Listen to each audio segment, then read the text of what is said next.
Time travel? What do you think time travel really means?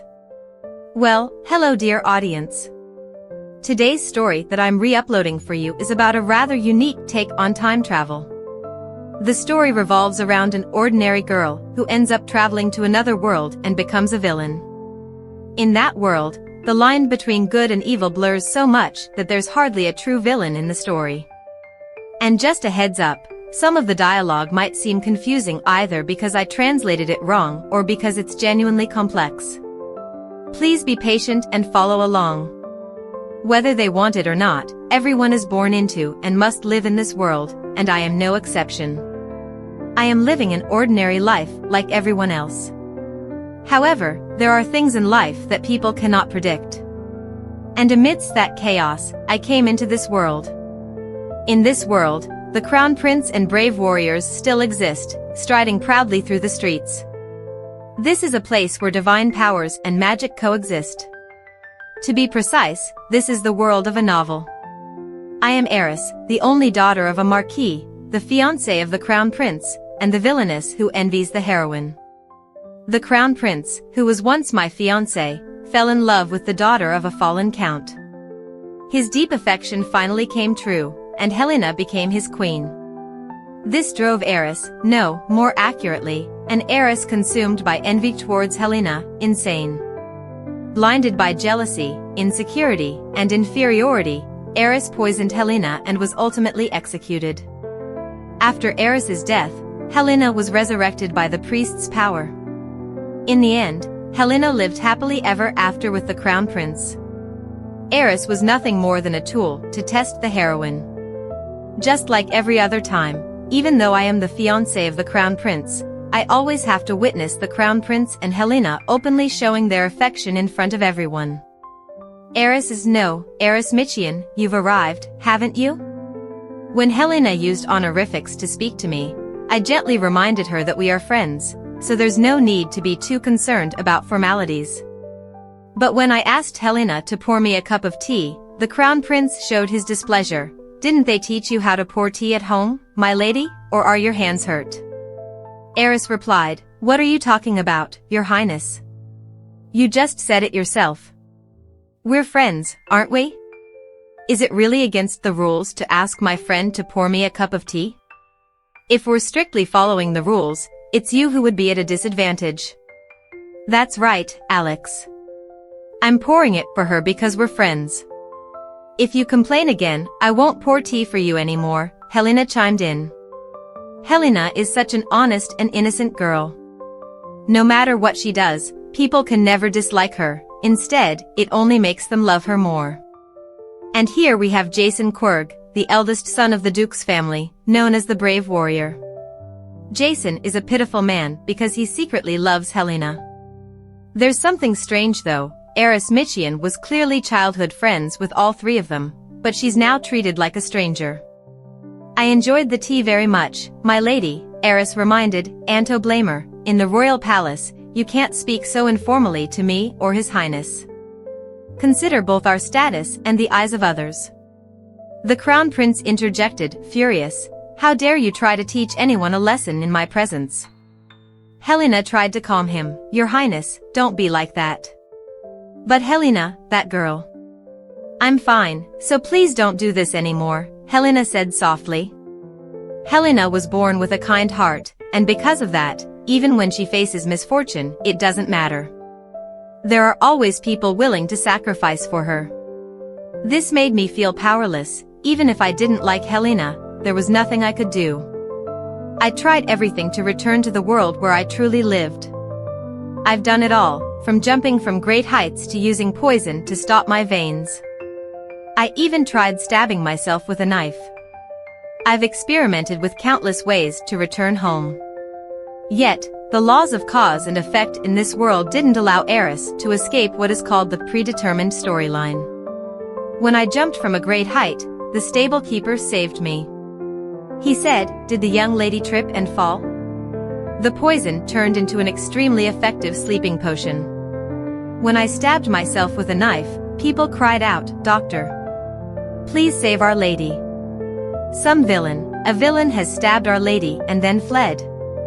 Even though I had been stabbed by a villain, everything still followed the storyline, so my life remained intact. It's absurd. I felt so much pain. If I can't die, this all feels so pointless. Each time I tried to return home, some supernatural phenomenon would appear and undo all my efforts. If that's the case, then I have no choice but to face these supernatural occurrences head-on. And so, Eris sought out a fortune teller, entering a room that didn't seem at all like a place for divination.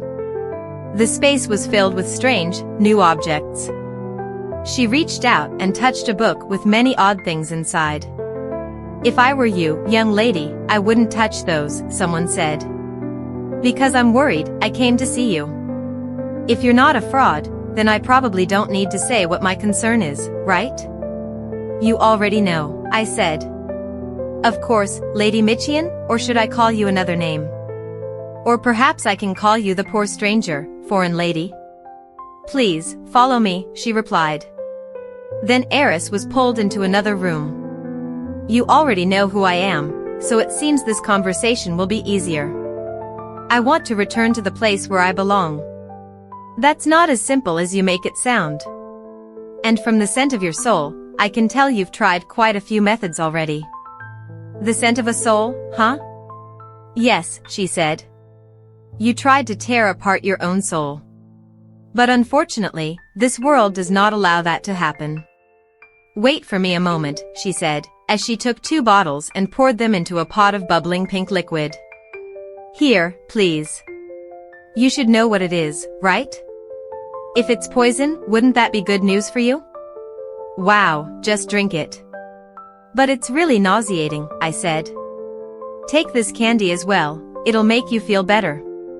"Perhaps you've realized I'm not just a fortune teller," she said, flicking her fingers. A blue flame instantly appeared in her hand. "Allow me to introduce myself, I am Maddie, the last witch of this land." "A witch? This character doesn't exist in the novel. If there's a way for me to return to the world I once lived in, then tell me," I demanded. "If you're brave enough to accept death, like you've already tried many times, of course we can help. But I'll probably need the assistance of my sisters," Maddie responded. "How long will that take?" "If we act diligently, about 15 days. But my sisters live beyond the continent, so it's not easy. I hope you understand."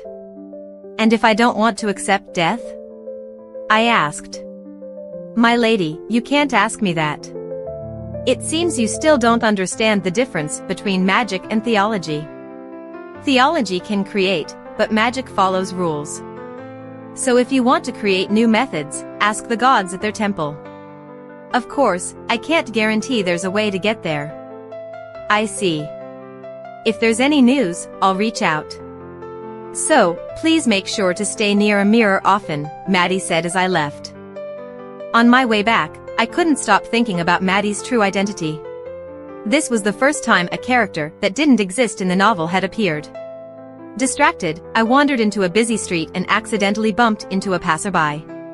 I almost fell, but someone caught me from behind. Turning around, I recognized him immediately. Dark eyes and tan skin, it was Hybris, the priest who sacrificed his own life to resurrect Helena and who, in the future, would pray for my descent into hell. "Who are you?" His sharp gaze pierced through me like a glass window, throwing me off balance. Standing before the man who would one day become my enemy, I hesitated. Should I ask him for help? Should I tell him that I don't belong to this world? But if he found out I wasn't really Eris, he might see me as nothing more than an experiment. If the Crown Prince found out, he would certainly imprison me on some remote island, treating me like a madwoman. To avoid revealing my true identity, I put on an arrogant front. Why would a priest question the identity of a noble? Although he tried to explain, I ignored him and walked away. But as soon as I returned to the carriage, regret hit me hard. I should have used the opportunity to reveal myself to Hybris, as he was a priest, and I had almost no access to the temple. Now, I could only pray for another chance to meet him again because he might be the one to help me return home without needing to die. But instead of merely praying for a chance, it would be better to create one myself. Hybris was known to love sweets, though his special status meant he secretly restrained himself. It was thanks to Helena that he could finally indulge in his love for desserts openly, which was one of the first sparks of his unrequited love for her. At that moment, Eris recalled seeing Hybris wandering around a candy shop just the day before. Perhaps he hadn't fallen in love with Helena yet. If he had, there's no way he would help me. A bold idea suddenly flashed in my mind. I decided I had to act first. Though I had no intention of stealing Helena's love, I had no other choice. The only place to meet Hybris again would be that candy shop. However, I had to delay those plans for the moment, as I had received an invitation from His Majesty, the Emperor. He wanted to meet me to discuss Eris's coming-of-age ceremony. This was unprecedented. The reason the Emperor chose to hold Eris's coming-of-age ceremony at the palace was due to rumors that the Crown Prince despised Eris and favored Helena, a commoner by birth. From the beginning, the engagement between the Crown Prince and Eris had been nothing but a political move by the Emperor to strengthen ties with the nobility. Now, the Emperor was playing the part of a benevolent old man. But in truth, the love of a man is no more than a fleeting flower. More important than that love is the status and power that man holds. You are, after all, the one who will become Crown Princess and ascend to the position of Empress. Your children will inherit the title of Crown Prince, the Emperor said. Though his words sounded comforting, they were really a veiled threat. Eris had to become the Crown Princess, because anyone who posed a threat to the royal family's power would face danger. And that was understandable. This man was, in fact, so terrifying that he had personally killed his own son. The first Crown Prince was executed for treason without any solid evidence. The former Empress had been implicated in the same crime, but she survived only because of the unborn Crown Prince Alex that she carried at the time. Yet the Emperor had chosen the wrong person to threaten, for she no longer feared death. The Michian family no longer mattered to me anyway. Leaving with a heavy heart, I suddenly felt a hand touch me. Startled, I accidentally knocked Helena to the ground. You startled me, Lady Antablum. Seeing her hand injured, I grew concerned. Get up, you're hurt. It's fine, the Dr. Hans will treat it, and it will heal soon, she reassured me. I immediately realized my worry was pointless. Instead of worrying about Helena, I should be concerned about my own fate. If I'm not careful, I might face severe punishment for harming her. I turned and walked away, demanding that Helena use formal speech when addressing me. But we're friends, Eris, she said softly. Then let's end our friendship. I hate being friends with you. Helena looked confused. Is it because I'm close with His Highness, the Crown Prince? Eris silently thought about that wretched Crown Prince. That jerk, you can keep him. Even if he were given to me, I wouldn't want him. Who abandons their friends over a boy? There's no reason for it. Stop talking nonsense, Eris snapped. Just then, from behind, the Crown Prince grabbed her hand. You're becoming more arrogant by the day. That's a good trait for someone of high status. Now you dare to talk about status in front of me? Your Highness, we are engaged, after all, Eris said, her voice trembling. It's just an engagement. I can break it any time, the Crown Prince replied with a sneer.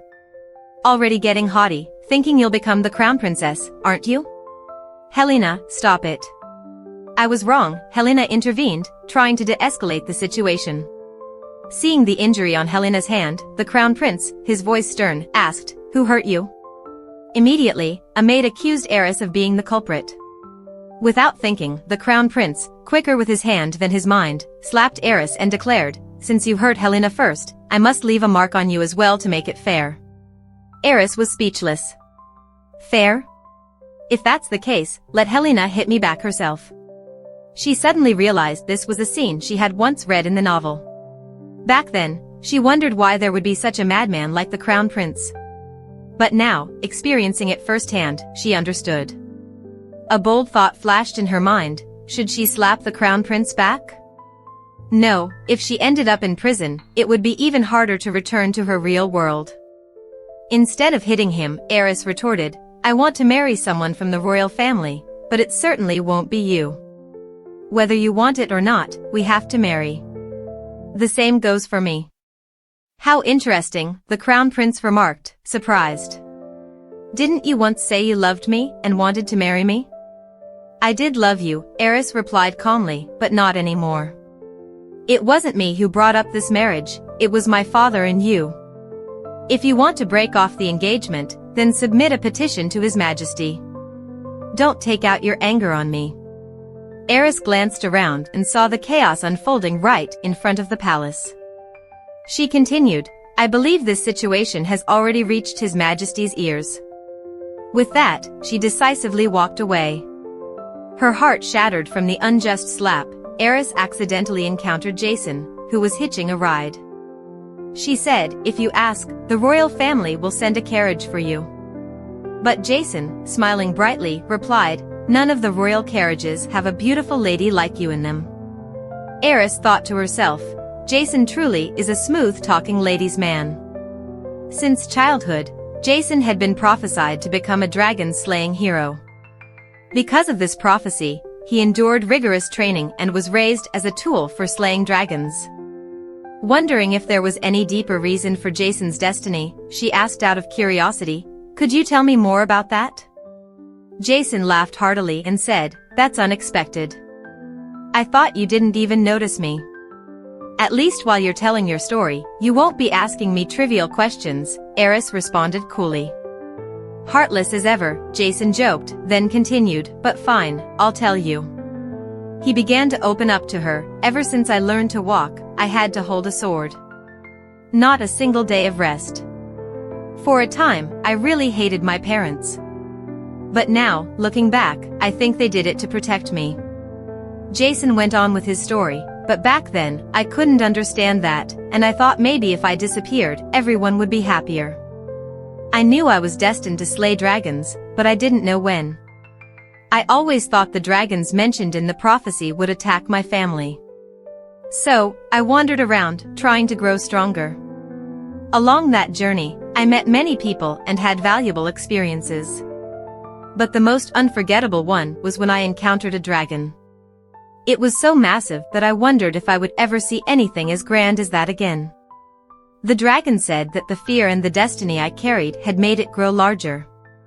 That's when I realized I was truly afraid of my own fate. I wanted to live, to escape that mission. I was discontent with everything that had happened. It seems ridiculous, but facing the dragon was the only way I could express my grievances. Maybe because I thought it would be the last time, even if I defeated the dragon, I wouldn't be able to return unscathed. Jason continued, his tone growing more contemplative, but the dragon's reaction was completely different from what I imagined. It said that the one who made the prophecy was not a god but itself. It had manipulated the priest. In the end, that prophecy was issued by the dragon itself. My life became a sacrifice, and what I saw then was not a dragon but my own mind, filled with fear of the dragon. Its massive form vanished, leaving only the dragon's heart that I had to pierce through.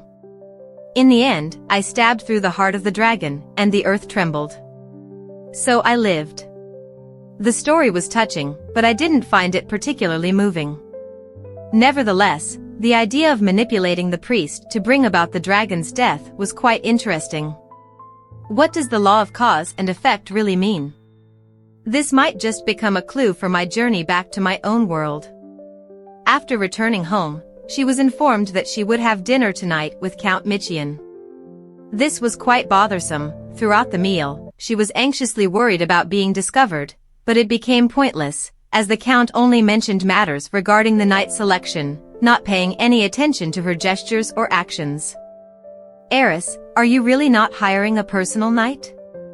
Don't you think just having the family knights is enough? The Count asked. Eris replied that she felt the family knights were sufficient and that she didn't need additional personal knights. The Count continued to explain about selecting knights from lesser families or commoners who would become knights for their own careers. Those of noble birth were often not chosen because, to maintain close relationships among the powers, they selected constraints. The constraints of noble families held great power. However, a knight born into nobility, who only cared about themselves, could not be entrusted with any private work. Forcing others to do things that could not be spoken of meant that they would not disclose such matters to anyone. If one was discovered to be lying, then it was the knight's responsibility to bring the liar to justice. Eris, skilled in devising wicked plans, truly needed a knight like that. But strangely, it seemed he was speaking to her rather than to Eris. No matter how she imitated her, she was not the real Eris. From the smallest habits to her preferences, even her tastes were different. Her parents, who had watched over Eris her entire life, would surely notice the discrepancies. Amid her worries, the Count approached and placed a hand on her shoulder, his gaze filled with unspoken emotions. This made her feel anxious, but after the Count left, she cried into her hands, missing home. She wondered if she would ever be able to return to the real world. Her vulnerable state was noticed by Emma, a loyal maid who had served the Count's household since Eris was born. Emma remembered the lovely little girl with rosy cheeks on her angelic, fair skin. Over time, Emma had grown fond of the precious young lady. As Eris blossomed, she became increasingly beautiful. While everyone said that Helena was the most beautiful, Emma was certain they said so because they hadn't yet met Eris. With hair as dark as the night sky and skin as bright as fresh snow, her emerald green eyes sparkled like lush forests in summer, and her rosy lips made Emma feel like she could take her heart and offer it to her. Being the only daughter of one of the most powerful families in the Empire, Eris was nurtured with all the finest things. But because of that, the envious, prying eyes were always upon her. Those who saw her as a thorn in their side would never treat her well. Instead, they would act even more cruelly. Emma secretly wished, if only Lady Eris could always be happy.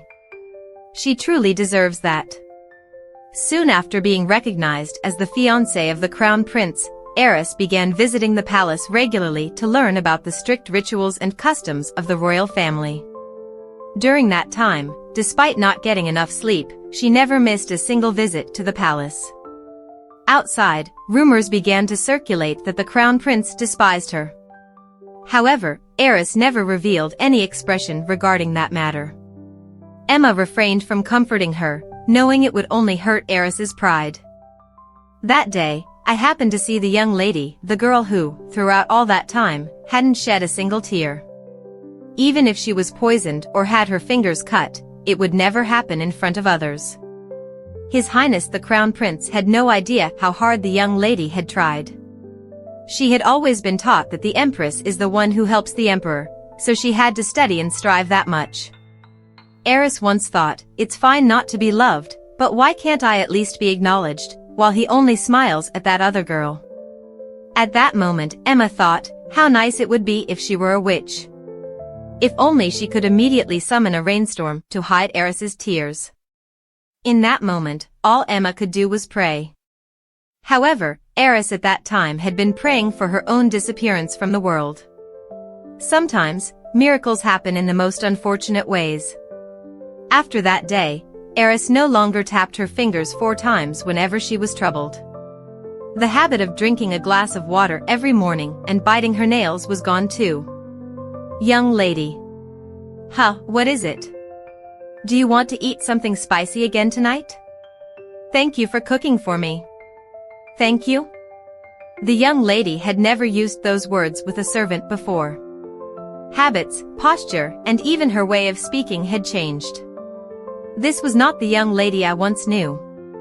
Who are you? If I were to ask that, I'd surely be seen as insane and immediately dismissed. Young lady, where have you gone? To be more certain, Emma tested it by asking, young lady, do you remember the time you fell off the horse when you were 6? The Crown Prince helped you up back then. Eris responded, that was when I was 16, not 6. If it were memory loss, she would have forgotten little habits, but the important memories, the young lady remembered them all. The most suspicious thing was her pretending that everything was fine. Thinking back, the young lady had been experiencing a lot of accidents recently. But what if those weren't accidents at all? That night, Emma saw Eris wandering into the forest alone. She chased after her and asked, why are you out here, young lady? It's dangerous, let's go back quickly. Eris replied, I want to go home, I want to go home to my mother. It was sleepwalking. That night, the young lady said strange things, like wanting to eat rice with kimchi that her mother made. At that moment, Emma finally realized this girl was not the proud, straightforward heiress she used to know, but just a lost, pitiful soul wandering in a dream she never wanted to be in. Please let me go home. I admit I realized this too late. In the end, she wondered, is there anything in this world that could hold the young lady back? After dinner with the Marquis family, Eris thought even more about her own family. She was sure her parents had always been waiting for her to return, even though her relationship with them was rather ordinary, not particularly good, but not terrible either. Since her parents had always favored her younger brother, she had once been jealous and gradually distanced herself from them. She had thought that, if she ever wanted, she could see them any time, and so she treated her family coldly. Looking back, her younger brother had always been affectionate with their parents, and he helped with household chores more than she did. If she could meet them again, perhaps she would be more gentle toward them. The next morning, Eris had to go to the palace to select an outfit for the knight's appointment ceremony. It was quite a grand event. Although she didn't want to attend, as the fiancé of the crown prince, it was unavoidable. The weather was beautiful that day, and everyone seemed happy. But why did only she have to suffer? What exactly did I do wrong, that I have to go there and smile at the person who slapped me in the face?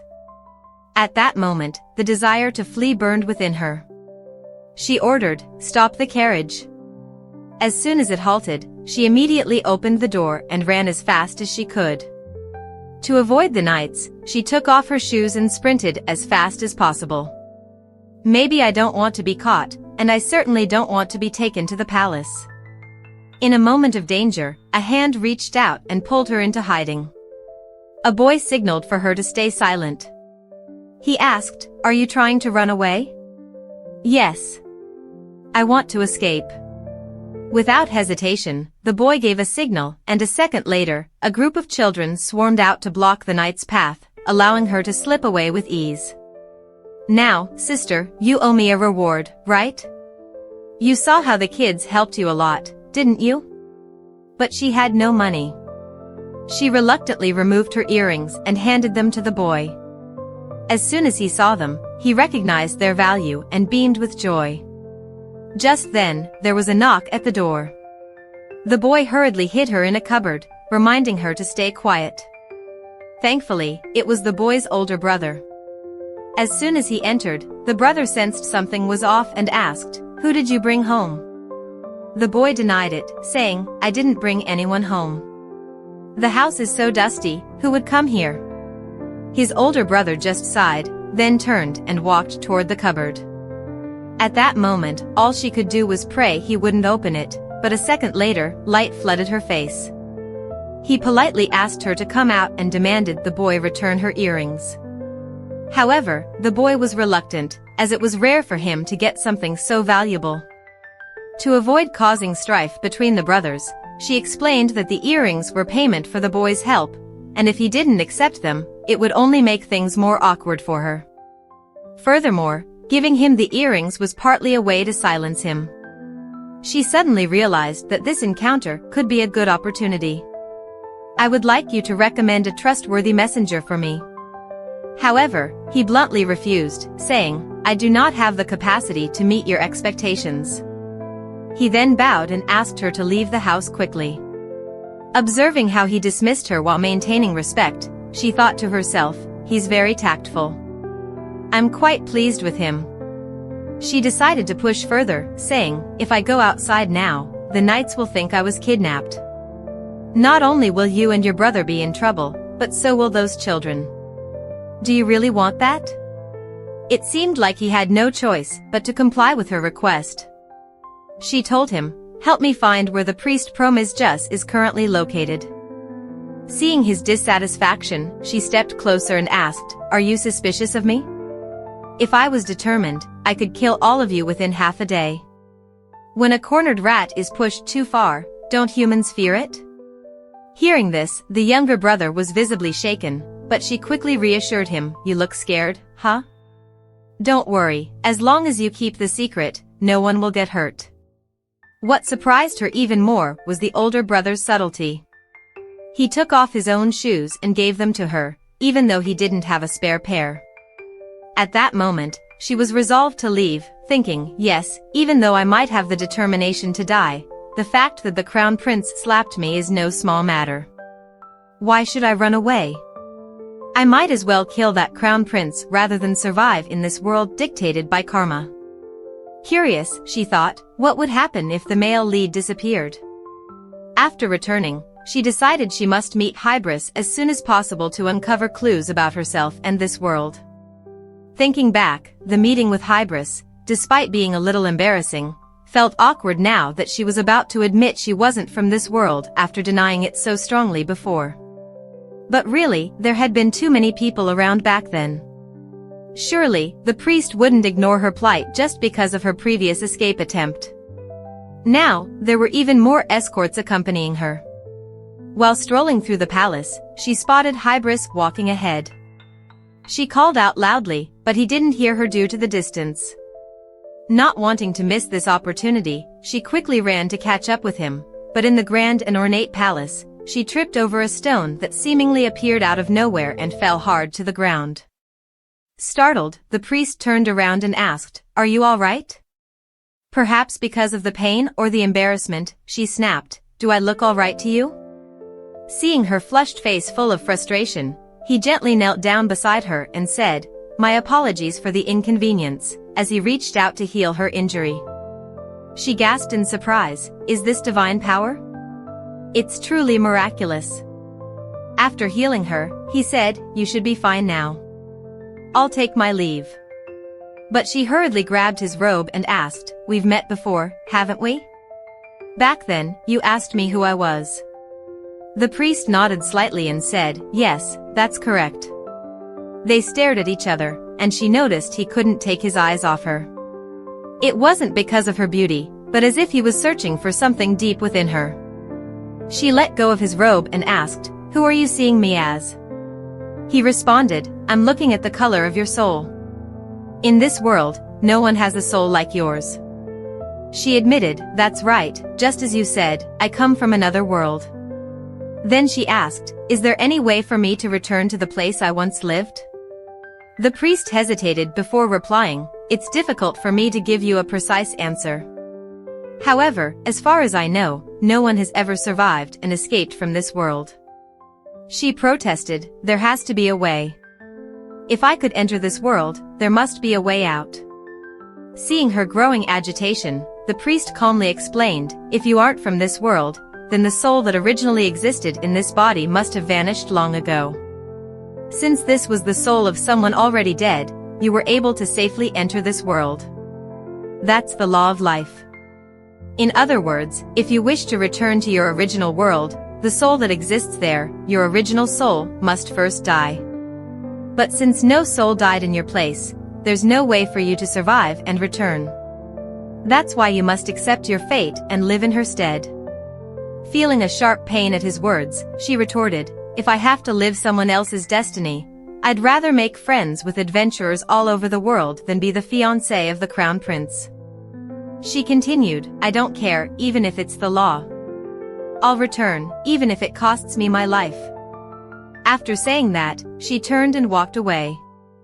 Priest Hybris tried to advise her, "Cherish the life that the gods have given you." She coldly replied, "My life was given to me by my parents, not by any gods," and then left, leaving Hybris standing there in stunned silence. Feeling utterly disappointed after meeting Hybris and gaining nothing useful, Eris was exhausted, almost to the point of collapse. Just then, the female lead, Helena, appeared. Helena hesitated, seeming as if she wanted to say something but couldn't. Eris coldly walked past her, thinking, "Stop pretending with that fake expression." Suddenly, Helena grabbed her hand and said, "I'm sorry for what happened last time when Alex slapped you." Eris sighed, "Whoever did it should be the one to apologize. I don't need your apology." Helena continued, "I'm also sorry for not stopping the crown prince or the servant back then." Eris looked at Helena, thinking, "You're such a straightforward and sweet girl. If only you were a villain pretending to be kind, maybe it would be easier for me to hate you." Looking at Helena's hands, Eris said, "Your hands are so clean and beautiful. You're a maid in the palace, but how can your hands be more delicate than those of noble ladies?"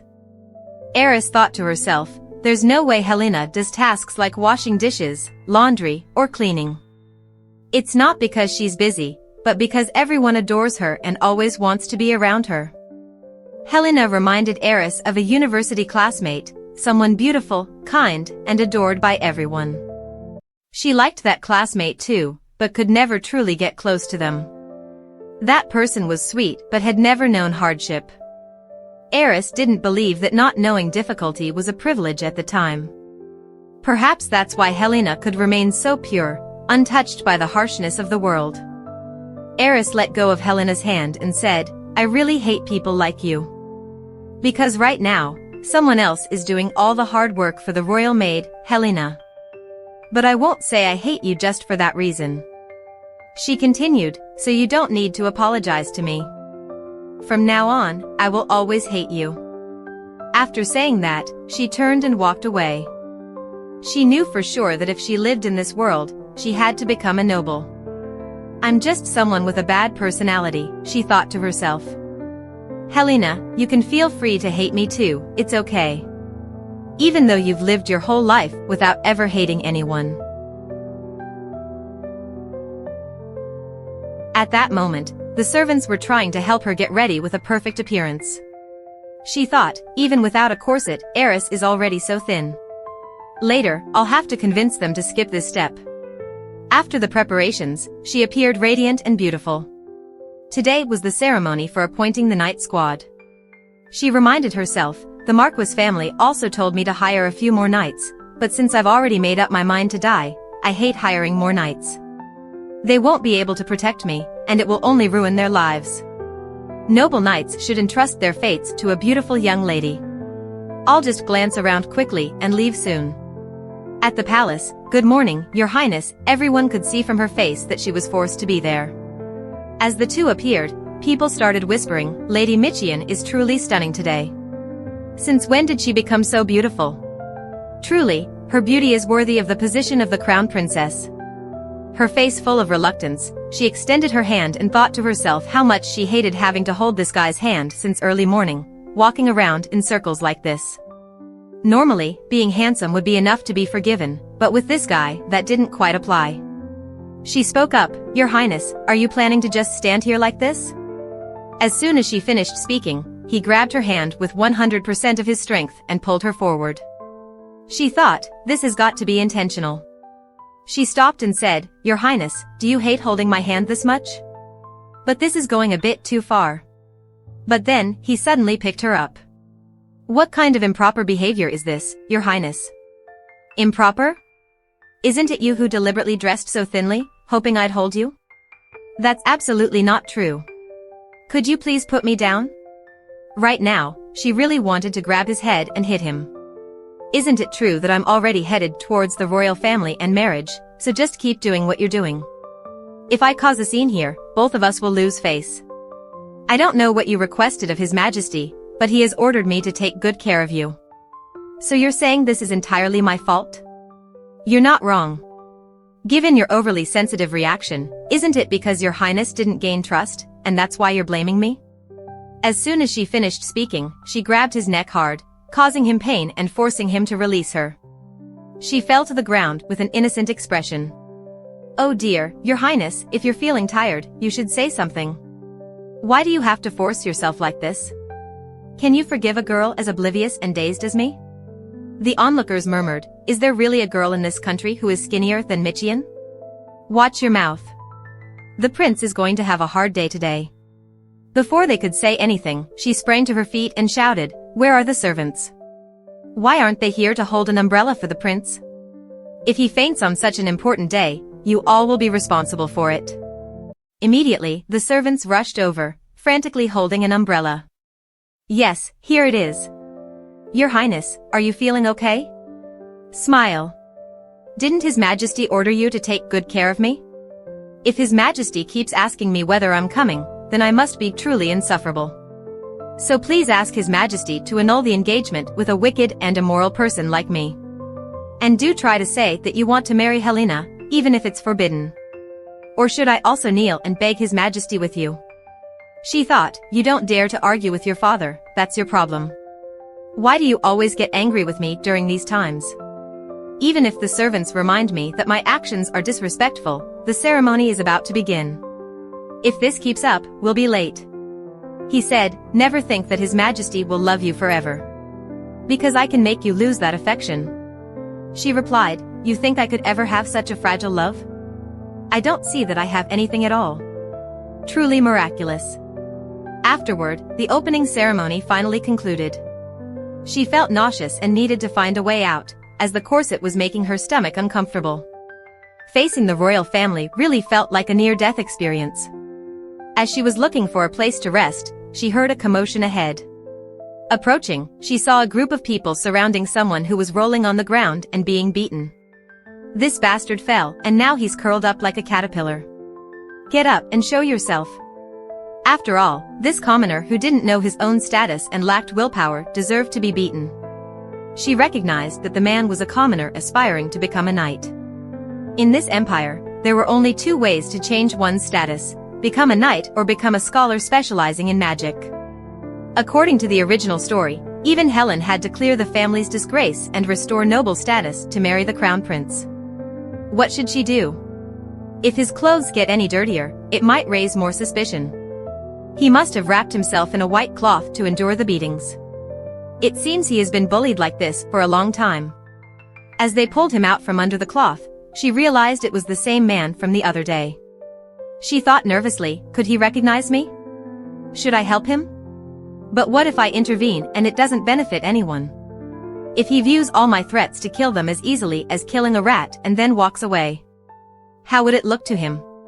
A girl who threatened him like that now coming to save him from being bullied must seem quite hypocritical to him. I won't let anyone laugh at me over a worthless enemy. After all, the one who made the pact with me is that boy, it's not this man. After a while, the knight appointment ceremony began, with nobles eager to expand their connections and hire knights from prominent noble families. For them, this ceremony was a golden opportunity, and everyone was anxious that the knight they chose would be snatched away by someone else. However, I had no intention of appointing a knight, so I relinquished my turn. Strangely enough, the remaining candidates looked older than the other knights. They were knights who had not been selected in previous appointments and had been delayed. I wondered what would happen to them if this continued. The first time might have been due to unfortunate fate, but if they kept getting rejected, there must be a reason. As time passed, they aged further, their strength dwindling. If this continued and they were still not chosen after 10 years, they would likely give up and become mercenaries. Perhaps being a mercenary could earn more money, but if they longed for glory, the outcome wouldn't be sweet. Mercenaries didn't enjoy the privileges that knights did, and commoners with means would prefer knights with clean backgrounds over mercenaries of unclear origin. If they were poor nobles, they still had a chance to marry into wealthy families and elevate their status. Some nobles valued rank more than life itself. The future of such individuals was indeed concerning. Last time, I had carelessly discussed romance and committed a breach of etiquette with the young lady. I thank her for her graciousness. But today, I dare to speak once more. If there's no reason to hesitate, please appoint more knights. The man knelt and said, your choice can save someone. Even if you are not satisfied later and decide to dismiss the knight, he can easily be chosen by another family. These knights had devoted their lives in training camps to become knights. If we did not give them a chance and let their talents wane, wouldn't that be a great pity? Are you begging for my compassion? Yes, please, I ask for your mercy. She thought for a moment and then said, to save someone means I must take responsibility for my actions. It's not as simple as saving an animal by the roadside. When saving a person, the responsibility is even greater. She pointed ahead and asked, will you swear before the gods that you will be loyal and obedient to Lady Erismichian?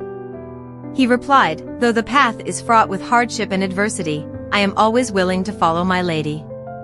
No temptation can sway me. I didn't think I had saved him in this way. Even if he wasn't chosen, he would gladly wait for an opportunity for several more years. Perhaps I was merely repaying a debt of gratitude to him. Even if I looked down on him, I would certainly repay his humble sincerity this time. What's your name? It's embarrassing, but I have no name. HM. I'm not good at naming. Alright, Anakin. I'll call you Anakin. In that moment, a forgotten memory from the novel flashed before me. Beside Eris, who was despised by everyone, there would be a black-clad knight who loved her for the rest of his life. At the royal family gathering ceremony, the fiancé of the crown prince could not leave without bidding farewell. All she wanted was to go home. Good evening, Your Majesty and the Queen. Oh, Eris, you look absolutely radiant today. The royal purple suits you very well. That's all thanks to you for giving me this beautiful handcrafted dress. Haha, you are too humble. I heard that you initially didn't intend to appoint a knight, but what made you change your mind in the end? It's because everyone persuaded me, so I didn't necessarily have to do the opposite, right? Ha, it's good that you think that way. Looking around, she thought, the crown prince and the queen really are looking at me with frustration. She glanced at the crown prince, and now was the perfect moment to say, Your Highness, please request the annulment of the engagement. But the crown prince avoided her gaze. She cursed under her breath, this guy, he knows what I'm hinting at. He's totally pretending not to know, huh? She bowed before the king and queen. I had to wake up early to prepare, so my body is a bit tired now. May I return home? The queen said, It was my fault for not noticing and keeping you here. Please, go home safely. Thank you for your concern, Your Majesty. As she walked outside, she frowned. If I want to ride the carriage, I first need to take off these high heels. My feet, are this swollen? She accidentally witnessed a conversation between Helen and Jason ahead. Wow, really? The story is unfolding like this? The ceremony wasn't the important part. What's important is what happens after the ceremony. It was the scene where the warrior Jason pledged to become Lady Helen's knight. At that moment, he drew his sword and said, I, Jason Quirk, vow, in the presence of the gods as witnesses, to serve and remain loyal to Lady Anto Blamer forever. No matter the hardships and adversities that may lie ahead, I am more than willing to follow Lady Helen. No temptation will ever sway me. Helen, I wish to protect you for the rest of my life. Please, allow me to do so. Eris sighed, look at that naive girl, crying like that. If the crown prince didn't catch sight of this scene, it would be perfect. It's hard to believe, his best friend is using the pledge as an excuse to confess to the girl he loves. How could a childhood friend vow to protect her for life in the name of pure friendship? If the sword were replaced by a ring, this would be no different from a proposal. Helen is too innocent, she knows nothing about how the world really works. Then, the antagonist approached, speaking up, sorry, I came at the wrong time, didn't I, Sir Quirk? Not at all, he quickly replied. Eris said, Lady Anto Blamer, it seems the queen is looking for you. Helen replied, oh, it's already time, huh? Thank you for letting me know, Lady Michian. Goodbye, Jason. Eris was sure the crown prince would chase after Helen, and she thought, if I don't interfere, there's going to be an exhausting love triangle here. Mr. Quirk looked around and said, you should pay more attention to your surroundings, it would be good for you. She replied, what are you talking about? Can't you see what's happening? Jason gently brushed her hair back and said, I'm just pretending not to know, Lady Michian. She immediately swatted his hand away. I told you last time, don't blame me for anything. The more I think about it, the more it seems like Lady Michian has misunderstood me. I warn you, Lady Michian. This time, I'm being very clear. A warning? It reminds me of the day I bullied Helena and slapped you. In the original story, Eris also bullied Helena terribly, so it's no wonder you hate her. If Eris had died a bit earlier, everyone would have been happy. Why prolong this and make each other miserable? Go ahead and stab me already. She stepped closer to him. You're holding a sword, right? Then stab me with it. Why would I do that? Seeing him take a step back, she quickly grabbed the sword, but he let it go and grasped her wrist instead. She looked straight into his eyes. If you've warned me, then you must be determined to kill your opponent. Who are you? His question felt strange. After all, Lord Quirg didn't care about her. Sitting in the carriage, she thought, just as Jason knows nothing about Eris, I know nothing about this Black Knight either. His name doesn't even appear in the novel. He always stood in the shadows, and even his face wasn't clearly described. This man is Eris's only aide, someone who loves her unconditionally, yet he meets me instead of Eris. I am not Eris. What if I don't love him? I can't overlook the possibility of betrayal. This is so frustrating. At that moment, she asked, why is it you? You could find other masters, right? Anakin replied, I don't have the right to choose, but you do. You are both the lady of the Michian family and the fiancé of the Crown Prince. I never thought you would overlook so many knights and choose me for such noble reasons. She looked at him, thinking, I didn't expect him to love Eris so much. She responded, that's right. While I'm not around, I don't care what the knights of the family say. You just need to forget about it. She remembered her father's advice, always have someone do the tasks that cannot be disclosed, and don't tell anyone. If everything is exposed, be prepared with someone to take the blame. She continued, so, be prepared to die for me. She had grasped Anakin's weakness and knew he couldn't resist her. She was confident she wouldn't let him go, which was why she chose him. After a long, tiring day, she lay down on the bed, her hand accidentally brushing against the mirror under her pillow. She was startled to see a witch appear in the mirror and screamed in panic. The maid, hearing the commotion, rushed in. Miss, is everything all right? There's just a bug that flew in. Don't worry. You can go back to your room. That really scared me. Once the maid left, she continued to ponder the witch's earlier words. My sister said that you cannot break the laws of causality merely with a human body. If you want to break those laws, you must pay a corresponding price. A human life is still too cheap compared to the price needed, unless it's something as grand as the heart of Mother Nature. She asked, so, have you asked the priest about how to escape from here? The priest said that my soul in that body must die for me to have a chance to escape. Right now, that body is just a soulless shell. So it's very difficult to accomplish. I see. But there's this way, if you don't break the laws of causality, you might be able to escape. She continued to ask, what way is that? The witch replied, in times of turmoil, heroes emerge as a principle of causality. Someone will appear to save the world, and another will live and die to give that person motivation.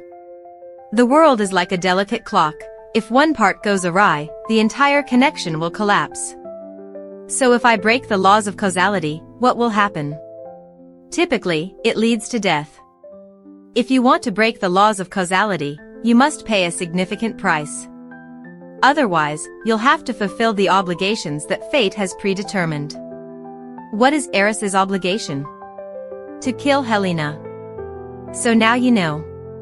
If I kill Helena, I'll be sentenced to death, and in the end, I'll draw closer to death. If I don't break the laws of causality, is there any other way to help me? Certainly, if your soul dies in this land, you will reincarnate here. That is the law. She was surprised. I can be reincarnated? Yes. But if you can find a way to break the laws of causality, you'll be able to escape. As long as you have a few items for the offering, you can return to your true body. What are the offerings?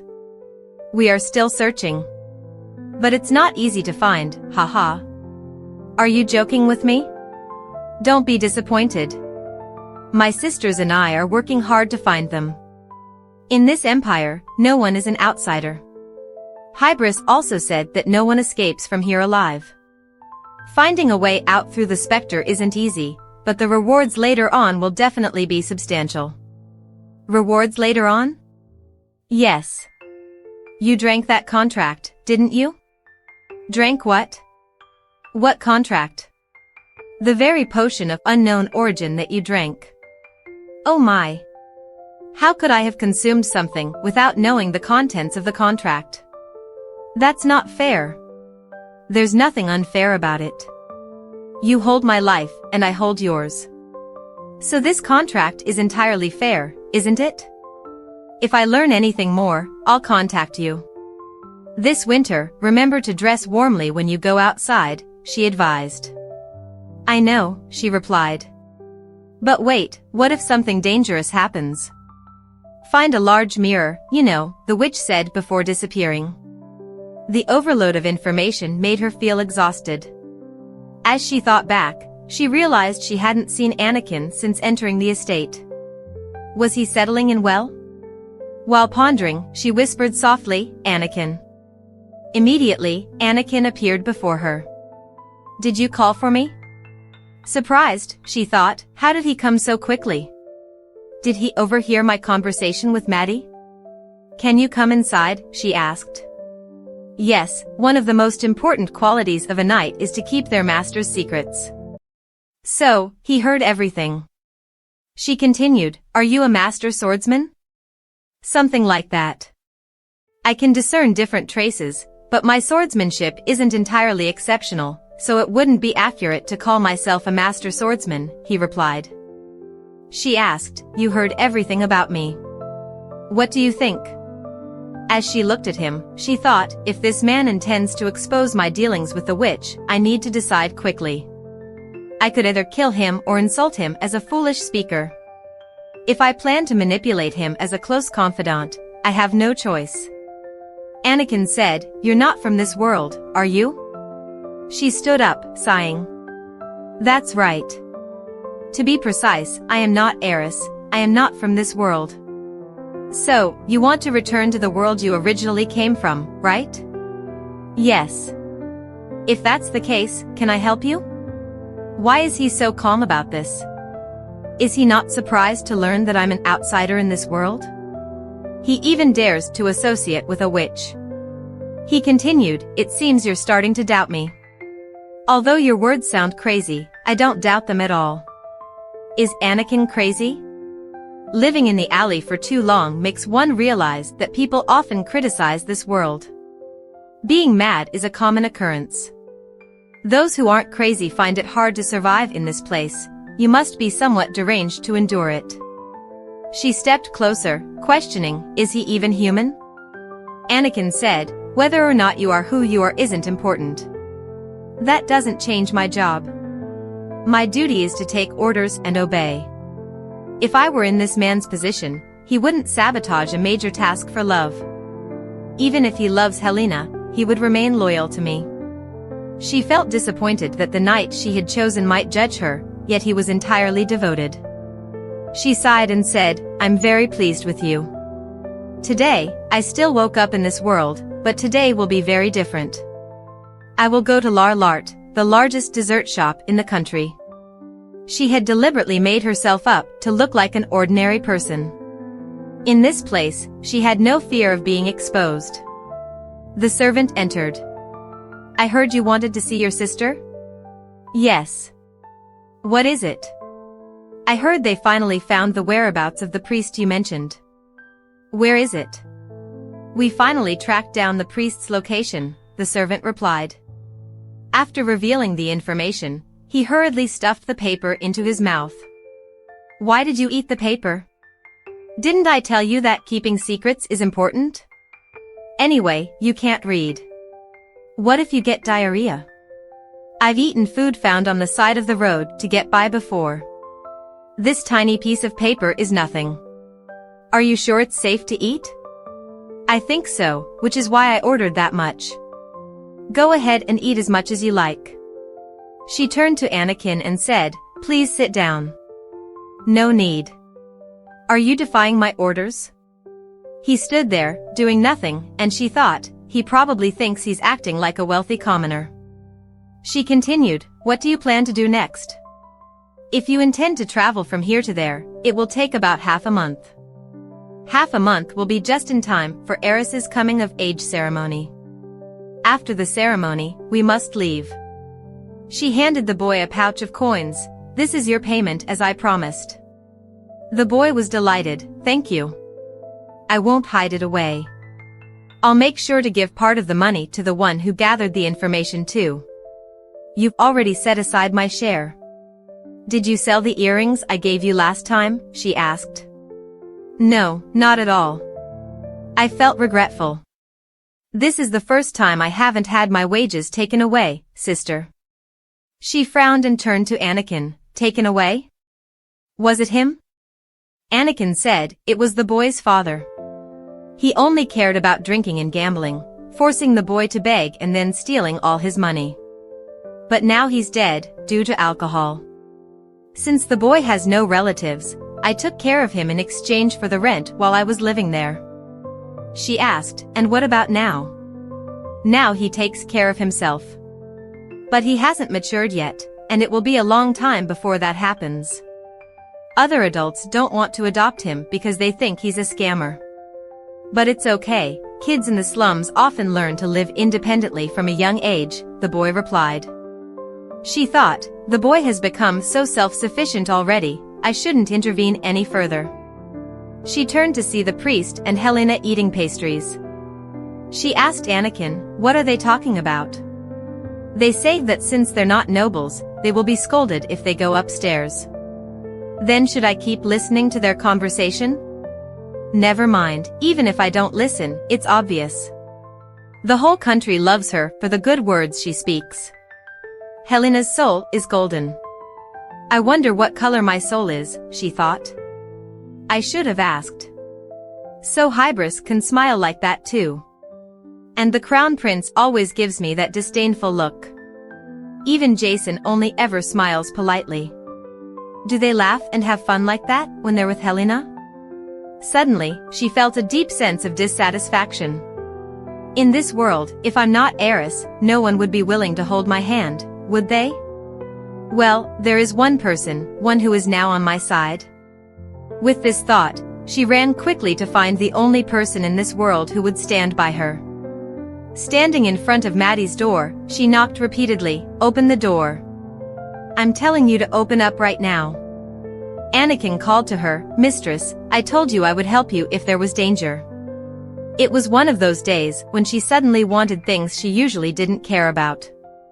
Like cotton candy that she didn't like, or when she begged to buy a trendy item that everyone in class had.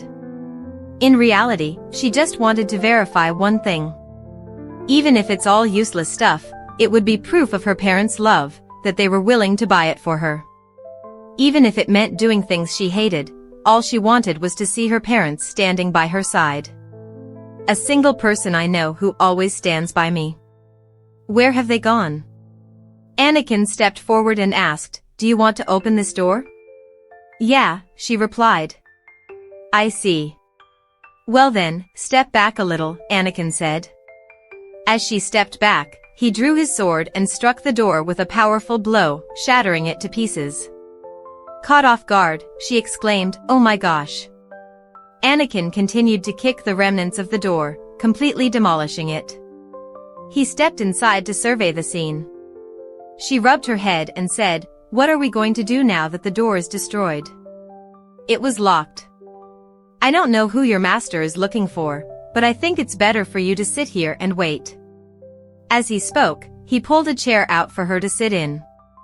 She felt utterly helpless with him, thinking, doesn't he feel the slightest bit guilty about smashing the door? With a sigh, her earlier fear quickly dissipated. Then she said, Right, if the door won't open, then smashing it is the best option. A moment later, the loud scream of Maddie echoed as she returned to witness the scene. What happened here? Maddie angrily asked, Where did you sell the mirror I gave you to contact me, that you came here to break down this innocent door? If there's even one person in this world like that, it would be great, she quickly replied, I didn't break the door. It was him. He only smashed it because it was locked. As Maddie rushed over, she started hitting Anakin repeatedly. I have to scold you. I have to scold you. But don't worry, I'll pay for the door, so don't fret. She felt a bit relieved and responded, with those words, you've calmed me down. But anyway, what's the matter that brought you here? She sighed, it's just that I'm not in a good mood. Maddie gently said, whatever it is, just tell me. I'll help you feel better. She thought, it really feels like she wants me to leave, doesn't it? Maddie silently watched her for a moment, then raised her hand and used magic. The shards of the door slowly floated up, hovering in the air, then quickly reassembled themselves back into their original form. She gasped, that looked really impressive just now. Maddie replied, now, follow me. Inside, everything in the room moved with magic. A teapot floated and automatically poured tea into cups. She looked at Anakin and joked, you try it first, be careful she doesn't put anything in it. Anakin responded, sure. Maddie smiled and said, so, what should we talk about? Right. Speaking of this world, what do you think? Do you know the difference between magic and magical science? Magical science arises from theology. They often say science is the life of theology, while magic is death. But anyway. The two continued their conversation around the topic of magic and magical science. Finally, Maddie said, you have the potential to become a sorceress. If in the future you can't fulfill your desires, and if you want to stay in this world, I will help you become a sorceress. Compared to marrying the prince, I think becoming a sorceress would make you much happier. At those words, she finally smiled as she imagined some future. And this is thinking of Helena, the girl as the female lead in this novel. Since she was little, her mother had often picked up a knife and said, a beautiful girl of low status will not have a good fate, my dear. Her mother had picked up that knife countless times but ultimately put it away, intending to cut her cheek but couldn't bring herself to do it. Each time, she could only cry a lot. At that moment, she had thought, even if my mother were to scar my face, I would never blame her. I truly wouldn't mind. But the sense of her mother's debt to her made her feel heavy. As Helena grew a little older, her mother had said, always treat everyone well, my dear. I can't protect you forever. No matter what difficulties you face, you must always smile. Don't try to understand anything, even if you do, pretend you don't.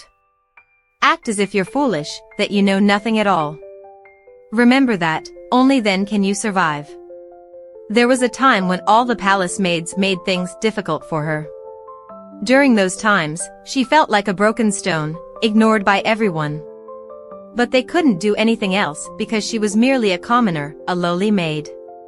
However, having once been a noble and having a close relationship with the royal family, no maid wanted to get involved with her. Antoblam. The Empress Dowager and the Crown Prince request your presence. Go at once. Right now? I'm in the middle of washing the blankets, can I finish first? How dare you? Do you want them to wait for you? Isn't there anyone to take over your chores? No. But I'll go right away before I get scolded again.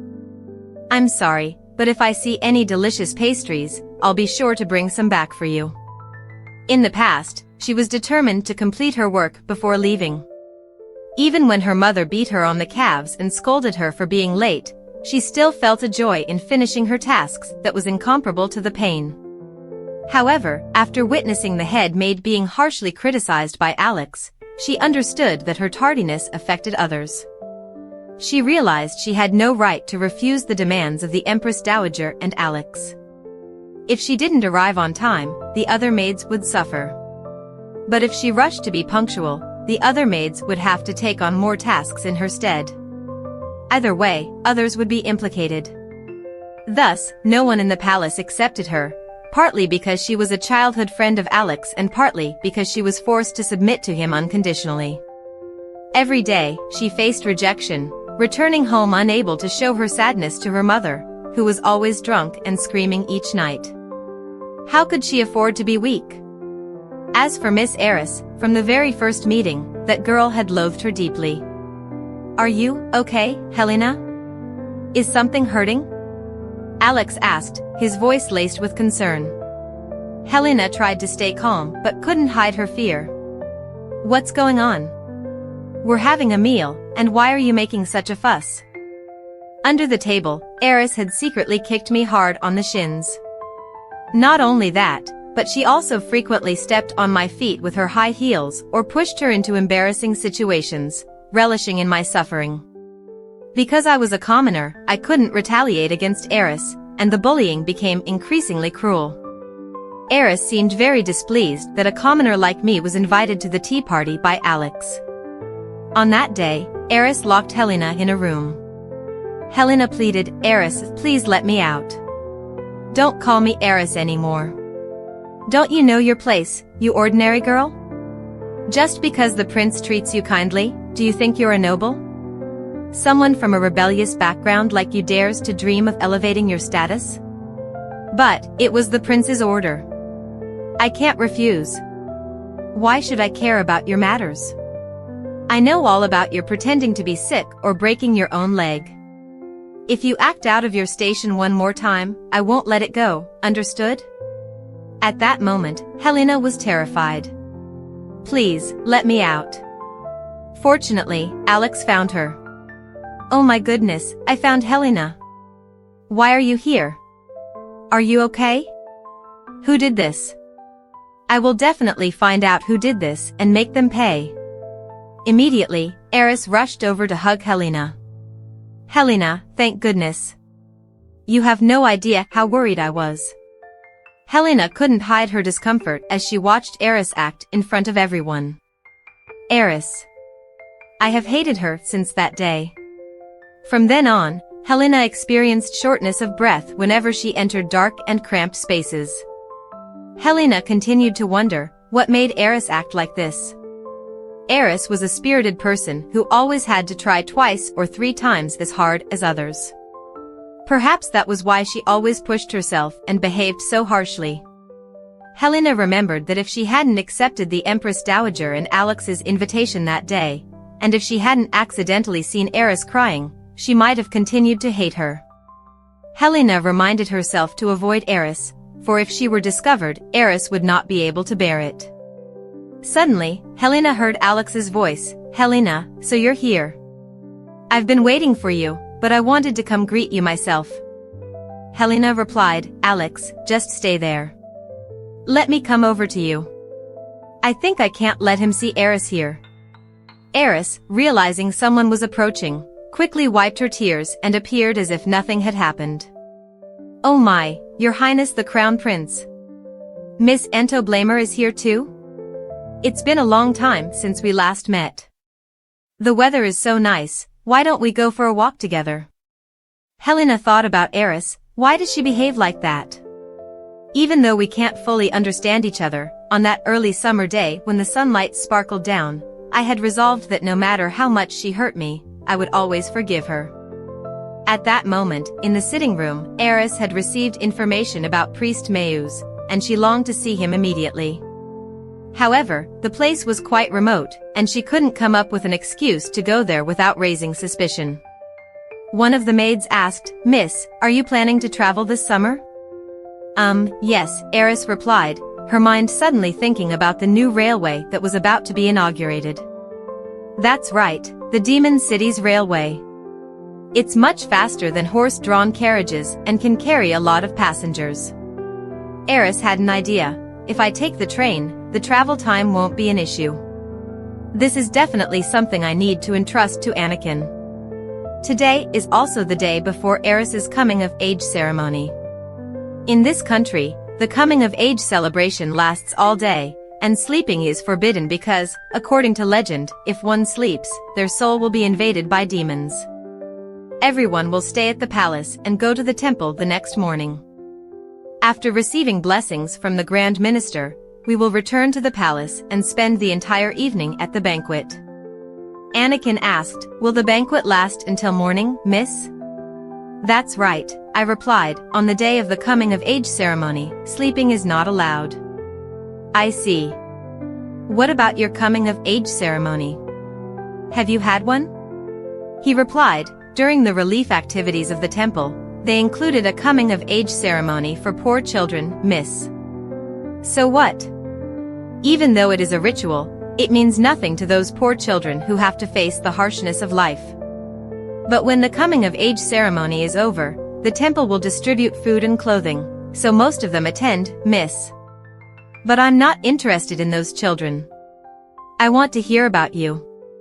He sighed and then said, they woke me up early in the morning, gave me something to eat, and made me pray after sprinkling holy water on my head. I couldn't sleep at all, nor was there a banquet all night like you might think. The most important thing is that after that, I received clothing and food. The temple must have some subsidy money, right? I asked. Perhaps, but someone has been pocketing it. They are very careful, afraid of being robbed if they give out money. But even just distributing items, many adults snatch them up to sell.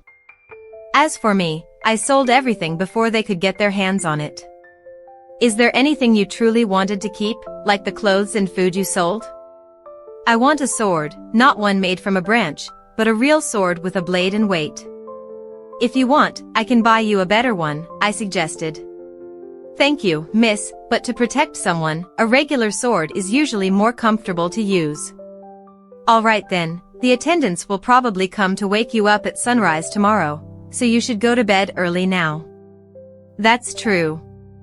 In the dim light, I noticed he always walked 3 steps behind me, maintaining just the right distance. I wondered if this was the safe distance he always kept to protect me. This thought pleased me.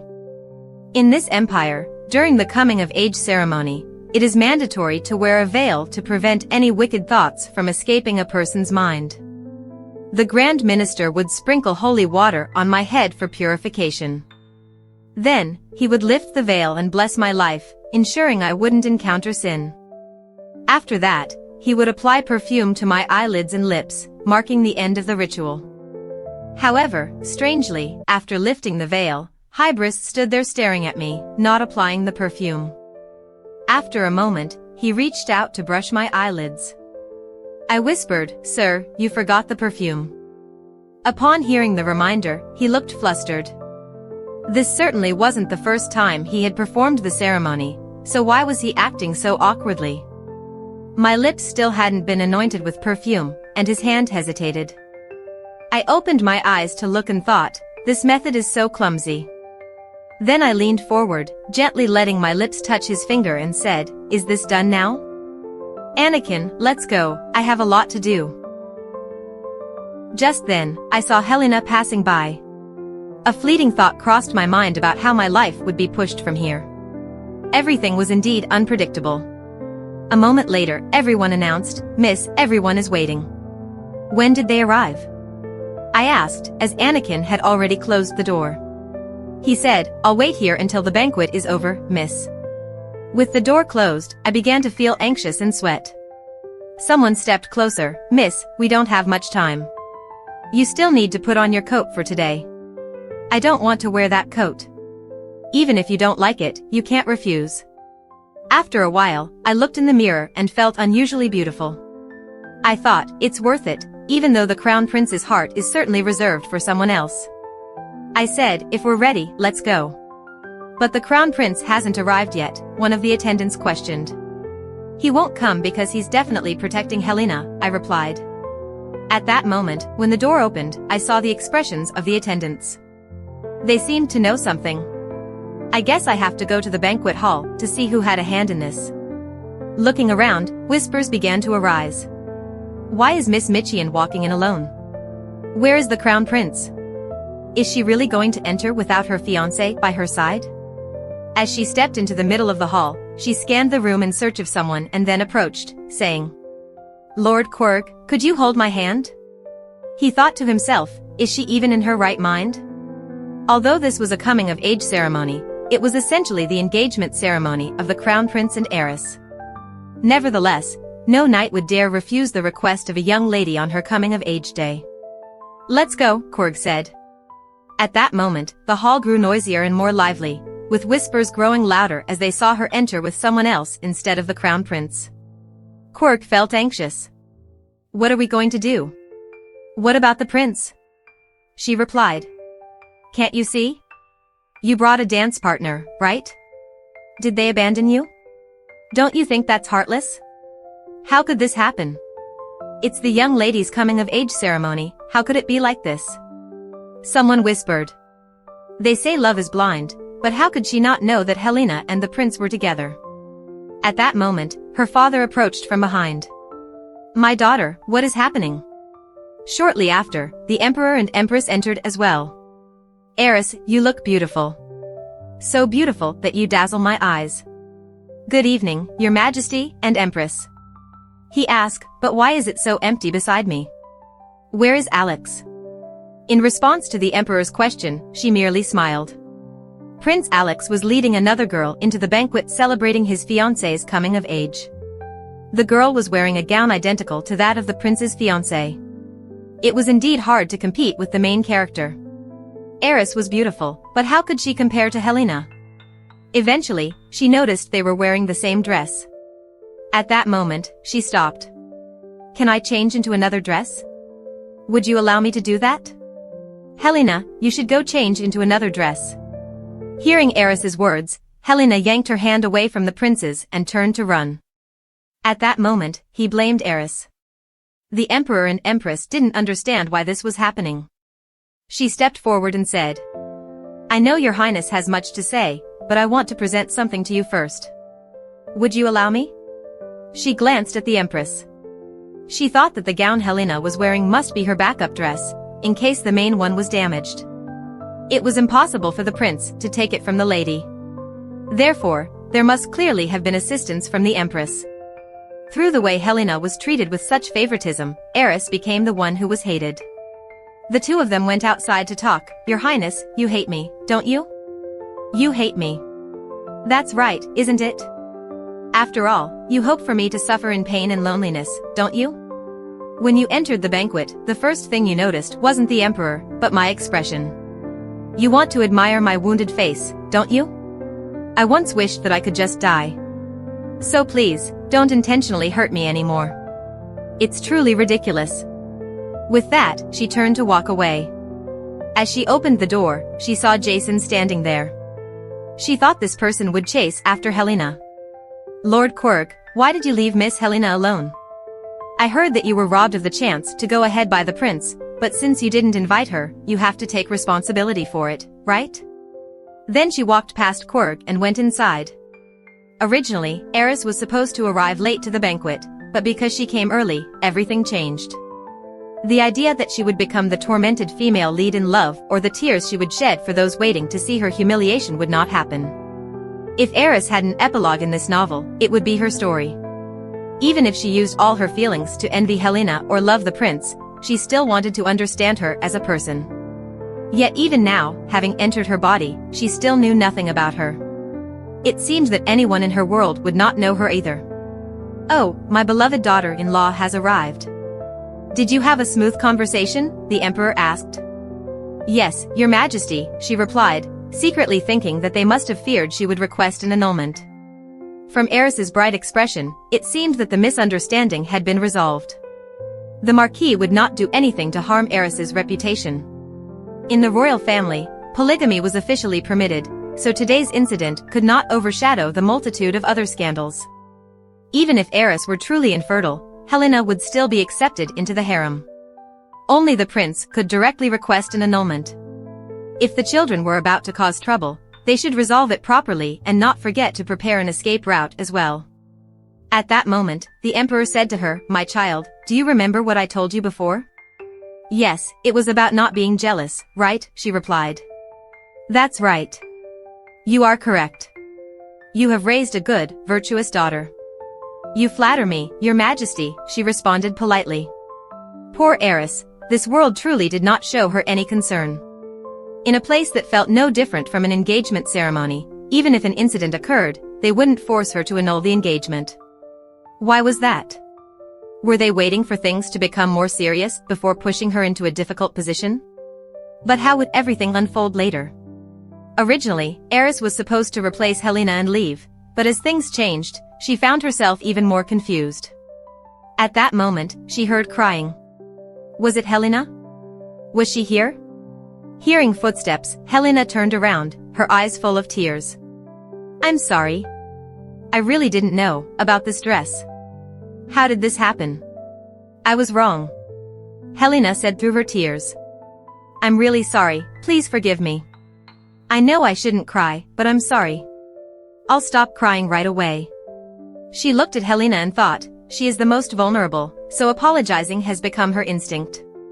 Yet I misunderstood and thought she would live happily. Although she had no visible wounds, it didn't mean her heart wasn't suffering. That's okay, go ahead and cry, it's fine. If you want to cry, just cry, she comforted her. Was it okay for me to say that? Afterward, she walked away, found a chair, and sat down. Anakin, bring some wine over here. He quickly brought the wine. She said. The rice cake has been prepared, are you going to eat it? No, I brought it because it seemed like you hadn't eaten anything. I'll get some more for you. That's enough. But why didn't you bring your own glass of wine? I can't drink while I'm working, he replied. Even if I allow you to? If it's a command, I will drink. But I think it's not important. She lifted his chin playfully, teasing, what's important and what's not? Try to guess. After hearing you, I'll remember it for life. She laughed, thinking that this stiff guy was like someone being teased in a documentary. I was just joking. If you don't want to, you don't need to emphasize it so much. Thank you, miss, for understanding. Why don't you tell me about yourself? About me? Yes, anything will do. I'm really curious about you. A multitude of thoughts raced through her mind. How had he survived until now? Why had he become a knight? Did he have any other dreams, and if so, what were they? Since we were both in the same boat, she wanted to know more about the perfect side stories in this world that hadn't been recorded in the novel. Anakin paused thoughtfully and said, I was an orphan. My parents abandoned me because they wanted to, or due to unavoidable circumstances. But that doesn't matter, since I have no memories of them, so there's no longing. So who did you meet afterward? It was the boy that you met, Mississippi. Come to think of it, I haven't heard that boy's name. What is it? He said he hated his name. I told him I would give him a new one. Next time I see him, I'll try to ask. You're really strange. Don't you have any other dreams?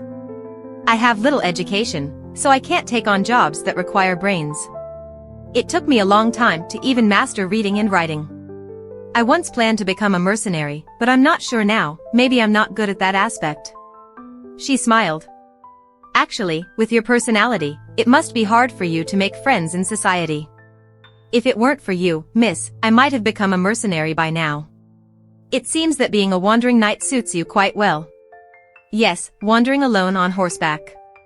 If I come across someone in need, I help them and receive a reward. That reward could be food, a place to rest, sometimes money, or even rare gold. The wandering knight walks his own path. Looking up at the sky, she said, the weather is beautiful today. Do you know any constellations? The dragon constellation and the God's Watch constellation, he replied. Is that all? That one is the constellation of the sorcerer, she laughed, then looked up at Anakin. If I die and return to my world, I wonder what punishment you would face? Death? What about Helena? And my maidens? How many innocent people would have to be sacrificed to leave this place? This is serious, she thought. I no longer feel like you are just a character in the story.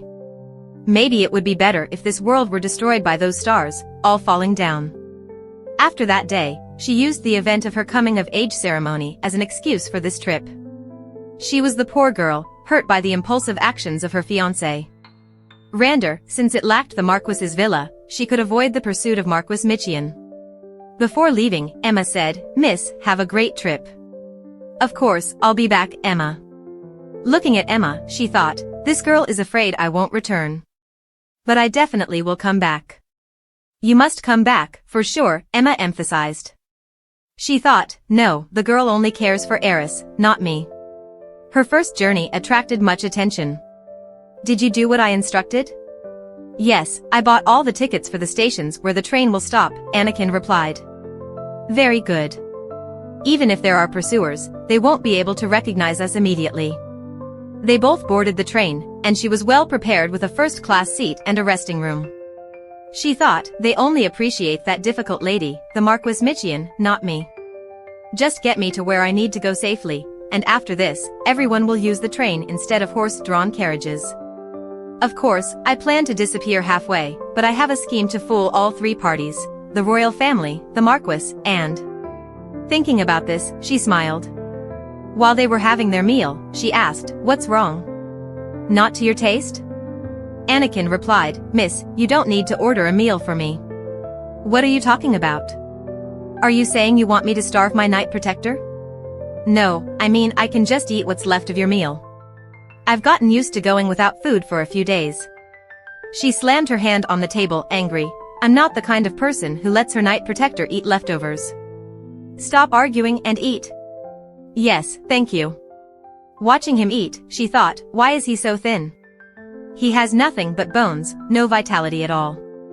Although I usually prefer tall and slender guys, he's not my boyfriend, he's my Knight Protector. It's only right that I fatten him up. With that thought, she ordered 2 more servings of ice cream. After 3 days of lounging on the train, today was the day she would escape. She began her preparations for a disguise and, of course, didn't forget to add a beauty mark to her face. After all that, she looked quite presentable. She asked Anakin, "When you lived in the underworld, you were the most observant, right? Does my disguise look convincing?" He said, "I'm not very knowledgeable, so I don't really understand your intention." "Do I really need to go this far?" Anakin asked. "Do you really need to go this far, miss?" Anakin asked. "I have to do this to outsmart them. No one would ever imagine Lady Michian behaving like someone from the underworld." She continued, "No matter how I speak or dress, I'm still Heiress Michian, your master. That doesn't change. I'll trick them, make them misunderstand, and then leave them behind."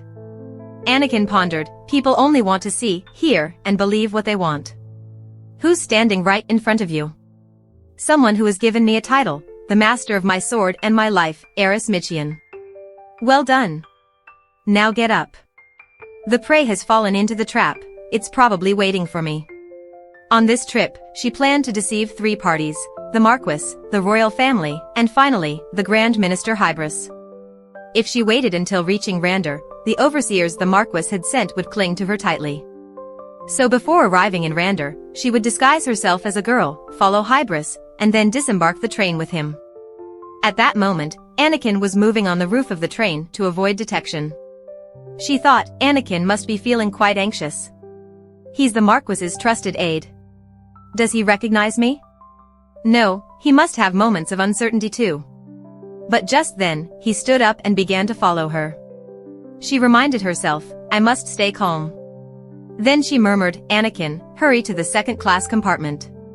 She worried that Anakin might hear her voice, but she couldn't detect any sound. Is there a way for me to know? The distance between them was closing, and she couldn't afford to be caught right now. Immediately, she began to speed up her escape. Just then, Anakin appeared. Seeing her run, he asked, Is someone tailing you? Let me handle it. Don't make a fuss, she pulled him back and said, Anakin, kiss me right now. It doesn't have to be real, just pretend, but do it quickly. As she spoke, she rose on her toes and pressed her face against his. Don't worry, we're just pretending. Feeling Anakin's quickened breath, she thought maybe he was panting because he had just run to her. Just then, the man appeared and saw the two of them. He muttered, Could I be mistaken? Then he left. Did you hear that? She asked. Anakin replied, Yes, I heard. He has already left. She breathed a sigh of relief for escaping a difficult situation. I'm sorry for suddenly asking you to kiss me. Did you feel uncomfortable? Not at all, my lady. In the future, if you don't like any of my orders, you can refuse. If I make you unhappy, don't forgive me. She knew that Anakin would never refuse her, but she still hoped he wouldn't have to struggle to understand her.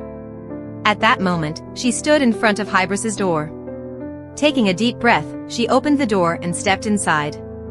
Hybris stared at her wide-eyed. What in the world is with your outfit? Are you more concerned about my outfit than the reason I'm here? She smiled lightly and sat down. Anyway, I'm about to get off the train. My feet hurt a bit, so I hope you don't mind if I sit for a moment. Are you saying you have to get off the train? Hybris asked. I'm here to meet you, the deity, she replied. I ask that you take me along. Remembering earlier, she had asked Anakin to relay a message to Hybris. The esteemed Maius is in critical condition. Please return soon to check on him. Hybris asked, aren't you going to Randa anymore, Lady Michian? This is also a way to network, so I've requested that you take me along, she said. You dressed up for this? Hybris asked, surprised. That's right. To shake off my pursuers and end this charade, I need your help, she answered calmly. What do you mean by that? Hybris asked, confused. At that moment, the announcement sounded that the train was about to stop. She stood up and said, for my sake, please become a shameless deity, addicted to wine and women. As expected, everyone on the train began to chatter excitedly when they saw the two of them together. Why is he with someone like her? Because here, there are no ears to listen in, right? Men are all the same. She looked at Hybris and thought, for a high-ranking official to be hand in hand with a woman. What a troublesome situation. As a high-ranking official, he always had to worry about how others viewed him, but right now, he couldn't take his eyes off her for a second. She teased, what are you staring at so intently? Hybris turned away, saying, it's nothing. Just say it directly, he belongs to me, she emphasized, referring to Anakin. Hybris sighed, a soul that others cannot see. You must feel much more stable now, right? You can see that too? She was surprised. It seems you've accepted life here. No, this is just the preparation period before I completely disappear from this place, she replied nonchalantly. Lady Michian, what do you actually mean? Isn't a woman just a life granted by the gods? You were the one who conveyed that message, she stated.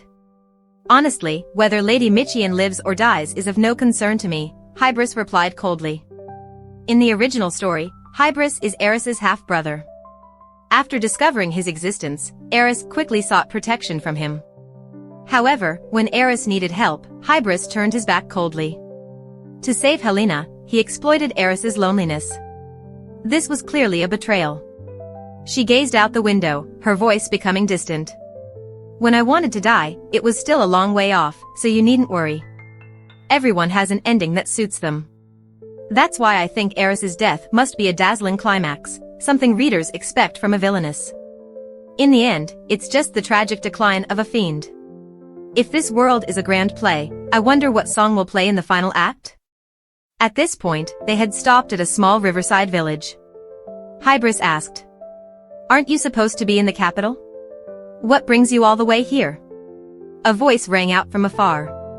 I'm truly fortunate to see you well. It's a pleasure to meet you, Lord Maius. I have something to ask you, so I couldn't give prior notice. I hope you don't mind. She added, you can call me Lady Michian, or just a foreigner if you prefer. After all, he has already seen my soul, so there's no need for pretense. Maius invited everyone in, saying, it seems we have a long story to discuss. Hybris asked her, that girl was sent by you, right? She replied, you only just realized? I thought you figured it out while we were still on the train. Hybris teased, you seduce others with your chaos, then act as if nothing happened. How could you be so easily deceived? I worry that someone might set a trap to harm you. She replied, the gods will protect you. As she looked at Hybris, she thought, he's red-eyed with concern for Maius, the one he sees as a father. Who would have guessed that this trustworthy person is the illegitimate child of the Michian lord? Maius turned to her and said, you are a foreigner, I wonder what could bring someone as noble as you to this wretched place? She smiled lightly, am I to disappoint you? No, this is a question only you can answer. She recalled what Jason had told her. What was that person's scheme? What did that dragon sacrifice Jason's life for? What did it say to Maius? She reminded herself that she had to find out. She said, Lord Korg mentioned that the dragon said if the law of cause and effect was defied and prophecies were falsified, then fate would also shift. I don't know what that prophecy has to do with the gods. Why do you say I don't know? It was only after that moment passed that I shockingly realized something had changed. Do you remember the exact wording of the prophecy? Mayu set down his teacup and replied, of course, I remember it vividly. The child born on the night of the 4th, when the moon sets for the 3rd time, must plunge a sword into the maddened dragon. Only that child can harm the radiant dragon. And when the radiant dragon dies, everything will return to its original principle. Mayu sighed, even now, I still don't know what that principle is. Logically speaking, I am just a small, foolish human. She continued to ask, are there no other prophecies? Mayu pondered for a moment. No, the gods did not provide any other prophecies. I was the only one to receive that revelation and became a high official because of it. But then I realized that what I heard was not a prophecy, but merely the words of the dragon. I couldn't reveal the truth to everyone, as I could not abandon the honor that had been bestowed upon me. Tears began to fall from Mayu's face. I am just an old coward, unable to clarify the truth until the end. She thought, is it possible that the dragon lied to Jason? No, Jason truly killed that dragon. But what if it wasn't the radiant dragon, but another dragon? She recalled that the novel only stated, the hero Jason killed the dragon, but there was no specific explanation that it was the radiant dragon. She asked, can a dragon commit suicide? Mayu was surprised. Why do you ask such a strange thing? Have you ever seen Mother Nature commit suicide? The dragon is a supreme creature, illuminated by the gods. Its existence is no different from nature itself. It only thrives more with the flow of time. A dragon will die when its lifespan runs out, but how can we humans predict that moment? She sighed quietly, her voice tinged with exhaustion. We are all just moths to a flame, living until whenever, no one can predict it. The space around her suddenly darkened after hearing those words. Her body began to tremble, as if everything were closing in on her. That feeling was akin to realizing that even dragons, the most powerful creatures, could not die a natural death, just like her in that moment. She covered her face, burst into tears, and then abruptly stood up, storming out. Outside, she cried for a long time, the feelings of helplessness and resentment welling up inside her. After calming down a bit, Anakin approached her, offering a handkerchief. He gently asked, are you all right? I brought a mirror with me. What do you want to use it for? She nodded quietly and replied, I need to talk to the witch. Let's go into the forest, near a river, there we won't be disturbed. When they reached the river, she looked into the mirror and called out the name of the witch, Maddie. I have something to ask you. Show me your true form. Maddie's voice echoed from the mirror, what is it this time? What do you plan to do that requires me? She straightforwardly asked, did the radiant dragon speak a false prophecy to force Jason to kill it? Maddie chuckled softly, you never cease to surprise me. Indeed, Jason's fate is to slay the dragon, but that's not what he desires. The radiant dragon is not so different from you, a foreigner. Initially, it reveled in its newfound power and existence. However, that seemingly eternal happiness gradually you really have a talent for surprising me again and again. Anyway, the destiny set for Jason is to slay the dragon. Yes, that's because of the light dragon, which is just like you, a foreign soul that possessed it. At first, the dragon was content with its new life, becoming the most powerful creature without any obstacles in its path. Not only did it help humans build a kingdom, but it also lived a life truly worth living. It had a burning love for another dragon, laid eggs, and raised its offspring. But the happiness that seemed eternal gradually faded away as boredom crept in. It endured suffering for a long time, and then, it simply went mad. After becoming the light dragon, it sought out the witch council, who said, you want us to kill you? Of course, we have the power, but dealing with the aftermath might bring many troubles. Curly, the second oldest among us, made a deal with the light dragon, I cannot strike you directly, but I will show you a way to die. What will you offer me in return? The light dragon willingly paid the price, and Curly told it, a warrior destined to slay dragons will soon be born. Light dragon, you must take that destiny. Finally, on the day that warrior slays the dragon, the entire world will be disrupted. On that day, another poor dragon lost what belonged to it, the chance to die with the one it loved. The dragon, deprived of its opportunity to die, fell into despair, pondering how it could restore its fate. And so, it decided to break the laws of causality by offering its heart as a sacrifice to restore its destiny. At that moment, it heard the wishes of two girls. In one sense, it was a miracle, but in another, it was a tragedy. One girl prayed for the dream in her heart to come true, while the other wished for herself to disappear from this world. The dragon made both their wishes come true. The soul of that girl vanished along with the dragon's heart at that very moment. The laws of causality in this world found a new soul, which then entered the empty body of that girl, and that soul was you. After hearing Maddie's story, Eris went mad. Why me? Answer me. Why does it have to be me? Aren't there plenty of people with dreams like theirs? Why must it be me? Why? Why? Her hands began to tremble, and then she threw the mirror across the room. She felt her hands begin to tremble, anger swelling inside her. Why me? She shouted, and in her rage, she hurled the mirror into the water. At that moment, Anakin shoved Hybris, who had been eavesdropping, in front of her. This person overheard you. What should we do? Should we eliminate him to cover our tracks? Hybris stepped forward, accusing, you dare collude with a witch? Do you know that's a serious crime?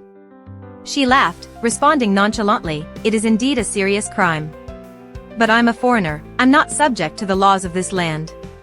Hybris seethed, you're a criminal, a grotesque aberration in the guise of Miss Michian. Do you really think you can escape justice? She stared defiantly at Hybris, her voice dripping with challenge, are you planning to report me to the Holy See? Fine, that's exactly what I want.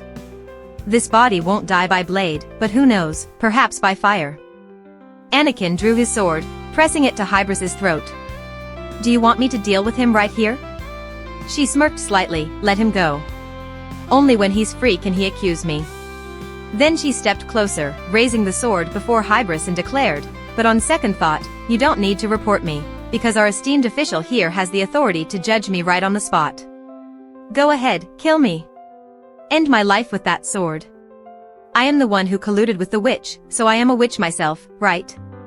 In the original story, he abused his power to bully Eris, knowing full well she was not a witch. He even knew she was his own sister, yet he did not hesitate to insult her, calling her tainted blood. And now, you genuinely pity me? Because I have not yet become that wicked woman, have not harmed the one you love, right? Your thinking is still quite shallow, dear Lord. If you don't intend to kill me now, then please pretend you know nothing about me, about my being a foreigner, or about my collusion with the witch. After all, I'm going to die soon, but I promise I won't die in front of you. Why do you say that? The things I've told you come not from pity. I've suffered deeply because of your sorrow. What can I do to make it better? I know you're enraged. I only wish to ask for your forgiveness. So, please, don't seek death any longer. Don't pity me. That only makes me uncomfortable. No sooner had she finished speaking than Anakin struck Hybris from behind, rendering him unconscious. Put him in front of that hut and go, she instructed. We'll just stop by Randor for a bit before heading back to the capital. Have you finished everything here? I've heard what I needed to hear. We must leave before any suspicions arise. I'll prepare the carriage. Wait for me here. I'll return as quickly as I can. Now left alone, she reflected on everything that had happened. She knew she had to remember all the details in the novel to deal with what was to come. She thought to herself, I hate doing everything. From now on, I'll replace Eris, living like a puppet, destined to die on the day fate has set. But even if it's a tiny flicker of hope, if I try hard enough, perhaps I can change something. As she dozed off for a moment, she opened her eyes to see Anakin standing in front of her. You're really quick. He replied, I worry about you. You worry about me? Are you afraid I'll run away? Afraid I'll die? Anakin looked her then knelt down and said, I'm curious about you. My master said you've lived a certain kind of life. What kind of life do you wish to lead? I'm genuinely curious about that. I'm scared too. I'm afraid I don't know anything about this boy. You love Eris. If only I could read about you like the other male protagonists. At that moment, she looked at him and said, Come here, pick me up. I don't want to walk. He lifted her into his arms, her head resting against his chest, listening to the rhythm of his heartbeat. She thought to herself, this heartbeat doesn't express love yet. His kindness doesn't stem from love. As they sat in the carriage, she began to share stories about her world with him. The world I once lived in is much more developed than this empire. People have freedom of religion, and while there's no magic technology, there is a technique called science. There are no class divisions, no kings or nobles. Every 5 years, the people directly elect their leaders. He asked, if there are no classes, how do people distinguish between rich and poor? She told, just like here, it's based on wealth. The rich hold power. Unlike Eris, I'm just an ordinary person. He asked more, do you have a family? Yeah, there are 4 of us, my parents and my younger brother. My family is quite peculiar, so I don't like them. But now that I think about it, we used to live quite harmoniously. He said, why do you hate them? Because I think my parents favored my brother. No, actually, I felt discriminated against. I blamed myself, thinking I was a bad child who didn't deserve love. So, I matured faster than others. She continued, in that world, no child experiences discrimination. Even though I hate my parents, I still want to see them again. I miss them. I just want to find what I lost. When I meet them again, I want to ask why they treated me like that. After a long journey, they found a place to rest. Are you 2 newlyweds? I'll give you the best room, the innkeeper exclaimed. We're not married. Let her have the best room. I'm fine with any room, he said, gesturing toward her. Entering the inn, she thought to herself, sitting in that carriage all night, I'm exhausted, like I could die and come back to life. Yet, Anakin looks perfectly fine. At that moment, a young girl entered the room to prepare her bath. She asked the girl about local sightseeing spots. The girl said, Randor is famous for its lakes. The lakes here are deeper and even more beautiful than the sea. If you'd like, our guest house also rents out boats. Oh, and lately, there's even a night market. The scenery is absolutely stunning, you should check it out, sister. Hearing all this, the only thing on her mind was the night market. Meanwhile, elsewhere, precisely at High Priest Mayuz's house, Hybris had just woken up when he heard the priest say, I saw you lying at the door, so I brought you in. Did something happen? He remembered the words she had spoken in the forest, High Priest, are you planning to report me to the Holy See? Fine. That's exactly what I want. He pondered to himself, why is it that all the women I want to bind to me always leave? Before he was born, his mother was a young and promising dancer. She changed the god she served and gave birth to him, but her life turned into suffering. In the process, she lost everything she had, and she took out her frustration on him. I told you not to ask about your father anymore. If I hadn't given birth to you, my life wouldn't have been ruined. Because of you, every day I just want to die and end it all. Why did my life fall apart like this? It's all your fault. I should never have brought you into this world. You were my biggest mistake. Sometimes, on nights when I had nightmares, I would gently stroke my mother's cheek while she was still in a deep sleep, checking to make sure she was still warm. I felt so uneasy, afraid that she would really leave me. I wanted to help ease her burden, so I decided to follow the high priest and become a priest myself. I had resolved to leave after becoming a priest, but the night I left, my mother closed her eyes for good. If I had stayed with my mother that day, would things have been different? From a distance, Hybris saw the girl for the first time. He wondered, is she okay? If I say that she reminds me of my mother, would she believe me? Her soul was torn apart, much like that of my mother, whose soul always bore bruises and scars. If I were to become reckless like her, would she believe what I say? That night, my mother appeared in my dreams, she cried and blamed me. On the day I blessed and baptized her, her soul was still torn apart like that, her green eyes carrying the essence of summer, beautiful enough to take one's breath away. Perhaps that beauty made me hesitate. Miss Michian, I always ask myself if I want to help her. I'm just preparing for my complete disappearance. Every time she said that, I remembered my late mother, both of them wanted to seek death. I began to fear that I wouldn't be able to save her like I couldn't save my mother. I prayed to the gods, asking them to let me hold the hand of this girl this time. This prayer of mine is for Eris. Meanwhile, Eris was strolling through the night market with Anakin. There are more people than I thought. Are you hungry? No, my lady. She looked at him, realizing he was overly cautious. Anakin, I know the more chaotic it is, the more careful we should be. But we came here to rest today, you can relax a little. She took his hand and pulled him along. I'm hungry, let's eat something first. The two arrived at a skewered food stall. The vendor asked, are you two a couple? You look a bit unusual. Are you new here? Anakin replied, no. But she cheerfully responded, yes, we're enjoying our vacation. Anakin was taken aback by her naturalness. She added, he's not as cold as he seems, he's just a bit shy around strangers. The vendor laughed. Oh my, I've met many couples, but I've never seen a bride as beautiful as this girl. You must have saved the world in a past life. You two look great together. I'll give you a discount if you buy 2 skewers. Of course, she bought 2 skewers and enjoyed them heartily. She thought, so delicious. If only I had another glass of beer, it would be perfect. Anakin said, I've never seen a master enjoy their food so much, or share such joyful moments. Just then, a vendor selling wine passed by.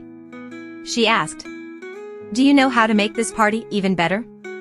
Wine. Right after, Anakin brought the wine over. My lady, here's the wine. She invited him to drink with her. The two of them sipped the wine while weaving through the crowd to watch a play. She wondered, what are they going to perform? Anakin replied, that's right, this is a theater performance. After watching, she asked Anakin, what if your life were a grand play? A play that's already been scripted, where you just need to perform your role. You might not be the main character, you could just be a supporting character, or even an extra. Anakin replied, I have to accept it. She asked, why? Why don't you feel angry? I'm not sure, but right now I'm just trying to live well. I think that's enough. She countered. Even if you're not the main character, as a supporting role, you'll lose out on the recognition and affection you deserve. A knight like you doesn't get noticed by anyone. He said, if I wanted to be noticed, I would have chosen a different path. Eris looked at him, you don't have any will or goals? Is there anything that makes you feel unmotivated? Is that how you see me? I just think I need to go with the flow of life. Everyone has to put in the effort, so there's nothing to pay attention to. She apologized. You're right, everyone is trying to live. I forgot that I shouldn't casually judge others' efforts. The effort to return to where I belong might sound strange in the eyes of others, right? Just as shadows become clearer when you get closer to the light. Those efforts only become most apparent when you approach death. He continued. I don't need others to know how hard I've worked, I just need my master to know. Isn't that right?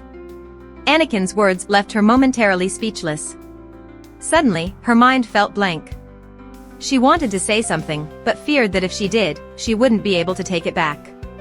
The next day, she held a newspaper that reported the disappearance of Lady Michian while traveling by train. Clearly, there was tension between the royal family and the Marquis.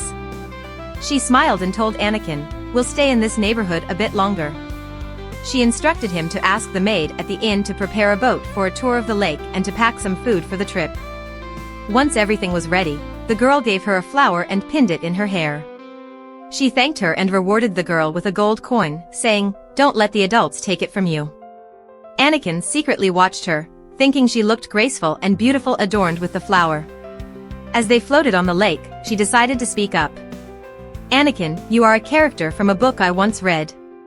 This world is a world and a story. You are a supporting character alongside Eris, and you loved that girl. She looked down at the water's surface, which reflected her image, a stunning girl who surprised even herself. She continued. I'm sorry, Anakin. I've taken the girl you love. Anakin stopped rowing and asked. What are you talking about? I don't understand. Are you saying I'm a fake? She nodded. Maybe so. You're just a character in this play. But are you sure you love that girl? That's how it's written in the book. I read to the end of the story. If you don't follow what is written, then the laws of cause and effect will correct themselves. Even if you were to use your sword to cut my throat right now, I wouldn't die, because the part where I die hasn't come yet. Anakin asked. Does that mean one day I will love you? She was surprised and suddenly realized she had never thought about that. She was not Eris. He continued. Will you love me too? She turned her face away and replied. No. I won't love you, so don't love me either. Even though she said that, deep down, she feared she would end up loving him. She felt her answer was selfish, but she had resolved to leave this world. Anakin shook his head and said, That's really irresponsible. To change the subject, she looked over at the cliff and said, Anakin, climb over there. You mean climb the cliff? That's dangerous. It's not dangerous at all. I told you, the laws of cause and effect will protect us. She remembered a movie she had watched where there were only two ways to escape a dream, death or jumping into the water. Standing on the rock and looking down, she thought, death or jumping into the water, it's more frightening than I imagined. Then suddenly, a loud splash echoed as water sprayed everywhere. She closed her eyes, feeling her body sink deep beneath the surface. That's right, just like this. Before I develop any deeper feelings, I have to leave here immediately. Immediately, a strong arm pulled her up onto the shore. She was still in shock, questioning whether she was even awake. Why is Jason here? She said, let go of me. Looking around, she asked, where's Anakin? Then Anakin quickly draped a cloak over her shoulders. But Jason, with a cold demeanor, spoke up. That knight couldn't protect his lady, yet he dares to speak? The tension between the two men filled the air with a heavy scent of gunpowder. She thought to herself, what on earth is this atmosphere? After returning to the guest house, she told herself, I must go back to the capital, even though it feels pointless right now. Who would have thought Jason would come all the way here to bring me back? Jason looked at her and asked, Where do you think you're going, miss?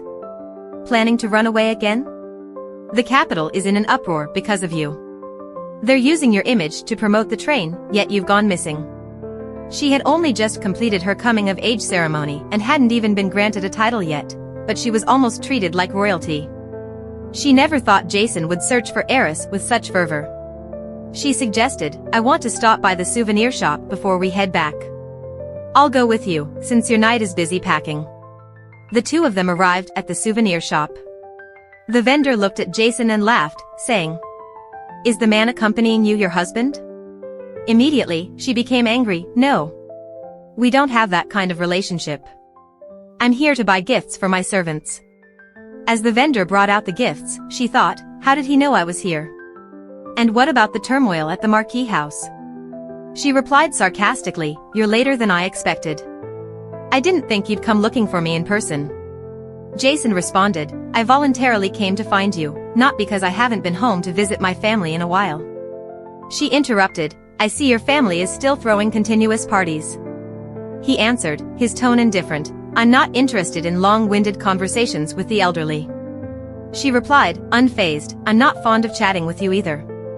With a scowl on her face, she suddenly stepped on Jason's foot with her heel. He burst out laughing, You're quite ruthless. She shot back without hesitation, If you're using your tongue to provoke me, I'll retaliate. Jason looked at her intently, I care about you. Come on, stop pretending. She turned away, I'm not worthy of anyone's concern. So now you're blaming me? Yes, so please tell me, what must I do for you to care about me? Why are you asking me? I've never cared about myself either. After a while of choosing, she picked out a few stones as gifts for the servants. Seeing Jason's intention to make gifts himself, she said, No, don't bother making anything. Just buy the gifts. If what you create looks crude, it would be like insulting the recipient, she said. Jason replied, I want that person to carry something that has my mark. She looked at him, frowning and thinking, this guy is really twisted. Then she spotted a stone with an unusual color. When she picked it up, the vendor introduced it, this stone doesn't sell well at all. She remarked, it has a gloomy color, with many scratches, and doesn't shine brightly, so no one wants to buy it, right? Turning away, she thought, it seems like it resembles me. Then she requested, please make me a necklace with this stone. After returning, she told Anakin to kneel down and then took out the necklace she had just made at the shop, putting it around his neck. She asked, do you find it uncomfortable? Anakin answered honestly, no, not at all. I'm very happy. She secretly smiled, thinking, I intentionally made it uncomfortable so that whenever you feel uneasy, you'll think of me. Thoughts flickered through her mind, and then she turned away and said, "Let's go." In the carriage, Jason asked a loaded question. Do you both know the fate of running away for love? If the Marquis and the royal family find out about this, they will think that the knight has seduced you. Anakin would be executed, and you would be imprisoned for life in the royal palace, he said. She replied, I think running away for love suits you more. You've seen me jump off a cliff before. I came to this land to die. Be honest with yourself, milady. When in love, everyone becomes a fool, don't they? He asked. She gave him another question. If you don't believe me, then fine. But why do you need to know the reason I want to die? Jason asked, have you lost something? She coldly replied, I want to die because I have no regrets left in this world. Even if this body dies right now, I won't regret it at all. She knew that no matter how she explained, he would never understand, especially someone like Jason, who had a strong belief in life, the one who escaped the fate of a dragon slayer. She gave a faint smile. Lord Quirg, I have no purpose in life. I'm not like you, living to see Helena's happy face. So stop spouting nonsense and stop caring about me. Jason smiled and asked, why do you think I care about you? Only when you've stepped into my heart will I admit to the things you've just said. She interrupted. Stop it. As you said, I've passed the coming of age ceremony and will soon become part of the royal family.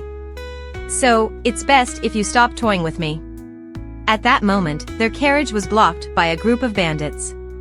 One of them shouted, hand over Lady Michian to us immediately. Jason calmly stepped down from the carriage and said to the bandits, get lost. I'll spare your lives. The bandits burst into laughter. Ridiculous. If you drop your sword, we'll let you join us. Are you truly unwilling to turn back? Jason asked, then turned to her. Milady, please ride away with your knight. She asked anxiously. What about you? Jason gave a faint smile. If it's just this group of bandits, I'll deal with them and meet you soon. But earlier, you misunderstood my words. Don't be too upset over others' criticisms. I believe when you return to the capital, you will find sweet and happy moments awaiting you. After saying that, he turned his back to face the bandits. Anakin extended his hand and said to her, Master, please take my hand. If you relax and lean back against my chest, you won't feel uncomfortable. She sighed. All right, fine. After a long journey, night had fallen. She asked, how much longer until we reach the capital? Anakin replied, another 2 days, milady. She groaned. Oh dear, by the time we get to the capital, I'll have no bottom left. Let's stop at the next village to buy a seat cushion. Anakin smiled. That won't be possible, so let me tell you a story instead. She looked a little surprised. A story? What kind of story are you planning to tell? Anakin calmly said. My story isn't interesting. I've lived a very peaceful life. If I have to talk about myself, I would prefer to speak about my present. I don't want to focus on the past. She thought to herself, one day, I might become part of the past. At that time, he will move on as if nothing happened. Perhaps I'm not important to him, he is only loyal because I am his master. So, please don't make me look back at the past, and don't ask me what I'll do in the future. I'm not smart and don't have many skills, so all I can do is focus on the present. And what are you doing right now? She asked. Anakin replied. Right now, I'm escorting my master home.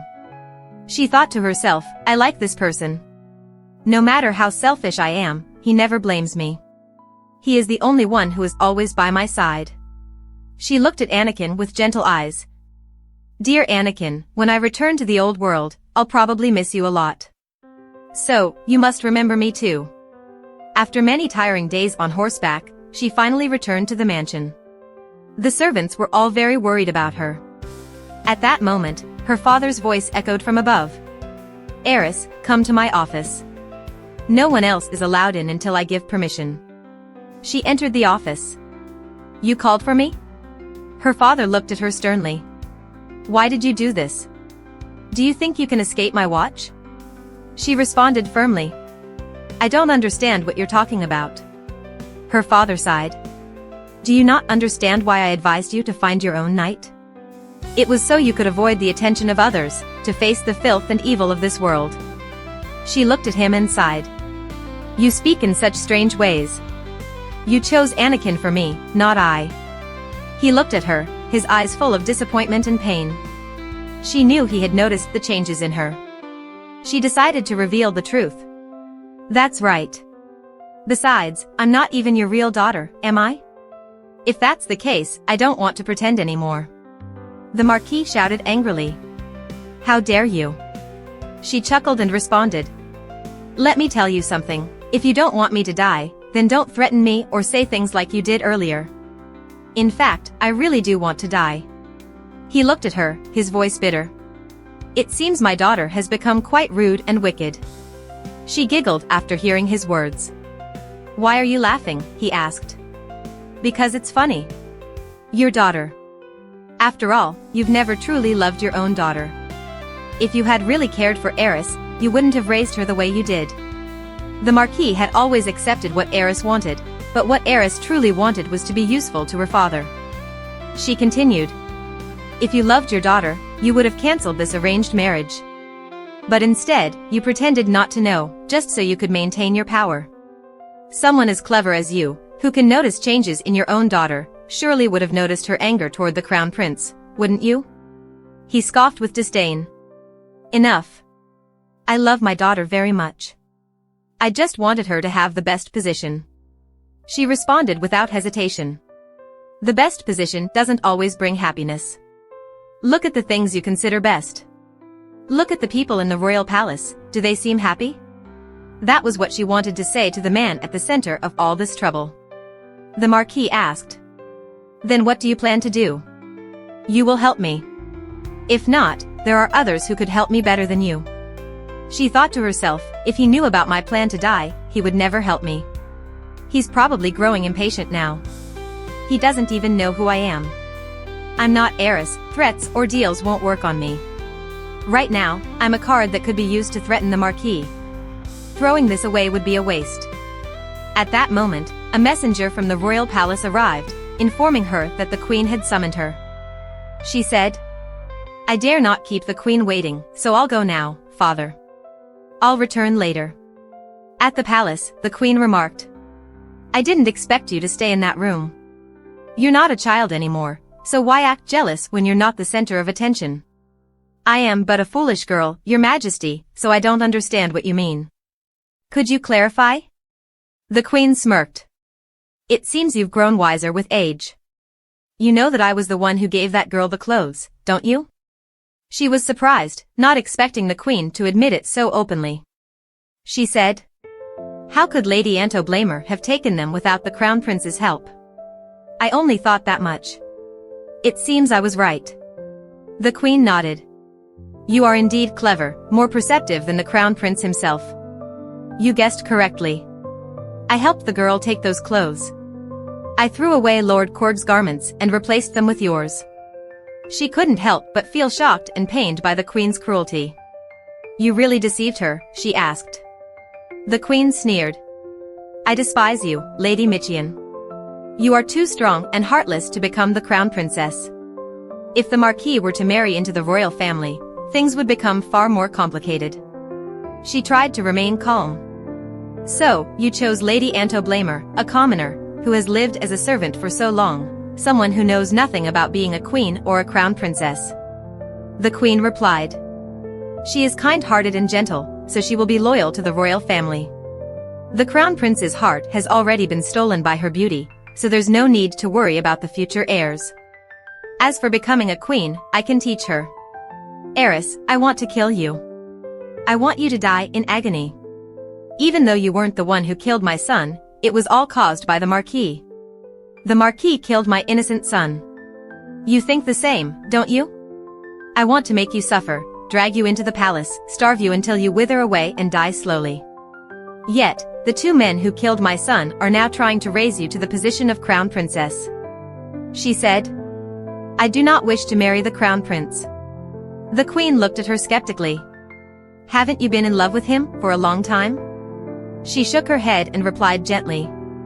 Isn't love the most changeable thing in the world? You know this well. I once thought love was everything, but now it's no longer that way. If you permit it, I would like to cancel this marriage. The queen sighed and looked at her. Does your father know? She calmly answered. Whether my father knows or not is not important. What matters is whether you understand my feelings. I will teach the girl for you. Besides, if you directly take on the task of teaching her, it might spread rumors and attract unwanted attention. At this moment, she hoped the queen would agree to her proposal. That way, she would have the chance to be alone with Helena. After all, if she wanted to reach the conclusion of this story, she had to kill Helena in one swift action. Only then could she face the death sentence, as it was in the original novel. Eris had never taught Helena, and she feared she would be rejected due to the law of karma. The queen said, "It's true that you and my son are not a destined pair. Alex needs a girl who is obedient and listens well." Her words seemed to implicitly agree with Eris's proposal. I stood up, performed the bow, and left. Finally, I could take the next step. After all, I had sought the queen's assistance, so the sooner I acted, the better. Since I was already at the palace, I should probably meet Helena to decide on the teaching schedule moving forward. On my way, I noticed a mirror, and Maddie was already waiting there for me. I walked closer, and Maddie said, "You've returned safely, haven't you?" Eris replied, "It seems like you people can pull strings from the shadows, right?" Maddie smiled, "Pull strings? That's called giving signals." Eris was quite hurry. "If there's something to say, just say it. I can't have long conversations in the palace." Maddie said, "I went looking for a solution. Please come to my shop." Soon after, I went to find Maddie. She handed me a dagger. Holding the dagger in my hand, I said, "It seems using this dagger to open an envelope won't work. It's a dagger that changes its shape according to the will of the wielder. You should stab someone with this dagger." "Stab who?" "Who else? The person that the owner of this body was originally meant to kill." "Are you telling me to stab Helena with this?" "Yes. You should bathe her in blood. This doesn't even have a blade, it's completely just a crude weapon. I already told you, it will change according to your will. You really have to want to kill that girl." "Do I have to kill her? Why do I sound so weak all of a sudden?" Maddie answered, "I remember you said you would do anything to return to your world. Have you been discouraged by knowing her for so long? Do you actually care for her? How ridiculous." Questions I had never pondered before suddenly flooded my mind. Is it right to kill an innocent person like her to save myself? From the perspective of the victim, would she feel anger or injustice? Helena would surely want to live. Even if her current life is a bit harsh, she firmly believes that happiness will come eventually. She fully deserves to enjoy those benefits. But I value my life more. At this moment, Maddie handed her a small vial and said, "Now, you need one more offering, tears. Use this vial to collect your tears." "What tears? Didn't I tell you?" "You're smart, try to figure it out yourself." After returning home, I handed Anakin a pouch of money and said, "Take this back to your brother. On your way, stay at home a bit and then come back." He asked, "How can I accept such a large sum?" I comforted him, "Don't worry about it. If it's not your money, I'll have to stay holed up in my house for a while, so just stop talking nonsense and go already." At that moment, he reached out to touch her hand and said, "Will you come with me?" "Why?" "I hope my master will go with me." "Why?" "Because I don't want to leave my master alone." He blushed, and Eris thought, a person who usually isn't good at making demands is making one now. "All right, if we're going, let's go." "Really? I'll go arrange things before you change your mind." After that, he took her to his home. She met a little girl. "Hey, who are you?" "Stop joking, we have a guest." "How could you bring someone home? You've never brought a girl home before."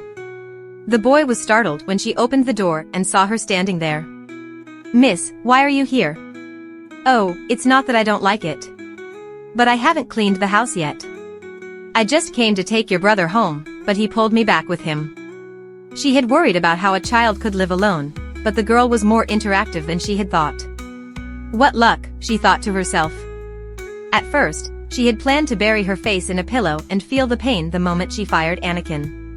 She was certain that it would be time to cry for her fate before becoming a cold-blooded killer. After all, it was hard to find an opportunity to cry, yet at this moment, the boy came up to her and said, "Can I bring you some tea?" "Let your brother make the tea, I have something to discuss with you." "Come sit over here. Talk to me." "What's your name?" "My name is Phoebe." "Did you name yourself?" "Yes." "Kikia is Kikia, it's such a beautiful name, isn't it?" Looking at the boy, she thought about how she hated the name given to her by her father, who had died from drinking and gambling, so she had given herself a new name. So cool, she thought to herself. Today, I came to give you the payment I promised last time, including the reward for distracting Hybris. Of course, it also includes the hush money. Is this the entire amount? If the hush money is the price for a life, then this isn't a large sum at all. Thank you, miss, thank you. Use it to buy candies to share with the kids in the neighborhood. Getting to know those children and making them act according to your wishes isn't easy at all. Oh, right, when I was buying gifts for the servants at the tourist site, I happened to pick something out for you. Do you like it? Of course, I do. This is the first time in my life I've seen such a beautiful gem. Thank you so much. Now that I have this, you can sell the earrings you gave me last time to support yourself. Actually, Kikia, there's something else I want to entrust to you. Whatever it is, just tell me. You need to find someone who is well-versed in court etiquette for me. However, that person must not be related to the royal family at present. If possible, it would be even better to find someone who hates the royal family. She thought, to teach Helena, I must first become a complete person, because I actually don't know court etiquette myself. I just need one opportunity to stab Helena during class. She asked, how long will it take for you to find that person? About a week should be enough. I will contact you through my brother. At this moment, the boy handed Anakin 2 gold coins and said, use this money to buy sweets and bread, so I can share it with the kids as the miss requested. He turned to her and asked, is it alright if I do that? I allow it, so you can go and come back. Alright then, I'll be right back. She thought, how can a skilled brother be like this? He must often be ordered around by his younger brother. As soon as he left, the boy said, your brother seems to be smiling a lot these days, doesn't he? Well, not too often. Why do you ask? Because he looks happy. Sometimes, I also feel scared of him. He seems like a puppet controlled by a witch. He only breathes but doesn't feel like a living person. By the way, has your brother been given a name yet? I've named him already. I call him Anakin. That's a really nice name. I also have a talent for naming. Why didn't I name my brother? He said he doesn't need it. After all, no one calls him by name. Even if he has a name, it would be meaningless. Did he say that to you? My brother doesn't want to create a meaning for his life, because living in the underground world only brings pain. Thank you for giving him a meaningful life. Meaningful? It's all the same. Let's skip that. How about you come to my house to be a servant? No, Mississippi. I understand that you care about me, but this is my home. In this area, as long as you have money, you can live well. Moreover, if there's a mouse, he will help you tear apart the rumors behind your back. Letting him out into the world would be much better. I think that if he can study and grow up in a good environment, he might become a remarkable child. He's truly a precious boy in many ways. Who knows, he might even become the ruler of this area one day. Before leaving this place, she thought, maybe I should introduce the boy to Maddie. She would definitely be pleased. On the way back, she asked Anakin, why didn't you refuse? What are you talking about? I mean when I named you. Your brother said you refused when he was about to name you. Why did the miss name me? If someone is going to name me, I hope that person will call me by my name the most. This is probably the rare occasion I've said this. You know that, right? In fact, the miss doesn't need to give me a name. I've only recently understood that. You just need to use me as a convenient tool. I just wanted to tell you that. The miss intentionally gave me a name, so I sensed that you would call me by it many times in the future. Wherever you go, whatever you do, you will always call my name." She replied, "Suppose I go back, what will you do with that name?" "I plan to become a wandering knight, as you advised before. A name given by my master being spread everywhere isn't so bad." At this moment, a flurry of thoughts and questions filled her mind. Even if she left, he could easily express his dependence on her. A straightforward young man. Did Eris give him a name? What name did she originally give him in the original story? What happens next after Eris dies? How will he be in that segment? In the original story, only Anakin's future is unclear, so she couldn't predict it at all. Could he survive, even if she died? Could she save him? After returning, she received an invitation to a tea party from the Duke of Korg's house, with the reason being that the young lady of the family was coming of age. The letter contained courteous language. "If I could hear advice from you, I would consider it an honor and cherish it for life. But if you do not agree, feel free to refuse, I will absolutely not be upset."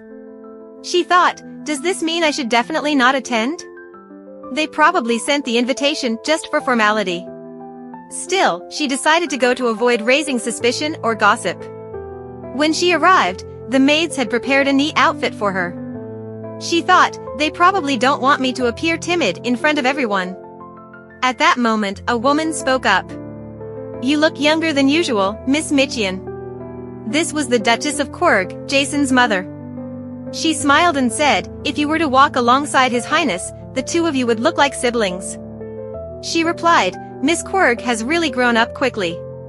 "Are all the daughters of the Korg family like that?" Lady Korg explained, "Our family is born to wield swords, even the daughters must quickly accept that mission. If so, you must be working hard not to grow old before the men, right? My family has lived in wealth for 3 generations, so I age slowly." She thought, Eris encounters enemies everywhere. Before she officially became the crown princess, they did everything they could to mock and humiliate her.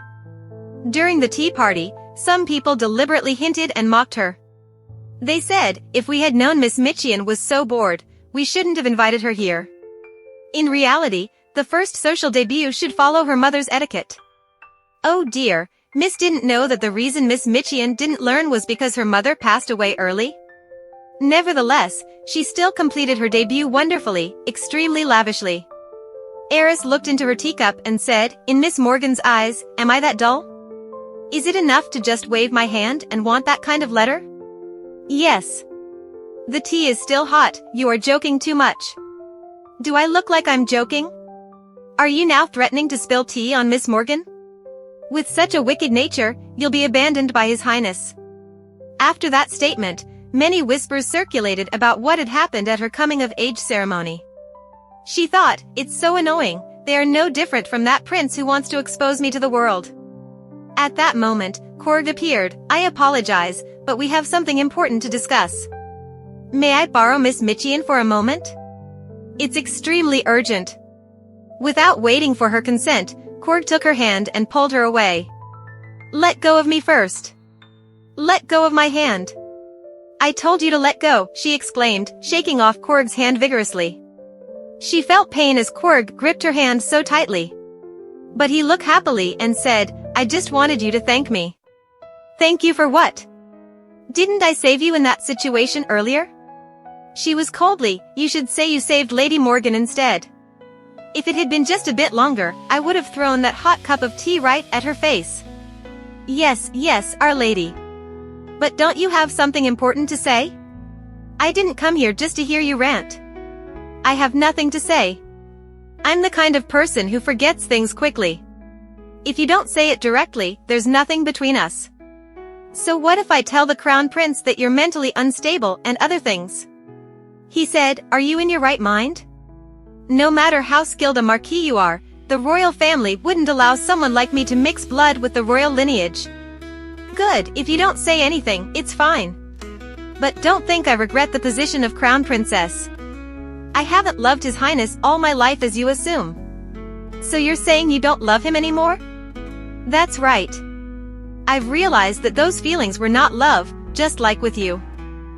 Though, if this were a story, Helena still wouldn't have fallen in love with Alex. As for Jason, no matter how hard he tries, being kind alone won't win her heart. She sighed. I know His Highness will never love me in this lifetime. Now, I want to rest for a while, can you leave me alone? So, you want to die, is that it? Think whatever you want. You don't believe me no matter what I say. She looked at him skeptically. How could I trust someone who always threatens me like you do? He answered, threatening a lady with humiliating words is pretty despicable, isn't it? But I don't understand why I always act so vile in front of you. Eris replied, it's fine. Trying to look cool in front of me makes me feel even more nauseous. Honestly, even if I am despicable, you're going a bit too far. Unlike someone else, I treat everyone fairly. And by the way, do you really have nothing better to do than care about my affairs? If I step back, Lady Helena will become the crown princess. That's all I have to say, so I'll be leaving now. Ah, almost forgot.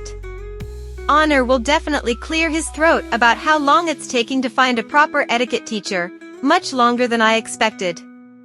I heard there's someone who meets all the requirements of her employer. Seems pretty strict too. Who is she, anyway? She's the former wet nurse of the late crown prince. Looks like I've found the right person. Knowledgeable in royal etiquette and holds a grudge against the royal family. On top of that, she's the one who cursed Mayus the most. A perfect candidate indeed. Anakin, bring Lady Antoblamer here. This chess game is all set. So, you want me to teach etiquette? I heard you're an excellent teacher. If it were Lady Michian, she would have completed this course when she was still a child, right? There's a big difference between who gets taught and who does the teaching. Who to teach? Why should I stand up and train some random girl at the Queen's command? Should I even tell you who this girl is? That's a crucial detail since I need to figure out where to begin. Lady Antoblamer, she's the daughter of the Crown Prince's former wet nurse and now a lowly servant.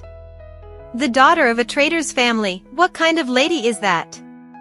I'm supposed to teach an uneducated country bumpkin. You'll probably need to start over from the very basics, huh? As you may know, before I became the wet nurse for Prince, I was the instructor for the Crown Princess and also the wet nurse of the late Crown Prince, as well as the teacher of the Queen.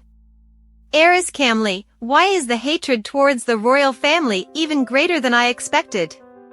Because I was once the Queen's teacher, I was able to survive the Great Purge when His Highness passed away. Immediately, she threw a cup of tea right into Eris's face. The only reason I set foot in the Michian estate, which I despise, is to witness how the man who was struck by lightning for the crime of killing someone else's child raised his own daughter. Emma immediately said, "What on earth are you doing? An old woman clinging to her life because of past connections, and you dare treat a lady like this? What's going on?" Eris told Emma, "Stop it, it's fine, you can leave now."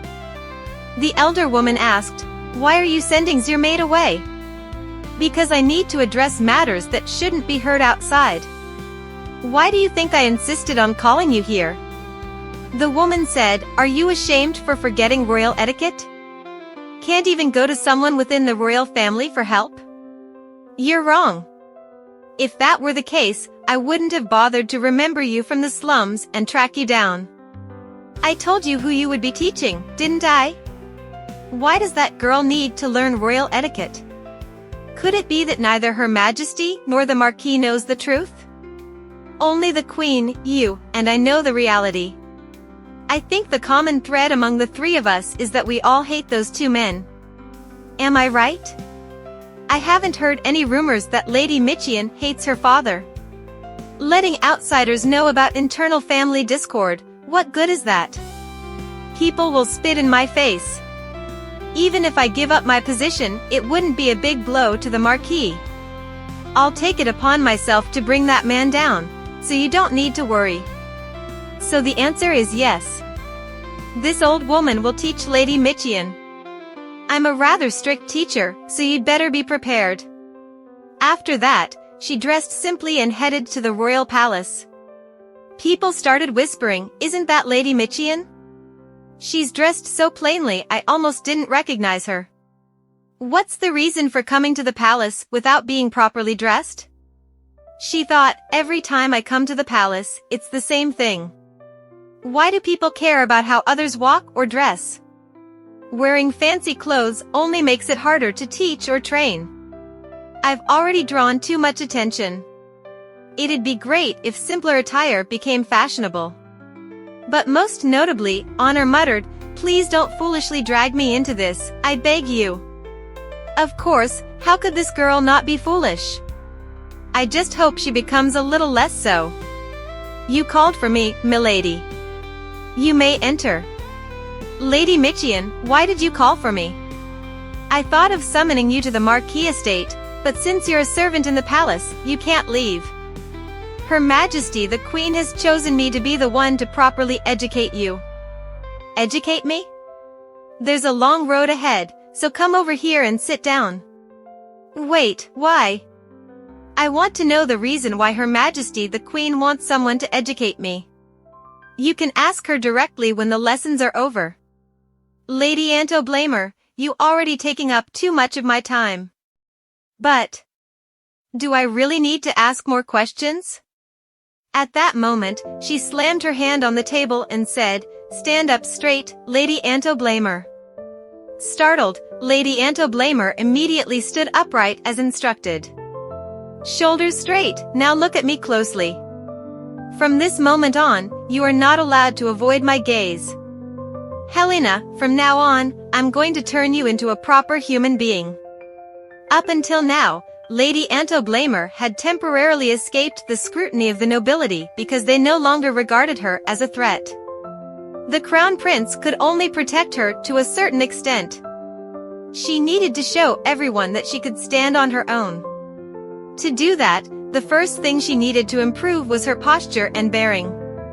How could one engage in a real conversation if they couldn't maintain eye contact? Her posture wasn't bad, so that was a start. "Lady Anto Blamer, what is the level of your basic knowledge? Can you read and write? How about dancing? Writing? I've learned it before, but I don't quite understand it. What about the Palvan, Mikako, and Tulin dances? Do you know those?" "No, I don't. I didn't expect much anyway." In the original story, Helena didn't receive an education until she became queen. "So, before we begin etiquette lessons, I'll teach you how to write. Open the book in front of you." She had to teach Helena the most basic things, from table manners to selecting appropriate attire and adjusting her gaze to appear elegant. Fortunately, Helena turned out to be smarter than she had feared. She even had to teach her how to ride a horse, but that could be saved for some romantic event with the Crown Prince or Jason's. "What is it?" Where are you going?" "I'm going to change my clothes." "I'll be right back." Eventually, the dance lesson was a truly challenging experience because one had to master both the male and female parts of the dance. Reflecting on the earlier situation, you'll be Lady Michian's dance partner? Me? Me? Oh, did I just step on your foot? It's fine, just keep going. Lean a little to the right, straighten your posture. Once more. Anakin must have been exhausted from having to dance with me. After changing her outfit, she said, "Put the book down and step to the center of the room, we're going to learn to dance. Let's start with a Mikako dance. Lady Michian will be my dance partner." "What?" It might feel a bit awkward during practice, but just for a bit. First, we'll do the Mikako, then Palvan, and finally Van. From simple to complex. Relax, the stiffer you are, the easier it is to lose rhythm. Too close. Van has to be danced like this. Okay, slowly now. 1, 2, 1, 2. Helena was always so beautiful, truly radiant. I wonder, when she falls in love, how much more dazzling will she become? No amount of poetic language in the world could capture her beauty. So, which will come first? Her falling in love with the crown prince or staining the royal sword with her own blood? At this moment, Helena asked Lady Michian, "Do you intend to turn me into the crown princess?" To be blunt, it's because the queen asked me to, so I agreed. But why? Lady Michian, don't you love the crown prince? I don't understand what you're talking about. Don't you see that no matter how much effort I put in, His Highness still loves you and despises me? Helena told me that His Highness has never asked me if I love him. Hearing Helena's words, Eris couldn't stop laughing. Seeing the surprised look on Helena's face, she added, "You're asking why? It's because I don't care about your feelings."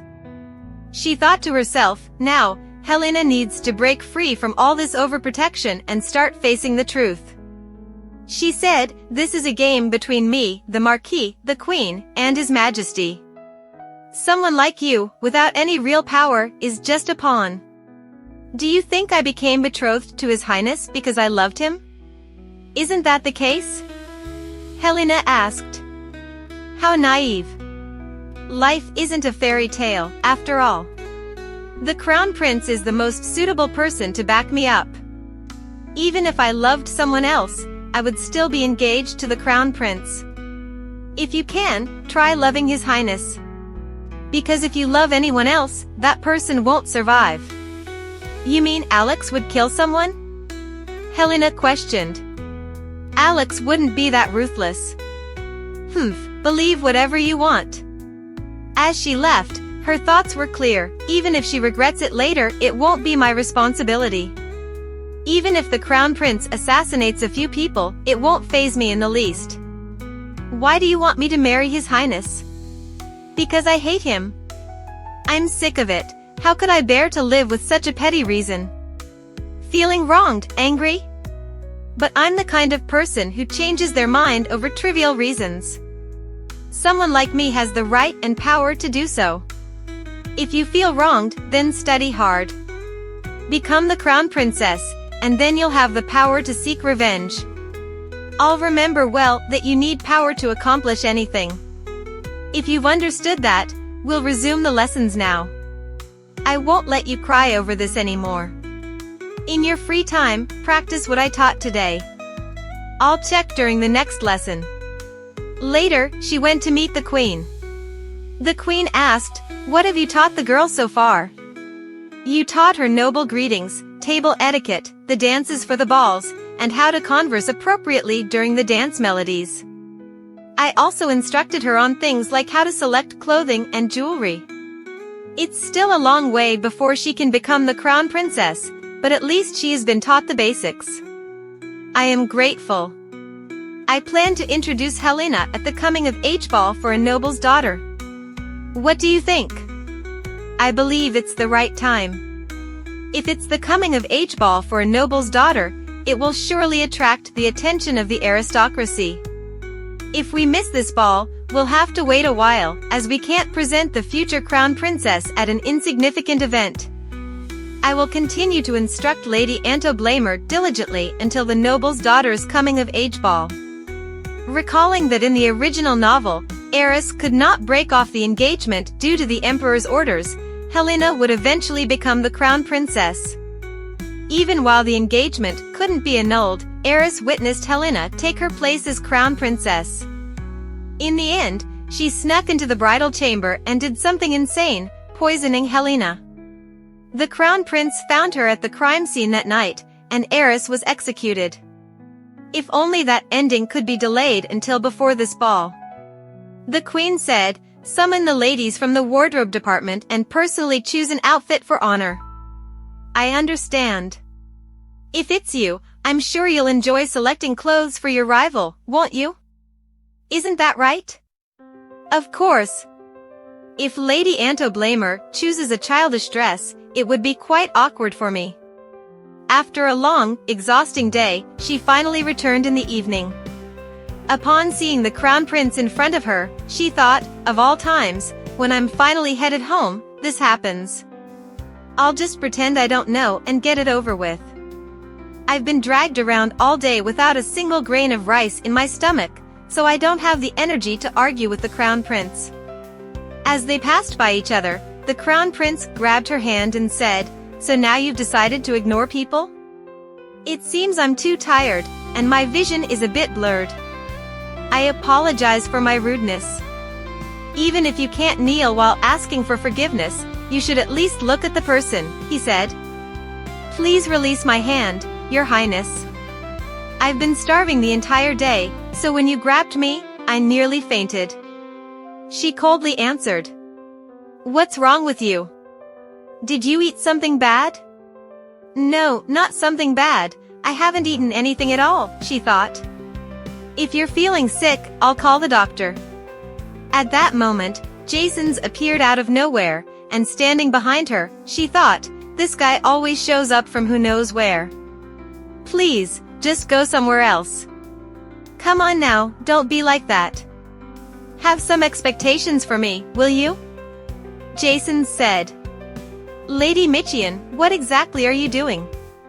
"I'm asking you, what are you up to?" "What am I doing?"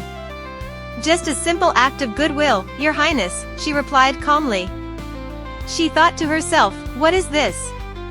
These two old fools, arguing right in front of me. Go ahead, fight. The atmosphere is about to explode into a full-blown conflict. I don't care if you two want to sever ties or engage in some strategic partnership, sort it out yourselves. I'm going home now." "Anakin, come here," she called. "Did you call for me?" "Forgive my rudeness for interrupting," Anakin rushed in. He lifted her into his arms, leaving the two old men dumbfounded. She said, "You must hate looking at my face, so I'll excuse myself first, Your Highness." On the way back, they couldn't avoid the whispers. "Did you see that? Lady Michian is being carried by a strange man. Even if she sees him as a servant, how can a proper lady entrust her body to a man like that? She's truly a disgrace. She has no right to be the prince's fiancé." "Anakin, if you hate me too, just say it. When you feel that way, I'll try to understand," Eris told him. Now, she didn't care about being disliked, but she didn't feel comfortable at all. After all, in front of Anakin, she wanted to maintain some authority because she didn't want him to see her in a broken state. He said, "Have you forgotten? I swore to be loyal and serve you. But he knelt down. I said I wouldn't let any temptation or suffering stop me. If you want, I can swear one more thing right now. If one day you even come to hate yourself, I will never let go of your hand blindly." She replied, "Are you saying I can manipulate you however I want? Because you're entirely mine?" He answered, "That's right." She touched his face. "I need someone who, even if they discover my twisted soul, won't mind. And you alone ignite the sharp sensation that pierces from my toes.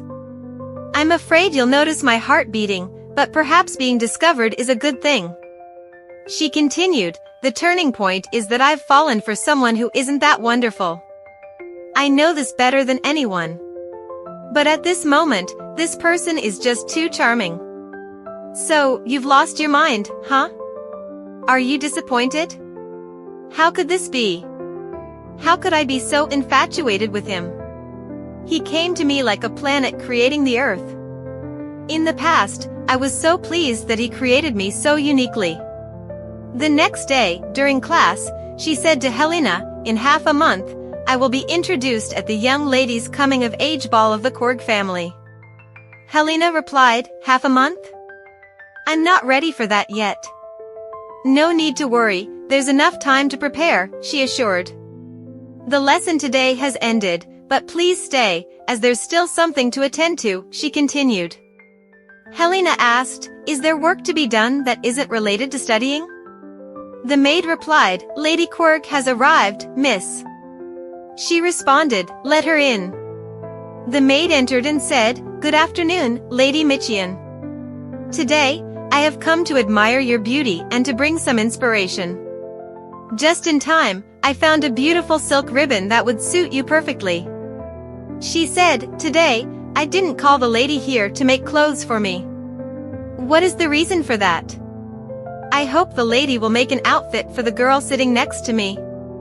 Excuse me, but miss, my clothes are meant for those of high status.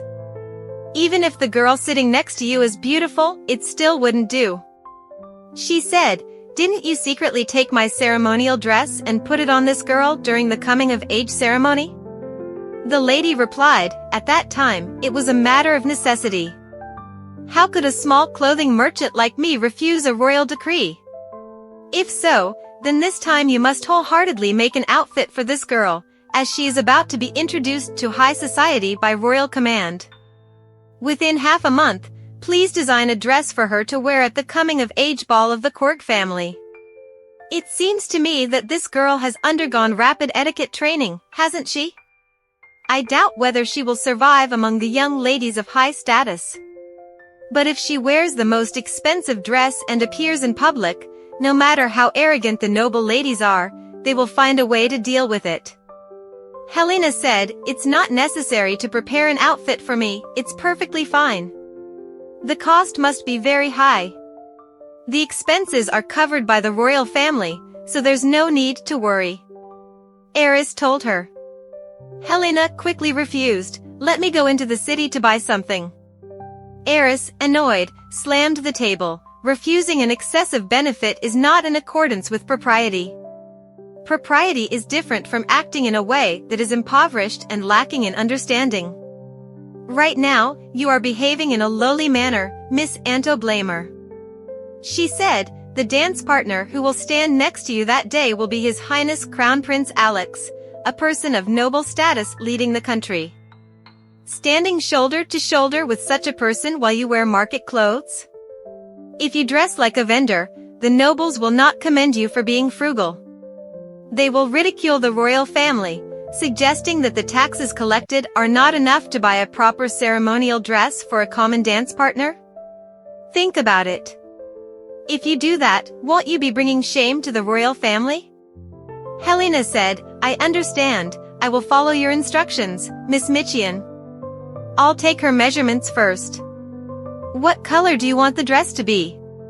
Lady Quirk asked. Choose purple. Purple?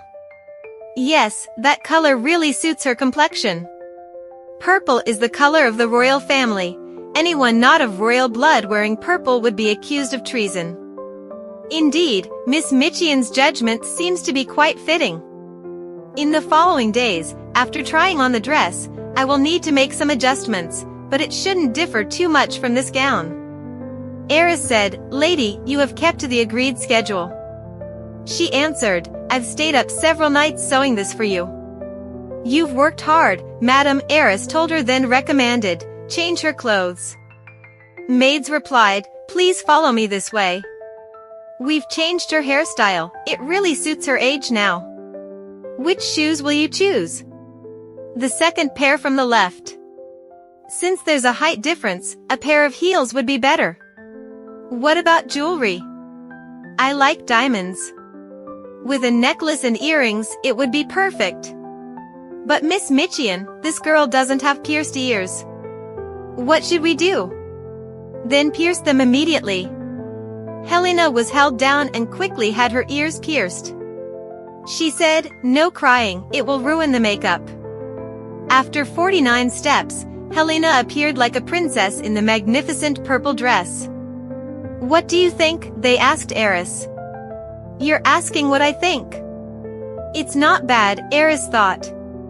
In truth, she looked perfect, to the point where Eris felt joy for the child she had educated herself. Properly made up, she exuded her own solemn elegance. In the past, I had been incredibly jealous of the young ladies adorned in luxurious and beautiful outfits. Not just me, most of the attendants felt the same. To be dressed up and dance just once in a lifetime was a dream. But after just one experience, I realized that beautiful things were more difficult and inconvenient than I had thought. Truly, some people can't eat enough, while others can't make ends meet. She said, things like this have nothing to do with beauty being difficult or inconvenient. What you're experiencing today is merely the beauty standards set by someone else. anyone can be beautiful at any time. At that moment, a servant brought out some passion fruit cake for the two of them. It looked very appealing and seemed delicious. But when Eris took her first bite, she discovered there was sand in the cream, while Helena's cake seemed ordinary.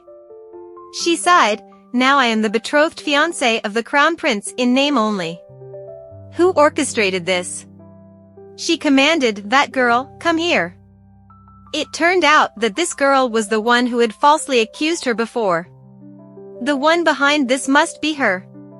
Eris said nothing, she simply raised her hand and slapped the girl, causing her to fall to the ground, making those around them gasp. She commanded, "Help her up. Why do you look down on me and follow Miss Antoblamer? Is it because she treats you better, or because she is more intimidating than me?"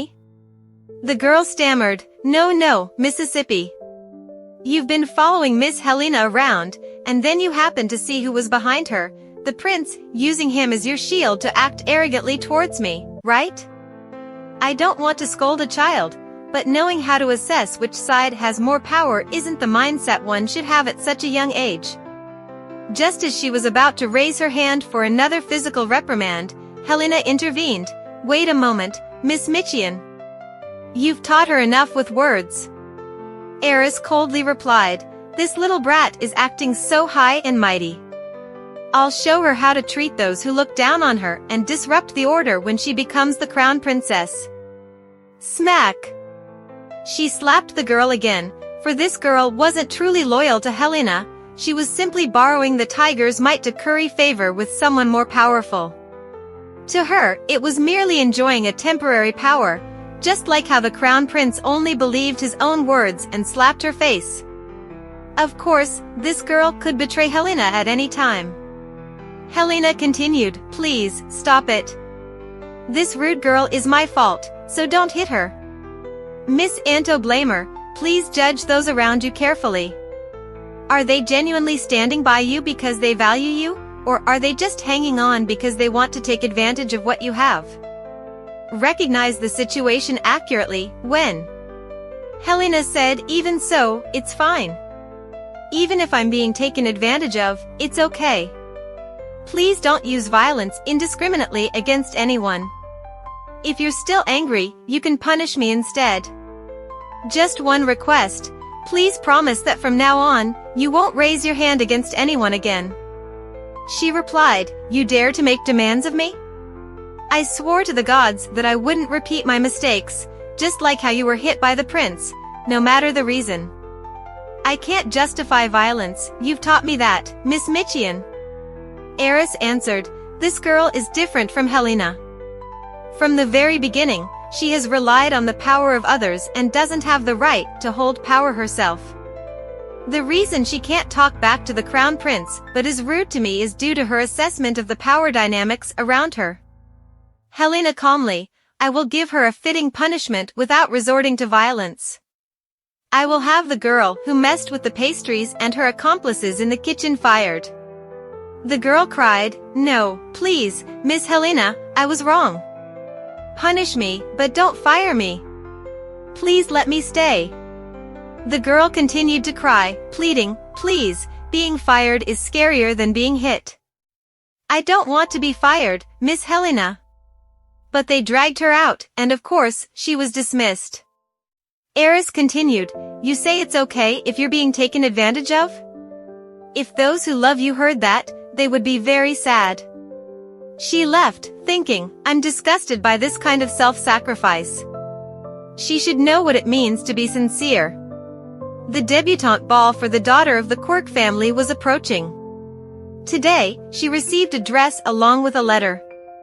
"Dear Miss Michian, it's hard to believe that the chilly season has arrived. How did you find the coat I sent before? I've been busy preparing for the debutante ball and haven't been able to visit you personally, and I feel truly embarrassed. I promised to make your outfit from the first stitch to the last with my own hands. Please don't forget that my biggest client, my muse, is only you, Miss Michian. I hope you will wear this dress and shine at the debutante ball as you always do. Loyal guardian of hers."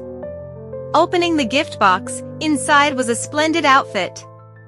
She thought that at this level, it was not just a dress but a true work of art. Just one glance showed that it was far more intricate than Helena's dress. Why is that? Eris pondered. For that lady, this was probably just a means to an end. In the original narrative, that lady exploited Eris as a tool to establish her status in high society before eventually siding with Helena. I wonder if the story will be different this time. I can't predict anything. Moreover, I need to choose a suit for Anakin to wear. At that moment, Anakin spoke up from behind, "This dress looks like it was made from a flower." She jumped and turned around, asking, "How long have you been here?"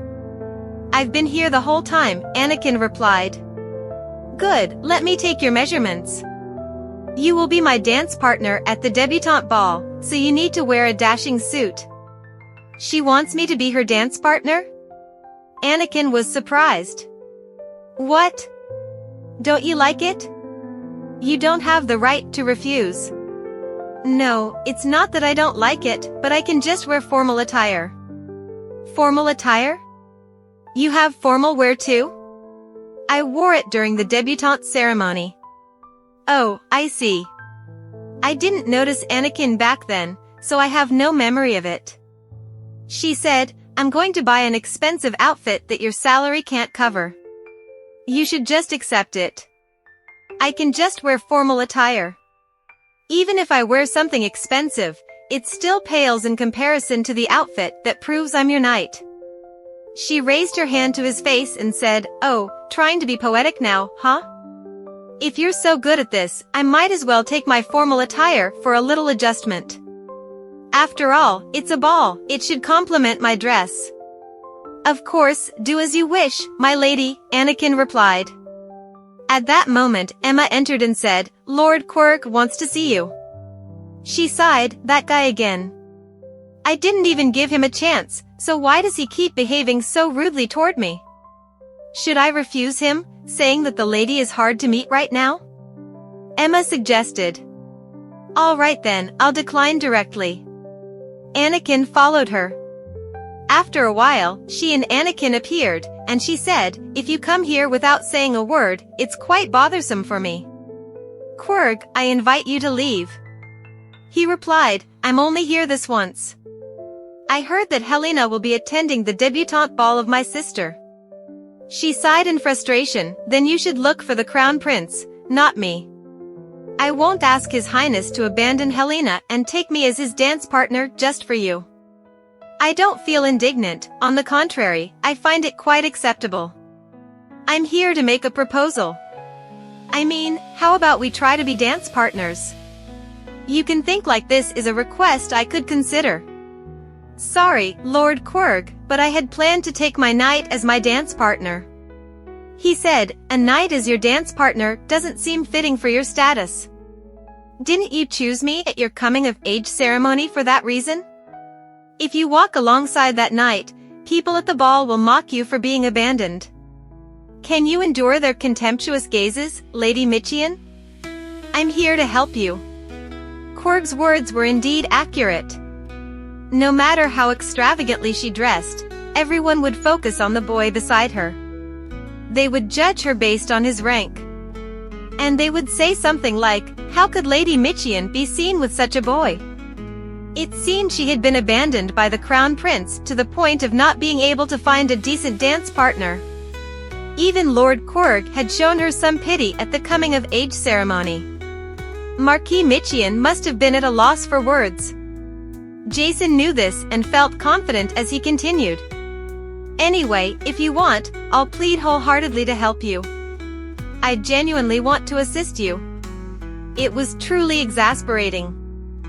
"Regardless, I'm not going with you. This is not the time to discuss it, good sir.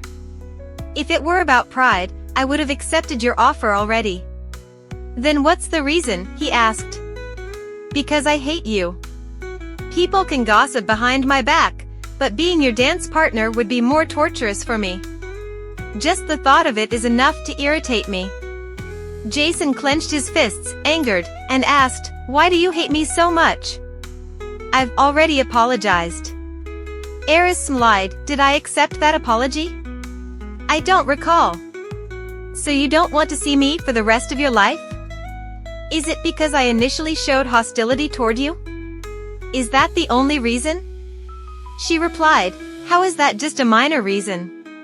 My trust in you has vanished. How can I believe you won't betray me again?"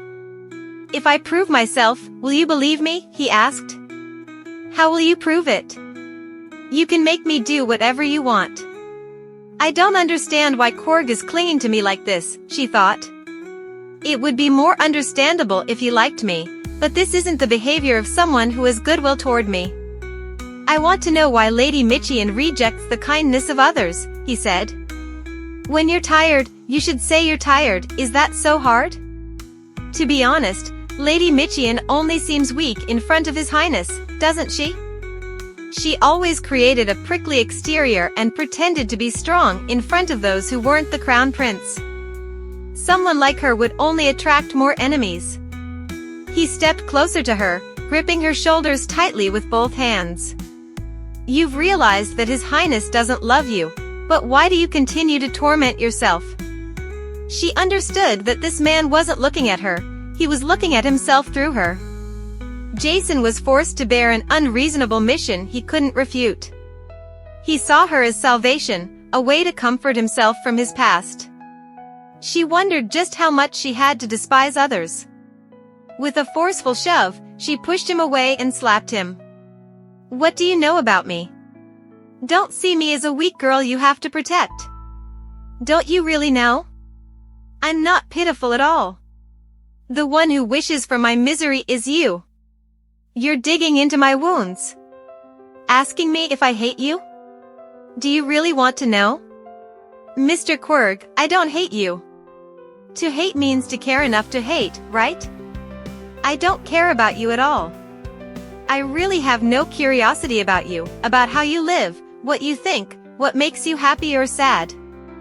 I have no desire to know, and even if I did, I would want to forget everything. Because to me, you are a stranger. Even if you said you'd die tomorrow, I wouldn't shed a single tear for you." "Then you don't need me, do you?" he asked. She turned to walk away. "That's right. If you know already, then don't speak to me again." "Wait, my lady." Jason called after her, reaching out to stop her, but Anakin blocked him. Jason, furious, exclaimed, "How dare you touch a noble's person? Do you want to die? Whoever touches my master, no matter who it is, my duty is to protect. If my master doesn't want it, I won't allow anyone to interfere," Anakin replied coldly. He turned to her and asked, "What will you do?" "Please give the order, my lady." At that moment, she didn't respond. Instead, she gazed into Anakin's honest eyes. They were truly beautiful, those eyes meant just for her. Without thinking, she reached out and gently touched his face for a few seconds. Then she remembered Jason was still watching her. She quickly withdrew her hand. "I've said all I need to, don't bother me anymore. Just go back. If you need a trash can to dump your anger and sorrow, I'm happy to lend you a mirror. Don't look for someone else, deal with it yourself." She was referring to Helena because she thought if Jason approached Helena, she would definitely accept him. The thought of that scene was unbearable for her. As she reached the door, she turned to her maid and said, "It seems our guest has lost his way. Could you please escort him to the exit?" "Yes, my lady," the girl replied. Once back in her room, she told Anakin, "Go to the kitchen and get me some medicine, my head hurts too much." "Understood," Anakin replied. As soon as he left, she stepped off the bed and locked the door. Her heart was in turmoil. She just wanted to confirm that no matter how stubborn she was, Anakin wouldn't give up on her. She hoped he would continue to strive for her sake. However, her overthinking triggered her stomach pains again, and she clutched her abdomen, wishing the discomfort would pass quickly. At that moment, Anakin stood outside the door. After several failed attempts to open it, he asked, "My lady, are you asleep?" Not hearing a reply, Anakin grew anxious.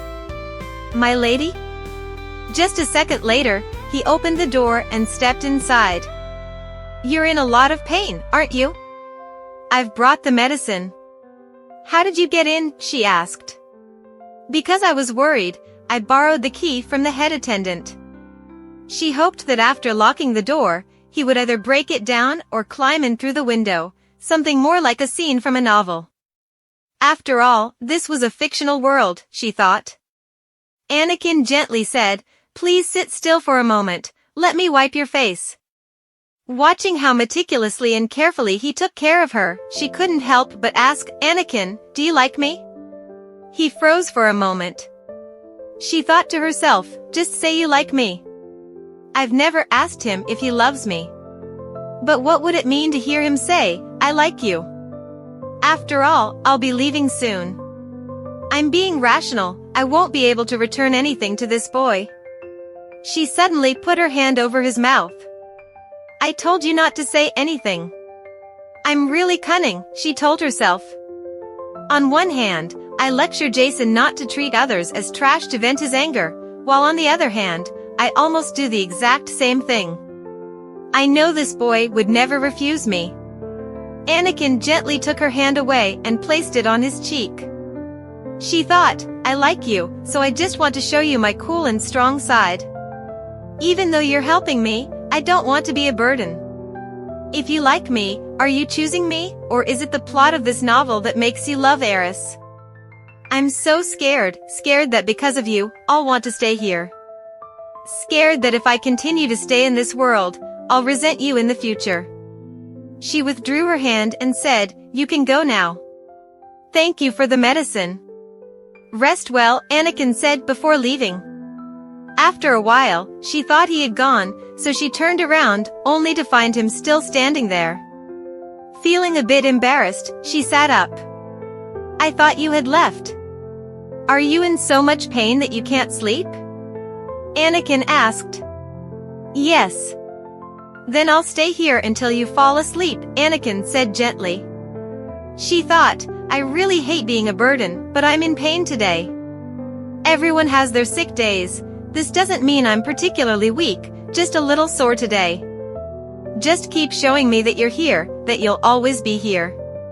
And so, she spent a restful night with Anakin by her side. Tomorrow was the Quark family's coming-of-age ball. The last class had just ended when a commotion erupted outside the door. Get away!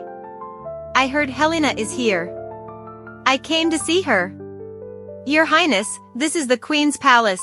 You must have a holy decree before entering. The attendant tried to stop him, but Alex was determined to barge in. As soon as he stepped inside, he pulled Helena behind him. Why are you with Helena? I insisted on inviting her for tea, Helena replied awkwardly. Isn't that right, Miss Michian? Don't you have any fear? If that thing harms you, what should I do? Am I a monster or something? No, you're worse than a monster. I'd rather you be a monster than have to worry like this. Your Highness, then why have you come here? I have something to discuss with you. Helena, come with me to the Quark family's coming-of-age ball.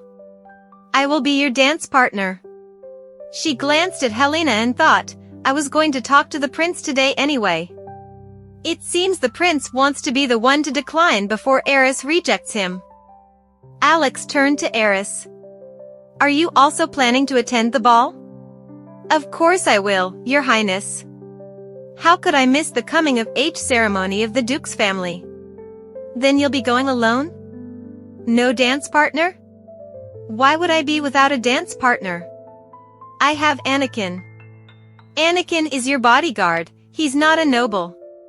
Last time, he wasn't even a nobleman. That remark is offensive, but Miss Antoblamer is still a commoner as well.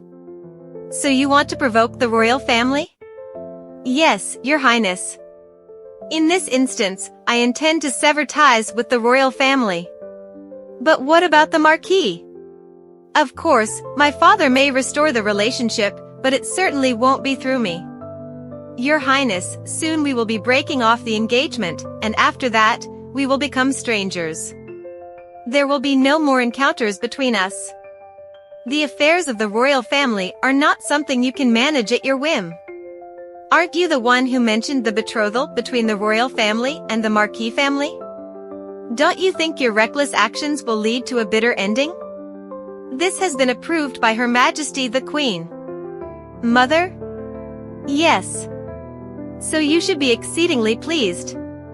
Haven't you been looking forward to this? Today is the day of the coming-of-age ball. The dress that the lady crafted and sent over is truly magnificent. If I don't groom myself carefully, my face will look pale. She thought, since I have the honor of wearing the lady's masterpiece, I must showcase it to do justice to her work.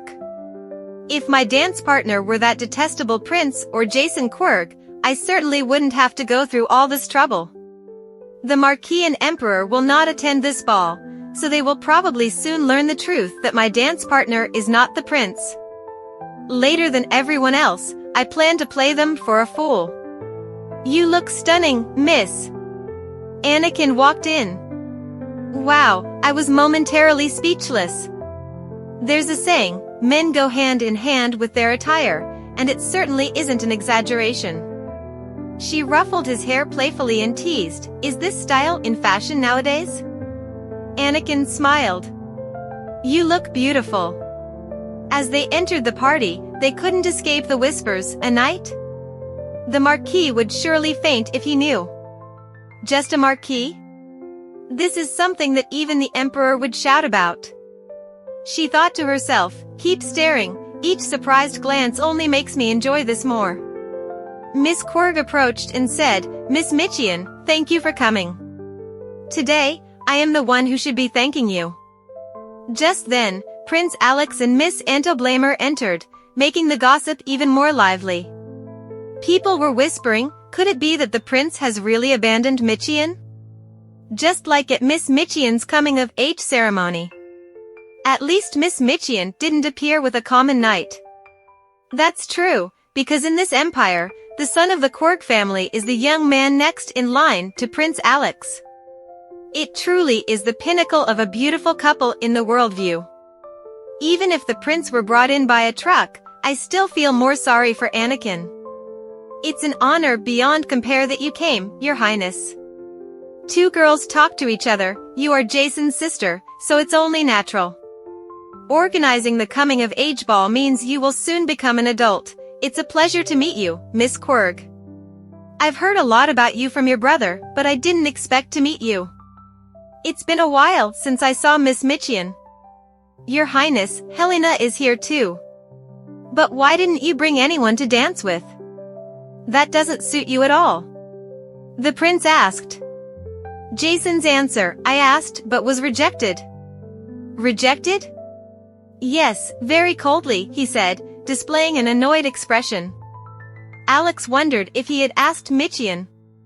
Helena innocently said, goodness, rejecting even Jason, she truly is a bold young lady. Jason bashfully approached and scratched his head. Eris glanced at Helena and thought to herself, nice, Helena. Today, I will cherish your innocence. The opening music began to play. Eris looked at Anakin and said, Anakin, let's dance a song. Of course, Anakin replied, taking her hand. At that moment, Jason tried to intervene, wait, Miss Michian. But how could he stop them? The two confidently strode forward, while Alex looked annoyed, even neglecting to invite Helena to dance, making her sulk. Eris smiled and said to Anakin, you practiced after being taught by your nurse, right? Anakin humbly replied, yes, not really. I thought I would embarrass you. She laughed, good thing I'm the only one who knows, you're quite charming. But from now on, you need to be careful not to let others find out. As the music changed, they continued to dance. People were gossiping, he's not even a knight with a title, right? I bet he seduced Miss Michian, the one abandoned by the prince. In reality, she just became an adult and doesn't understand the ways of the world yet. Eris thought to herself, let them gossip all they want. Maybe this choice of mine will become a weakness, and who knows, I might regret it soon. But I don't care, because I'm in such a good mood today. I want to act a little recklessly. Anakin, I allow you to kiss me if you want, and right after that, oh my, in that moment, she felt like she had become the protagonist of this story. The entire ball fell silent. What am I watching? Oh my. Even the prince is watching, isn't he? She whispered to Anakin, how about we go outside? Let's sneak away. Yes, yes. She turned and bowed. This was truly a wonderful debutante ball. Miss, farewell from Quirk. Yes, take care on your way back. The two held hands as they left the ball, leaving the commotion behind. At the ball, Fina asked Jason, is it true that the knight is the lover of Miss Michian? Be careful with your words, Fina. Don't speculate wildly. But I did mention to you before that the knight escorting Miss Michian behaves like her lover. She's using tricks to make the prince jealous. Her nature is truly cunning, just like her father. Aren't you one of the prince's companions? Why are you dressed so extravagantly? At that moment, Helena said, I heard Miss Michian has called off her engagement. So if the two really do love each other, it wouldn't be improper, right, Alex? Oh my, did you hear that just now? Yes, they called each other by their first names, right? Has anyone seen Miss Antoblamer's dress today? If Jason announces here that we have not called off the engagement, wouldn't that make Helena his mistress? Fiona said, so from now on, Miss Antoblamer will become the crown princess? If the prince favors Miss Antoblamer, then all the better, right? No, to become a queen, one must be careful and affectionate like Miss Antoblamer. She will become a kinder and more beautiful queen than anyone else. The gossip continued without any sign of stopping. Just then, someone announced, Your Highness, His Majesty requests your presence. Alex's face immediately changed. Your Majesty, I heard that you brought the nurse's daughter to the debutante ball. Are you even in your right mind? You need to keep Eris Michian close. Plead or beg if you must. You must bind that girl to you again. I heard that Queen Mother has approved the annulment with Michian. I can't believe that girl has also requested the annulment herself. Do you have any idea how much I've suffered because of the trouble that girl has caused recently? And it's only because the Marquis and His Majesty have covered for her that she has grown so arrogant. You were the one who said we needed to be cautious of the cunning of the Marquis Michian, so how can you allow her to stay close? She's already so proud. How arrogant will she become once she's related to the royal family?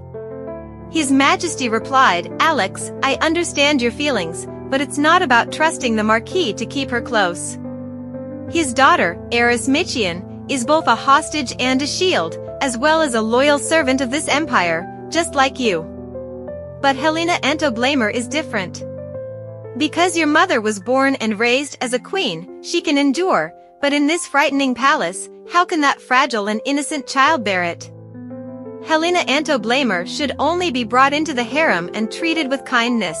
There's no need to put the girl in danger by making her the crown princess. But what if the Marquis harbors hatred and attempts to assassinate that child? As you said, the Marquis is very cunning. Can you guarantee that you can perfectly protect your girl? What should I do now? Everyone only knows that you and Eris have called off the engagement. She's even avoiding me. I will use the imperial edict to summon Eris Michian to the palace.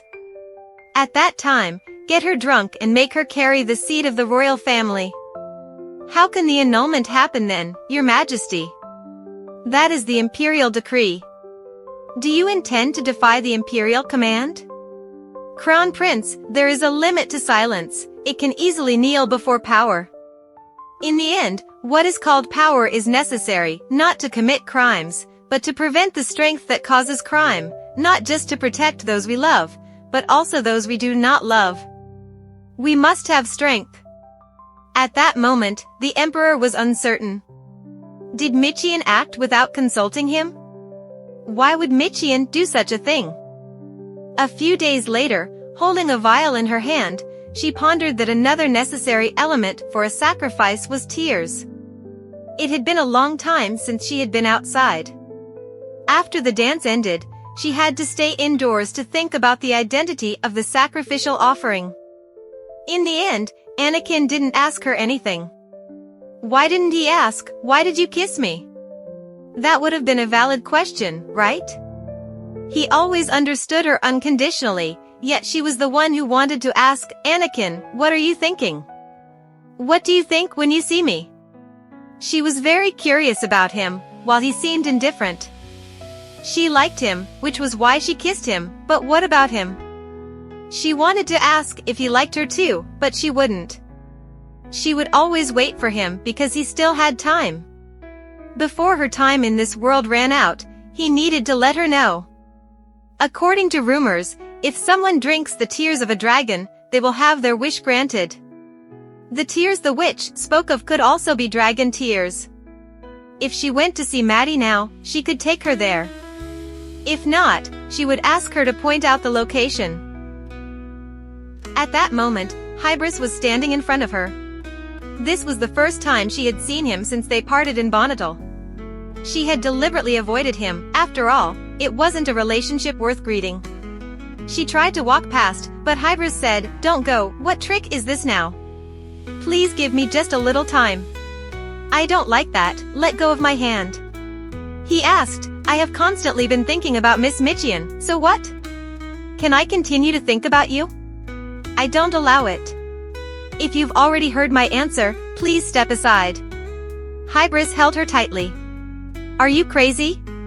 What are you thinking? There's no one in this alley, but what if someone sees? There are many rumors about Anakin and you. That's why he's not allowed in the minister's office due to the scandals." She considered kicking him, but Hybris said, "Please, don't treat me like this. I only think about you, I want nothing more." Hearing him cry, she panicked. "Don't cry." "Hey, wait, minister. Please call me Hybris." Eris refused, "I don't like calling you that. Your body is meant to worship the gods of this world. I'll pretend today didn't happen, so please go home." He asked again, "Am I not allowed to look at you?" What on earth is he talking about? This foolish man. Should she ask, "Minister, do you like me?" "Yes, how could I dare?" she said, "even knowing that Eris Michian is your half-sister?"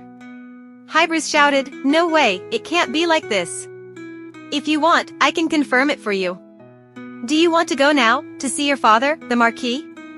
Hybris held his head, mumbling, "Eris is my sister? Is that even possible?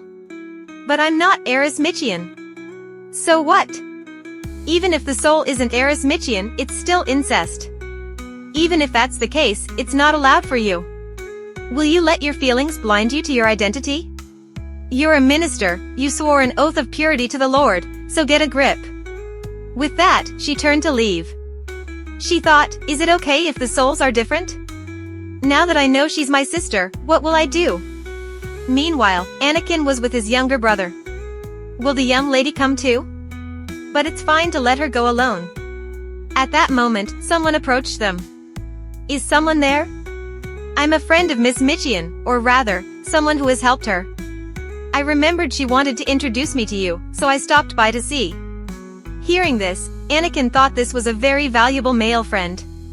"Nice to meet you, Kikia." "Maddie, what are you doing here? Is it my warm-hearted brother?" "What a funny coincidence, it's not a blood relationship, I know.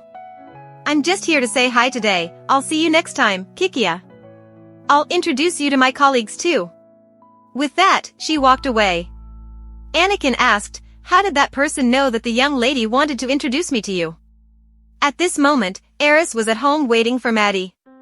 There were always so many interesting things around here. "Isn't this bell too shaky?" She picked it up and shook it by her ear, and from behind, Maddie said, "You're not worried at all that touching a witch's belongings might bring a curse upon you?" I don't quite believe it, but where have you been?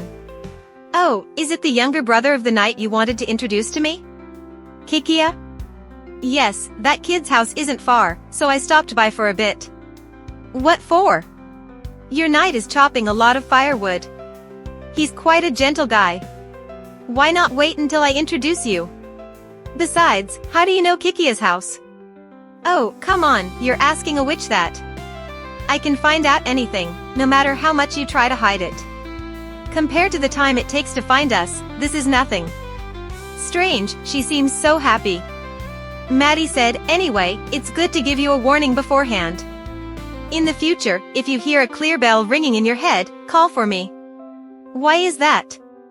That's a portent for the first month. I've told you before, haven't I? When it feels urgent, witches evolve. After the 13th bell tolls, they will evolve into witches, and once they become witches, they can never return to being human again. Once a witch, they will be bound by this world.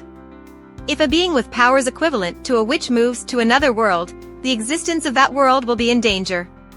You don't want to live forever in this world, do you? This time, Eris hesitated at Maddie's question. Perhaps there was something bothering her now. Maddie paused, I'll stop giving advice here. There's nothing interesting going on, so why are you looking for me? I know a few things about the sacrificial item you mentioned. What do you know? There are quite a few legends in this world about tears. Among them, mermaid tears are pearls, and fairy tears are jewels, so it can't be those glass ones, right? Moon tears are folk, but I guess what you need isn't that mundane stuff, is it? If so, then what about the other legends? Once upon a time, there was a girl who was lonely because she had no family. She was neither proud nor fearful, and she had nothing to lose. But one day, the world transformed her into a goddess. When she became a goddess, the sky trembled every time she had a thought, and the earth shook with every question she asked. Thus, people brought everything they had to make her happy, so that she would have no thoughts or doubts. Precious treasures, perfumes, honey, and fresh fruits, the most handsome and beautiful servants were sent to care for the goddess. The powerful people of the land constantly offered tributes and put on shows to make her happy. In no time, the girl suddenly had many things to bring her joy.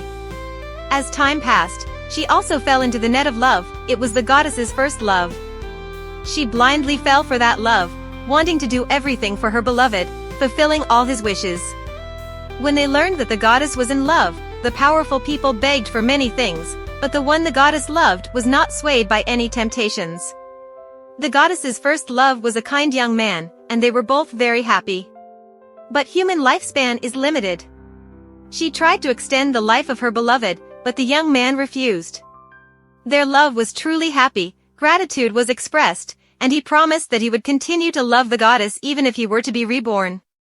But the goddess could not accept the death of her beloved. She was so sad that she cried. Those tears fell continuously for a long time, through 1,000 appearances of the sun and the moon.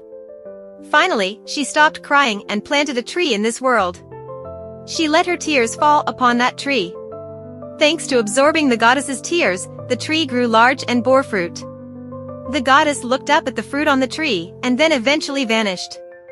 On the tree left by the goddess, there is a type of fruit resembling a teardrop. Because of this, it is called tears of the divine. Couples in love often vow their love with the tears of the divine. That legend is about the tears of the divine, but it's just a mythical fruit, so it cannot truly exist. So what remains is the tears of the dragon, right? The tears of the dragon, which, if consumed, will make wishes come true. If so, you must have come to me to ask how to find the tears of the dragon, right? First of all, yes. I'm sorry for making you guess, but I don't know what the tears of the dragon are. Really? Of all those legends, how many are true? To be serious, all of them are true. The tears of the moon are also a legend. There was a sick father who revived by drinking the bone marrow soaked in the pollen of medicinal herbs. If the tears of the dragon can truly make wishes come true without going against the laws of nature, then the tears of the divine must also exist. Oh, that tree is in the witch's territory, right? Really? Does that type of tree actually exist? That tree has evolved so that only witches can recognize it. But now, finding a witch is quite difficult because they don't want anyone to discover their identity. Of course, there will be exceptions, and the first witch is Lily. The witches who visit Lily respect her desire for rebirth, so they killed her to allow her to be reborn. Creating life is not the realm of witches, so they need the help of dragons. But witches do not have a good relationship with the dragon clan, right? Lily had promised to give half of the fruits she grows to the dragons. If they eat that type of fruit, their reproductive abilities will increase significantly. After all, that tree is being protected by witches to keep humans from noticing it, so those tears are a necessary sacrifice. So that's how it is, it's like the fruit in the legend, but it actually exists. When the time is ripe, you will know, so don't worry too much. Would you like me to read your fortune? I told you I don't believe in superstitions. Oh come on, don't be like that. Which one do you want to see? If it's about the future, that would be great. Choose a card. Eris reached out to pick a card. How about this one? The card was death. Maddie said, you absolutely must not go alone, okay? Stay close to Anakin in any circumstance. Aha, I got it. Anyway, Anakin and I are always glued together. Yeah, but I also want to see my love fortune with Anna. Eris felt embarrassed, who said it was Anakin? If not, then why did you scream? I'll tell you something even more special. Tonight, everyone plans to light fireworks to celebrate those graduating from the academy. If it's just the two of you watching together, it will definitely be as effective as love magic. But the academy prohibits outsiders from entering. Miss Michian is not an outsider. That evening, Eris and Anakin went to the fireworks display together. Marquis Michian was the largest sponsor of the academy, and she thought that this reputation wouldn't help her in life, but it turned out to be useful in moments like this. Even though they were outside, it wasn't cold at all. Was it some heat retention spell or some kind of enchantment? The two were given the best viewing spot for the fireworks. Soon after, they admired the stunning fireworks show together. It's so beautiful, even better than I imagined. At that moment, Eris glanced at Anakin and mustered the courage to take his hand. She thought, if not now, she might never dare to say it. She said, Anakin, you know, I will. Before she could finish her sentence, a loud explosion erupted behind them. Anakin quickly embraced her and brought her down. Anakin, what was that? Monsters.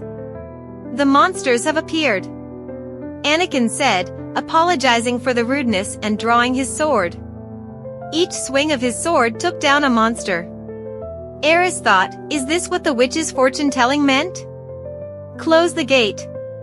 Prevent the monsters from flooding in any further. Seal off all exits on the ground. She wondered, monsters appearing out of nowhere, what's going on? Anakin said, if you give the order, I will charge into battle, but please don't forget that for me, your safety is the top priority. She asked, can the students fend them off? Those who study magical engineering are not just pure researchers, they are also trained to fight. Then let's go back, but the important thing is that no, Anakin, we don't need to put ourselves in danger. She picked up a gun from the ground, and together they ran towards the gate. Oh no, Demon City is blocking the exit.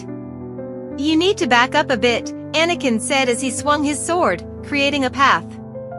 All right, the way is clear now. She thought, cutting a path with a sword, huh? It's not perfect, but he's quite a master swordsman. As soon as they squeezed through, the gap immediately closed up. At that moment, Eris saw a mysterious figure hiding behind a tree, looking at her. When she recognized him, he quickly turned and left. Anakin asked, did you forget something? Should I go back? Oh no. We need to get out of here, Anakin. The two held hands and ran for a long distance. The monsters escaping before the trap was activated had caused this incident. Anakin said, "Don't even mention a carriage, not even a horse can be found. Are you saying I should carry you back? I can run, but you'll have to keep running without a break." Eris thought, with my stamina, running all the way home is impossible. If she remained stubborn here, Anakin would be in danger too. "I'll rely on you," she said. "It's going to be quite bumpy, and even if it's uncomfortable, I hope you can bear with it a little." Anakin picked her up on his back and dashed forward. "I see the mansion. Just a little further, and we'll be there, Anakin." At that moment, she heard a scratching sound behind her. Turning around, she saw a monster flying toward them. As it got closer, she shouted, "Anakin, turn around." She quickly drew her gun, aiming directly at the monster, but the first few bullets missed. This time, she told herself she couldn't fail again. The gunshot rang out, and the monster fell to the ground. Anakin continued to carry her toward the mansion. "Miss, are you injured anywhere?" "Oh my goodness, you're covered in monster blood." Eris told him, It's nothing, it can't stay like this. We need to get you cleaned up first." Then she said, "I really don't need a doctor, I'm fine. You must be exhausted after carrying me such a long way." At that moment, there was a commotion outside. "What is that noise?" "It's not the monsters, Mississippi. I heard that the magical technique scholars have suppressed all the monsters that escaped the academy." Suddenly, a group of royal knights appeared, carrying the royal order and demanding the immediate arrest of Marquis Michian. They accused him of being suspicious in opening the portal to release the monsters during the graduation ceremony. "Marquis, please come quietly," one of the knights said. "It seems there's a misunderstanding. I need to meet His Majesty immediately to explain in person." Silence. "The culprit who opened the portal at your instigation has been captured. The gold you gave him has also been seized as evidence.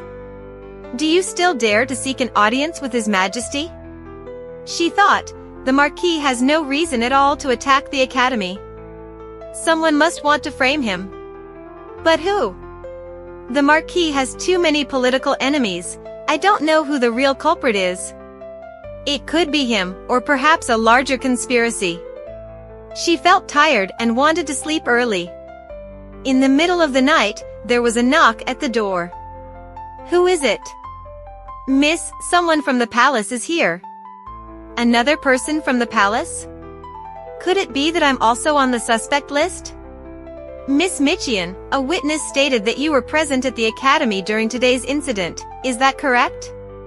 "No, I just went there with my personal guard to watch the fireworks." "Because you are related to the Marquis Michian's suspicions, His Majesty needs to question you directly. He has ordered you to be brought to the palace." "At this hour?" "This is a very serious case. Hurry and change clothes." "Why didn't you take me with the Marquis earlier?" "Anakin, get ready to go to the palace right away.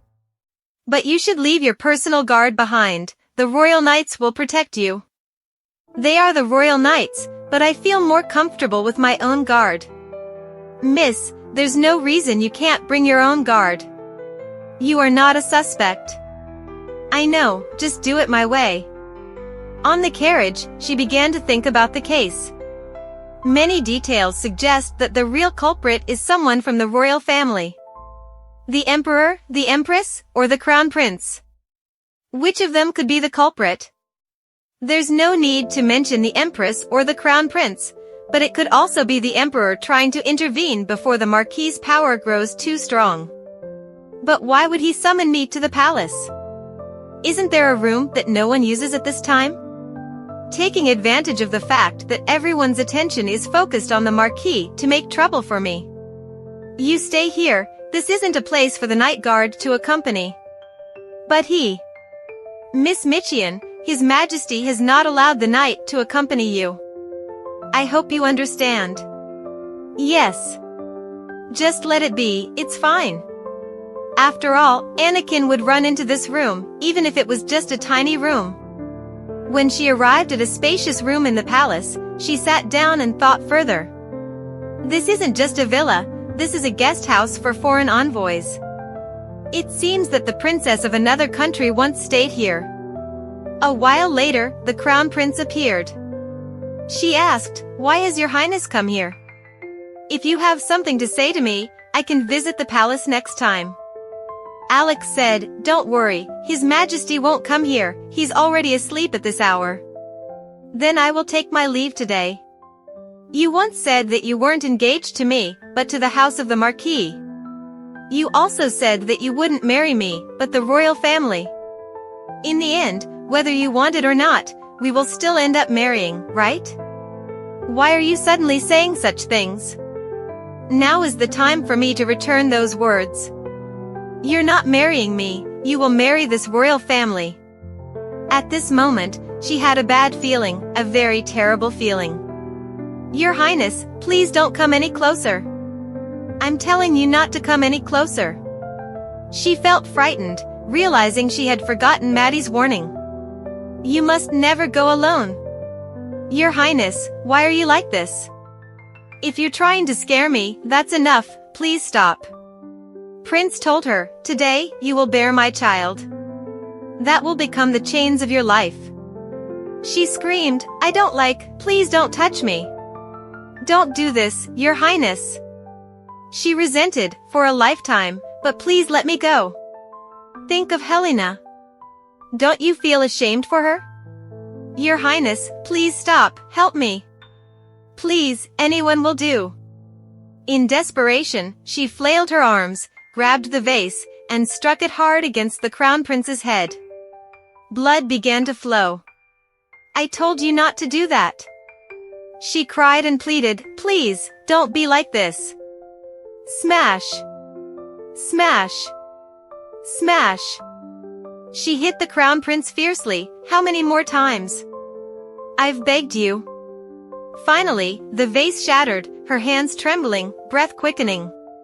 She looked at her blood-soaked hands, panic-stricken as she saw the prince lying motionless on the bed. "I've killed someone. I've killed the main character of this world. What should I do now?" The sound of bells echoed in her head, ding ding ding ding. The bells of the divine. Remembering Maddie's words, after 13 chimes, the subject would evolve into a witch and could never return to being human. It was already the 4th chime. "If I become a witch, I will be trapped in this world. Anakin, I need you right now." But he didn't come. Thinking back, the room was in chaos, surely no one stayed behind. Did they move away because they knew about the prince and me? But what about Anakin? Could something have happened to him? She turned around and saw Anakin entering through the window, drenched in sweat. "As I guessed, my lady, I'm sorry for being late. When I escaped from where the royal knights guided me, I found the entrance to the building locked, so I had to find another way." She said, "You said it, I could predict part of it. But indeed, they had intentions to plot against you. Your hand is injured." He carefully bandaged her wound. "It turns out I didn't ask you anything." She asked, "There's a large mirror in the classroom in the Queen's palace. It must be brought here. Is there any sign of people outside?" "No, none at all." Then she recommended, "Then bring that mirror here and don't let anyone find out. If the mirror is too large to transport, then just bring another mirror. As quickly as possible." "I understand, very quickly." After that, he brought a mirror as she requested. "Look into the mirror." She said, "Maddie, I hear the bells. What should I do now?" "Help me." Maddie replied, "So it has finally come to this. Eris, extend your hand so I can step through to you." Immediately, Maddie passed through the mirror. "There's no time left, so let's skip the greetings." Maddie drew a circle and said, "I can't do this alone. Stop the bells, take a step back." Just as the circle closed, a ring of light appeared, and then 2 people showed up. "What's going on, Maddie?" calling people out at this late hour when I was just about to fall asleep. It seems something urgent has happened. Maddie said, I'll explain later. The bells of transcendence won't last much longer. Eris, how many chimes has it rung already? There are only 2 left, right? Maddie handed her a bell and said, take this, memorize the incantation, and ring the bell loudly. You must hold the bell carefully until it's done. Immediately, the 3 of them began to chant the language of the witches. Her spirit was close to that of a witch, so even though she hadn't learned it, she understood. Did you just shake the bell? Why does she want me to use a bell? No, it's a shake. Wait a minute, I can gradually hear the ringing. Moreover, the bell is getting hotter. It's too hot. She began to grimace from the unbearable heat of the bell, looking at Maddie. You keep telling yourself that you can do it, just do it. Her hand heard the sizzling sound from the heat of the bell. Soon after, Maddie quickly finished the incantation. At this moment, the bell fell, and she sat down hard on the ground, watching the bell slowly smoke. Maddie's sisters said that over there are foreigners. Maddie has been helpful lately, hasn't she? Oh, nice to meet everyone, let's greet. Here are my sisters, Mirang and Isis. I thought Mirang wouldn't come. There, Curly, you asked me to go in your place since you're hanging out with your boyfriend. If you ever call Maddie, make sure to tell her to pass on the message to her lover too. Ah, this is indeed awkward because I actually need Curly and Isis to solve this. That guy specializes in resurrection. Instead of resurrecting, it's closer to making someone else move. It is possible to move and speak, but in reality, he's a corpse. Isis, humans just need to move and speak, right? So, what about reversing time? Well, realistically speaking, even reversing a day is too much. It would need to be about half that to be sufficient for the 3 of us here. Reversing the time for 2 people would mean a half of a half, which is a quarter of a day. By the way, I should have taken Curly to Curly. Since you went through so much trouble asking me to find the sword, I'll let it go today. We came to help, but now Mirang's talent isn't magic, so you look down on her? Who isn't like that? Oh, I'm sorry, but what are your talents? Well, a witch's talent is a field that carries a special and deeper interest than other witches. It has a different significance than the level of power from the beginning. For witches, discussing who is stronger is pointless. We are all beings who have reached the peak of each one, so it is impossible to develop further. Eris guessed Curly's talent is death, Isis's is time, and Mirang's is power. Mirang must mean martial beauty lady, right? I think I know Maddie's talent too. Then she turned to ask, what about you? Maddie answered, let's see, what am I?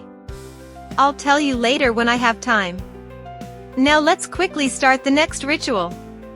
One of them asked Maddie, why are you putting so much effort into helping a non-special foreigner? She replied, don't say that, Mirang.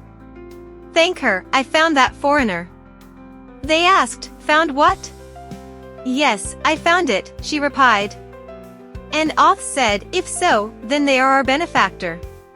Thank you sincerely, thank you. Eris wondered, found what? Maddie patted my shoulder. She said, well, that's enough for a formal greeting, come here. If we reverse time, only 2 people will not be affected by that time. Others will not remember anything, because that time never existed from the beginning. Is that a blessing or a curse for her? I don't know. At this moment, she feels extremely uneasy. Maddie looked straight at her. In short, this time is definitely a choice worth your satisfaction. In the blink of an eye, she had appeared at Maddie's house.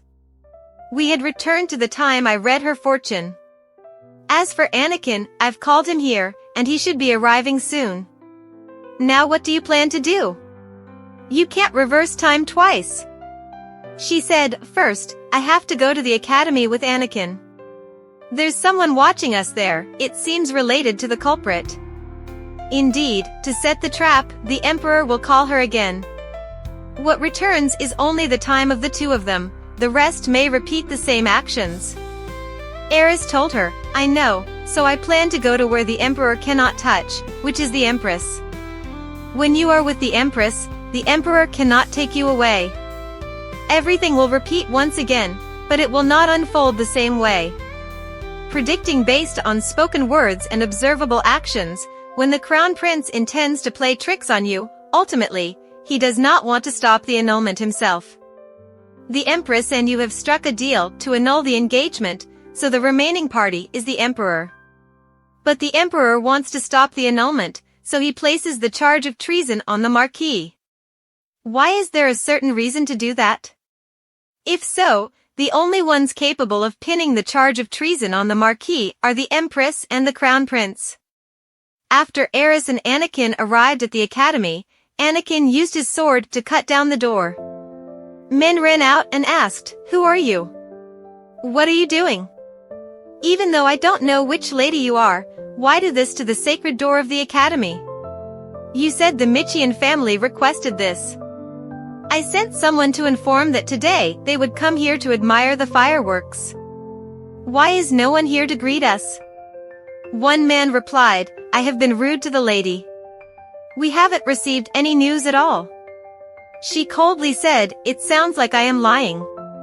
Can you handle it? We meant no offense, please forgive us. Eris though, it seems the lady has misunderstood, I will escort you right away. If the empress is truly the culprit, then she has betrayed the loathsome Michian family, so it doesn't matter. On the contrary, I could grasp the weaknesses in our dealings, so there would be no loss. But if the crown prince is the real culprit, then things will become complicated. I have no more foreign relatives, making it easier to manipulate than ever. The emperor will probably try to save his life, right? If so, I'll have to face that situation again. Please, I hope it's the empress who goes. Above all, I can't be called to that room today like before. The two were positioned perfectly to watch the fireworks. A while later, the moment of the fireworks came. She wanted to convey a heart as sparkling and beautiful as those fireworks, but everything shattered. Even if time were reversed, that distance could never be reached again. Right at that moment, the dark creature appeared again. She hurriedly told Anakin, I think I've seen the culprit as I sliced through the black veil to escape. She said, First, let's go to the place where I saw the culprit close by. What? It didn't seem that close. To prevent the culprit from escaping, let's head toward the area where the culprit is. He asked, Did she remember where that was? She replied, Under the red blossom tree. The culprit was standing there. Urgently, they held hands, running at breakneck speed, and finally caught the man. Well done, Anakin. Indeed, he was trying to figure out who he was. She said, Take me to your master.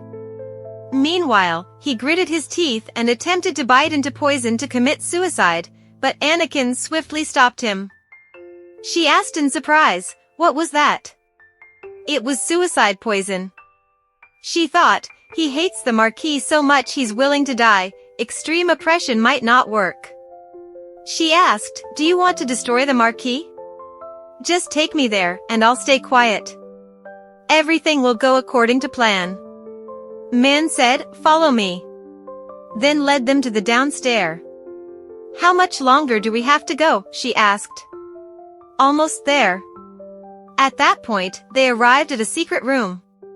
He said, This isn't dark magic. Dark magic can't go against morality. This is a magical symbol directly left by a witch from the early days of the Empire's founding. It's connected to the royal palace's underground. Then, borrowing Anakin's sword, he made a cut on his hand. When the drops of blood fell onto the magic circle, they instantly appeared in another place. Who's there? You should put down your swords. How did you get here? They screamed. Anakin coldly said, You don't need to know. You continue leading the way. Then with a single stroke of the sword, he cleared them all out.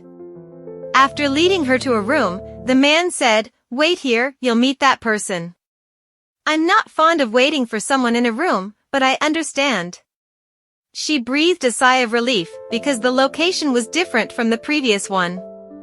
Lucky, but I still can't be at ease. She told the young man, "You've worked hard, now go and confess quickly." "I promise to keep my word, don't worry, soon you will see the destruction of the Marquis with your own eyes." "Don't leave me, Anakin," she said. "Yes, my lady," her guard replied. At that moment, the person who opened the door was the Empress. "Good evening, Your Majesty," she said. "You may ask your question first, but once you're done, you will have to answer mine." The Empress asked, "How did you know about this place?" Eris answered, "A reliable guide brought me here." She asked again, "How did you meet that guide?" "Today, I went to the academy to watch the fireworks, and I witnessed the gate opening. By chance, I came face to face with the culprit who opened the gate. If I had known the gate would open, of course, I wouldn't have gone to the academy." She honestly replied, "I could have watched the fireworks from your own home." Strangely enough, the culprit even planned to confess that he was instigated by the Marquis. "As I arrived at the location he indicated, I saw Your Majesty appear." The Empress asked, "So what do you plan to do next? Are you planning to accuse me because you're upset I betrayed you?" "I wouldn't dare. I can't abandon my faction as easily as Your Majesty did. But for now, you must interrogate me. Today, anyone present in the area where the gate opened should be questioned to determine if they were accomplices, correct?" Eris said. "I entered the academy noisily, with many witnesses, so it would be hard for me to justify myself properly. Your Majesty doesn't have to directly interrogate me, but please supervise me as if it were a real interrogation." The Queen wondered, "I don't understand, what would you gain from this?" Eris answered, "You don't need to understand. I only care about the common good, so let's leave it at that. Since you're done asking, it's my turn now. Why did you instigate something like this? Even as the Empress, if this is exposed, you won't walk away unscathed." The Empress just smiled and said, "I hate the Marquis, and I despise the Emperor. He brought the Marquis into this palace. I know how to make the Emperor suffer more than anyone else.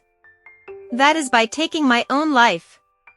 Surprised, she asked, "If you knew that, why didn't you try?" The Empress responded, "I already did. When I woke up, the scent of fresh blood filled the palace.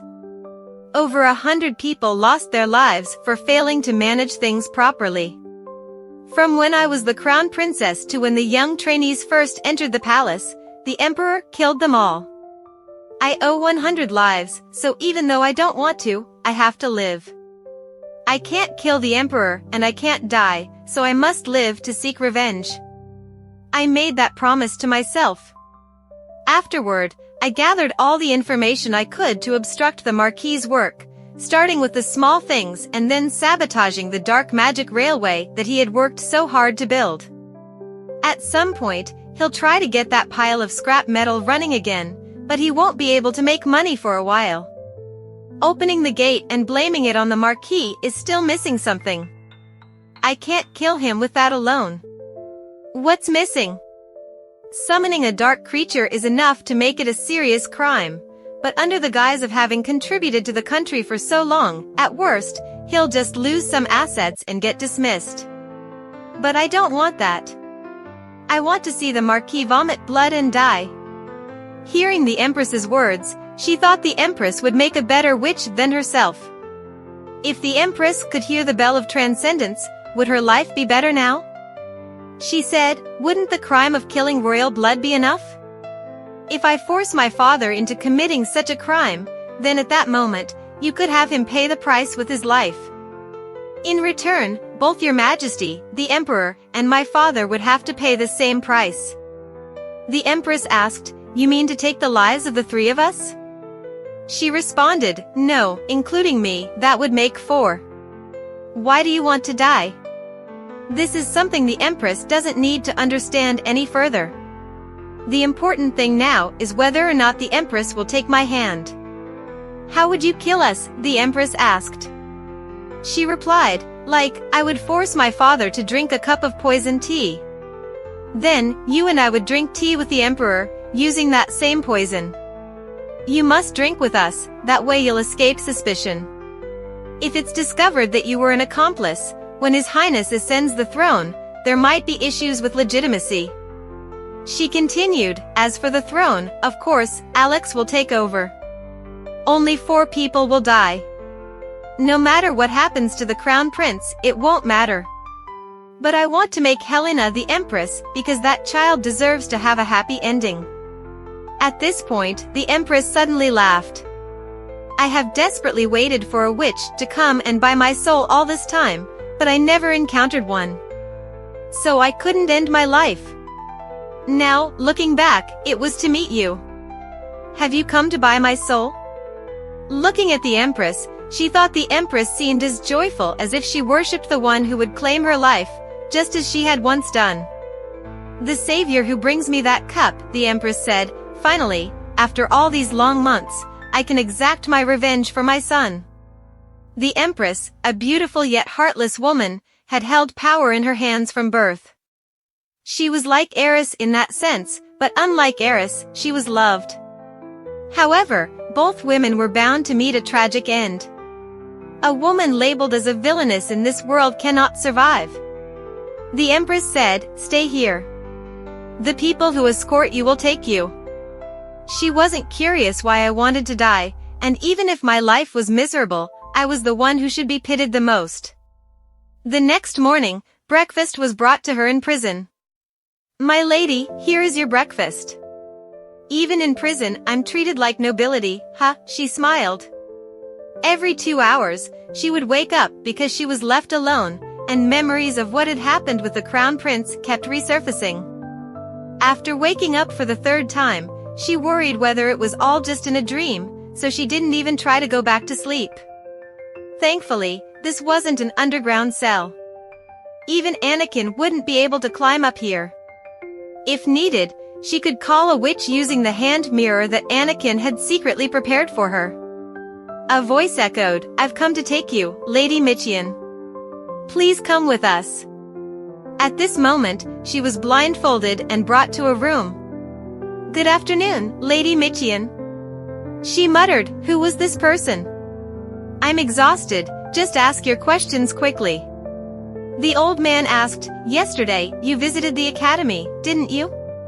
Because I wanted to watch the fireworks. One more question, why did it have to be inside the academy? You could have seen them from outside as well. Because I wanted to watch from the clearest viewpoint. The person was speechless. Why do I even have to ask such a ridiculous question? You saw the gate open, didn't you? I did, what's the issue? If the person who opened that gate was the Marquis, then that's already a serious issue. Are you saying I helped my father open the gate? Where's the proof? You might not have opened it yourself, but perhaps you knew of the Marquis's plan and assisted him. Is that what you're implying? If I merely assisted, the punishment wouldn't be as severe. If I didn't know, then even better. If I'm accused of being the Marquis's accomplice, I still have work to do outside, far from this prison. The person asked, then what stance will you take? She replied, I will exercise my right to remain silent. The interrogator angrily slammed the table. Opening the dark magic gate is an act of treason. Do you not understand how serious this case is? She calmly responded, then relay that message to His Majesty. She had been imprisoned here for several days now, and during this time, she hadn't heard the interrogator threaten, negotiate, or plead with her. She didn't want to do anything at this moment. Suddenly, there was a voice calling, Lady Michian. It was Helena's voice. It's me, Lady Michian, don't be alarmed. But she was not scared. She told Helena, do you even know where you are to come here? That, because I was so worried. Helena replied, her voice trembling. Eris said, "Do you think that if they find out I snuck in here, even as the crown princess, I could be banished from the palace? Are you hungry?" Michian asked. "I brought some food with me." "Sorry, I couldn't prepare much, afraid someone might notice." Eris asked, "Is this the kind of food you usually eat?" She replied, "Yes, I chose the best dishes." "What about you?" "I'm still fine, fasting for a day won't hurt." Michian thought, she really doesn't know that imprisoned noble ladies are served more lavish meals than what maids like her work all day to eat. "I'll just eat a little to fill my stomach." "Thank you." "It's almost time for the patrols, so you should leave before you're caught," Michian said with concern. "I'll stay until you finish eating." "I'll keep watch, so you can eat comfortably," Helena replied, but Michian sternly warned, "No, go back now and don't come here again, absolutely not. It's too dangerous." "I understand. Please take care of yourself." Helena left. Michian held the apple in her hand and took a bite. It tasted awful, but she couldn't throw away the food Helena had thoughtfully brought. Today, they blindfolded her again and took her to a different place, a path unlike the usual. "Where are you taking me?" Michian asked coldly. "We have no intention of kidnapping you, my lady, so please rest assured. There's just a personal matter, which is why you cannot go to that room," they replied, leading her into a dark room. "This room isn't for interrogation," she thought to herself. Sitting down on a chair, she said, "Have you finally given up on interrogating me? Because someone like me can't be swayed?"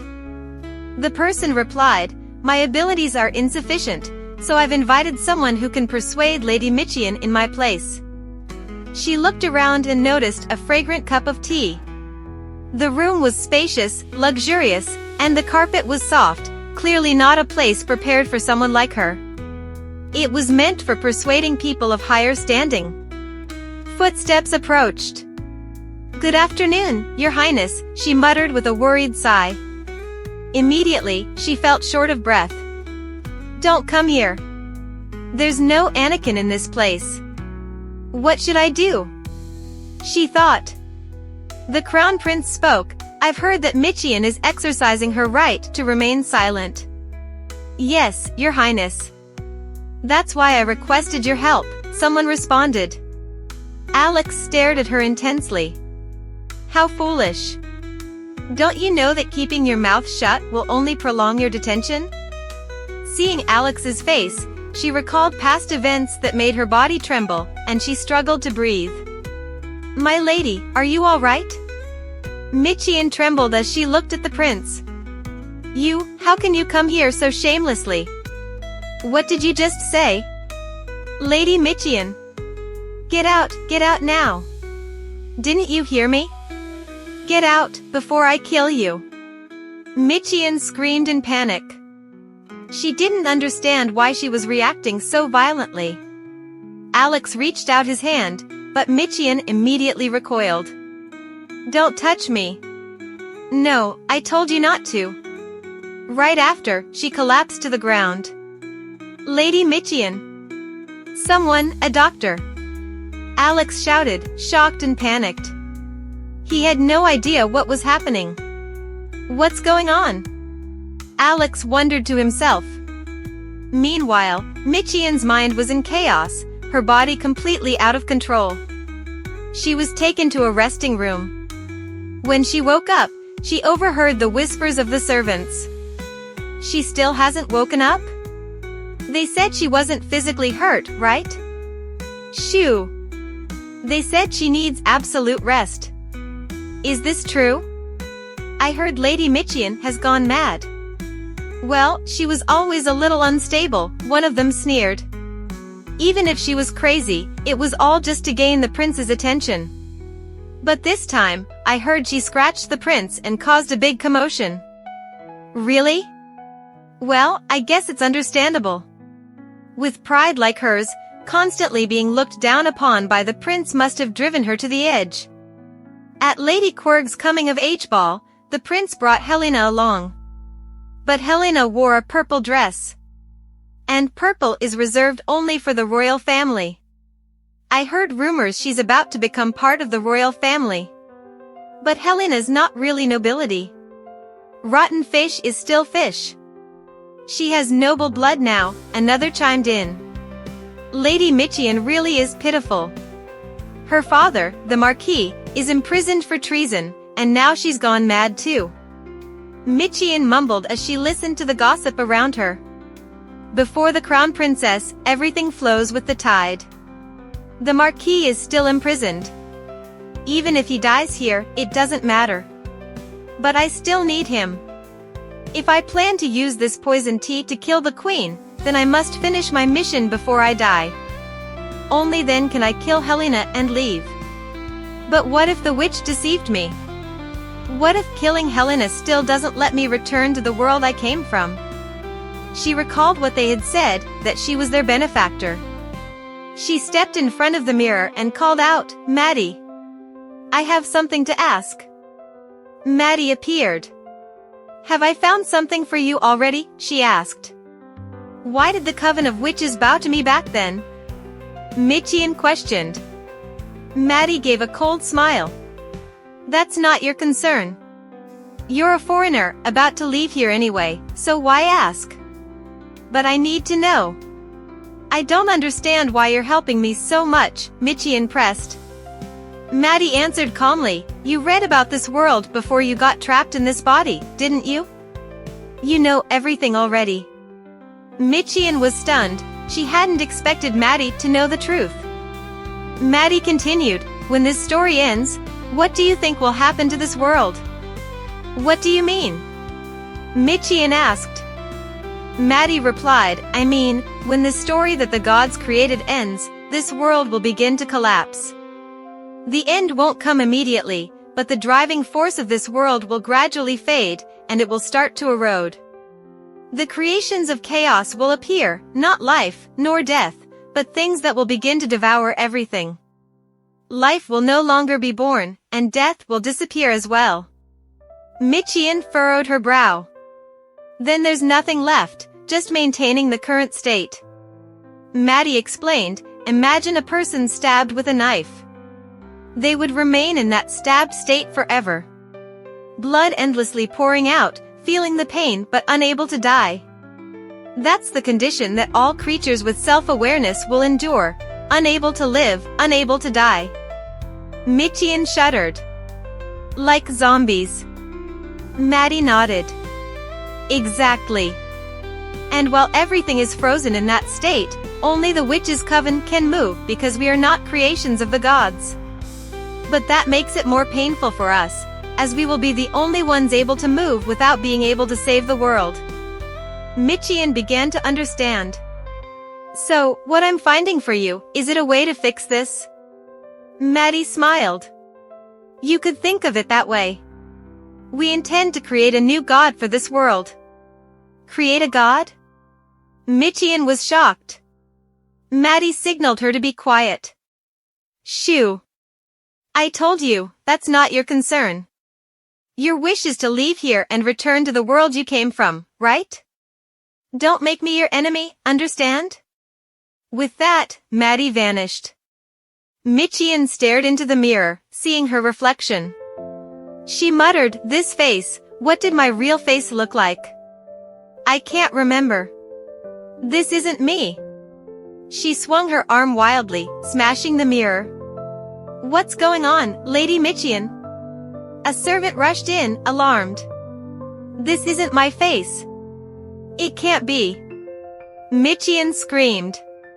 The servant, worried, said, she's having another episode, call the doctor, quickly. Michian fought back, yelling, let go of me. Don't do anything to my body. This isn't me. But soon, they injected her with a sedative. In her delirium, she mumbled, they call me Heiress Michian, but I'm not Heiress Michian. Upon hearing of Michian's breakdown, the gossip spread, they say Lady Michian has gone mad. All she has to do is look in a mirror, and she starts screaming and smashing things. She thinks the prince abandoned her because of her face. She keeps shouting to give her back her own face. It seems her condition is quite severe, she will be released from prison, another person chimed in. Some have even seen her wandering around at night barefoot. Goodness, not only is she mad, but she's also sleepwalking. How unfortunate. She doesn't dress up, she just sleeps all day. How could such a proud lady end up like this? Due to these symptoms, Michian was released back to her estate. One day, while she was sleeping, Helena appeared. The servant shyly said, "You were sleeping so soundly that I didn't dare to wake you. I just looked at your face and then came back."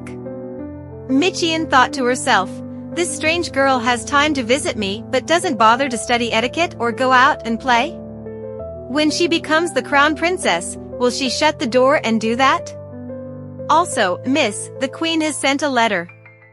"Right, the promise to the Queen. She told me to prepare since the Marquis is about to be released." "Prepare? What was I going to do?" "Oh, I've got it. I'll ask him to find a poison cup and deliver it to the Queen. Then I'll kill Helena and get executed." "Wait, first I need to make Helena the crown princess. Emma, send someone to prepare a carriage for me." Emma asked, "Huh? Why suddenly prepare a carriage? I need to go to the royal family right now." The mad girl doesn't need to follow any more formalities. Now there's no one dressing heiress in tight gowns and heavy jewelry. "Miss Michian, please go this way. Even though I'm mad, I feel liberated, I can revel in it." At that moment, the emperor said, "You are quite clever, aren't you? Are you doing this to embarrass Alex?" She replied, "If I wanted that, I wouldn't have come here now." "What kind of game are you playing?" "Yes, I know, of course I do. Just say what you want to say." "I want to break off the engagement, just clear the charges, and it's settled. But of course, it won't prevent others from being suspicious. If this engagement is pushed forward, it will surely spread among the nobles that this is a privilege, and the royal family's authority may be undermined." The emperor asked, "The royal family will be shaken by rumors?" She replied, "They will make the royal family waver, and even commoners will believe the criminals. The Marquis is the key. If, at this time, the royal family continues to support the Marquis, wouldn't it seem strange? And the royal family despises sorcery, how could they protect the Marquis? Have they been bewitched by a witch? Witch Michian has opened the gate to bring the country to ruin. But the royal family is protecting her, bewitched by the witch. What an interesting story to spread far and wide in an instant," someone remarked. The emperor said, "Call Mayus to verify. If you are not a witch, then that should settle it, right?" But she smiled, "If that's the case, then there would be no reason to support me anymore. If I'm not a witch, people will think otherwise. Show that there are no witches, nor is there a Marquis. So who is the real culprit? Why is it that no one has publicly announced anything and only continues to interrogate the Marquis? Could it be that the culprit lies within the royal family?" He was angry. "You dare?" She looked him in the eye. "You think so?" Even though he knows, he's still interrogating the Marquis while trying to buy time to find a way not to lose his beloved wife. "Please annul the engagement. Otherwise, I will let everyone know that Her Majesty the Queen is the real culprit, which would mean she would be sentenced to death under national law." The emperor said, "Without evidence, the culprit who opened the gate is already dead." The mad girl laughed. "Oh my, do you really think there will be no evidence? You think if it were the Queen, she wouldn't leave behind some evidence and that someone would willingly drink poison to kill the Marquis, hiding herself where the evidence is stored?" He said, "If I kill you and bury this truth, then it will all be over." "No. Even if you do that, it won't be buried. Do you think I heard this story from whom? Besides, I am not naive enough to bear a pointless death alone. She thinks right now he wants to kill her right away, but the law of karma in this world exists, and no one can kill her. Annul the engagement for you, right? Yes, you should confirm that the Marquis is the culprit. People will have fewer whispers if that's the case. Your father will die, the Emperor told her. She replied, Your Majesty, please save him in the name of rewarding his long-standing service. A venomous serpent indeed resembles her father. He smiled. Eris turned away and gave him the quest. Your Majesty, is that too much praise? Right, and let Antoblamer be made the crown princess. He asked, Antoblamer, isn't that girl of common birth? She coldly gazed him, what does that matter? The moment you become a crown princess, your bloodline also becomes noble. Her Majesty the Queen loves her like a daughter, so she will be more satisfied than with her other daughter. The Emperor replied, raising that girl and entrusting her to the crown prince. Was this all your game? It's a pity that for a clueless Antoblamer who only knows how to cry, a scoundrel like you would find it easier to survive than in the royal family itself. She said, You say it's easier to survive? Your Majesty, you're still alive in this royal family. Where exactly do you get that from? With that, she turned to leave. She hoped this would truly be the last time she met the Emperor. However, it wasn't over yet. As she stepped outside, she bumped into the Crown Prince. She hesitated for a moment before hurriedly gliding past him as if she hadn't seen anything. As she passed Alex, she thought, how can he act as if nothing happened? How can he be so indifferent? Doesn't he feel guilty for what I've gone through? I'm going mad because of the chaos he caused. If only when time rewinds, my memories would disappear too. I'd rather not know anything at all. At that moment, Anakin opened the carriage door. As soon as she saw him, she was no longer the strong girl she once was. Tears began to fall as she embraced him tightly in the carriage. Why does that guy, but why must I suffer? Why do I have to bear this pain alone? I know this isn't my fault, but there's no one left to blame but myself. Soon after, the Marquis was released. As they welcomed him back, she looked at her father and thought, he has aged more than 10 years in such a short time. Though his movements were still normal and he seemed fine, not physically interrogated, the mental anguish had inflicted even greater wounds. As he walked past her, he said, Follow me. He then exploded with anger at her. That day, he asked, Why did you go to the academy? Because I wanted to see the fireworks, she replied. Do you suspect me now? If I hadn't been annulled, who would have benefited? Would the Emperor really use underhanded tactics to bring you down? Therefore, the Emperor knows you didn't open the gate but still silently acknowledges it.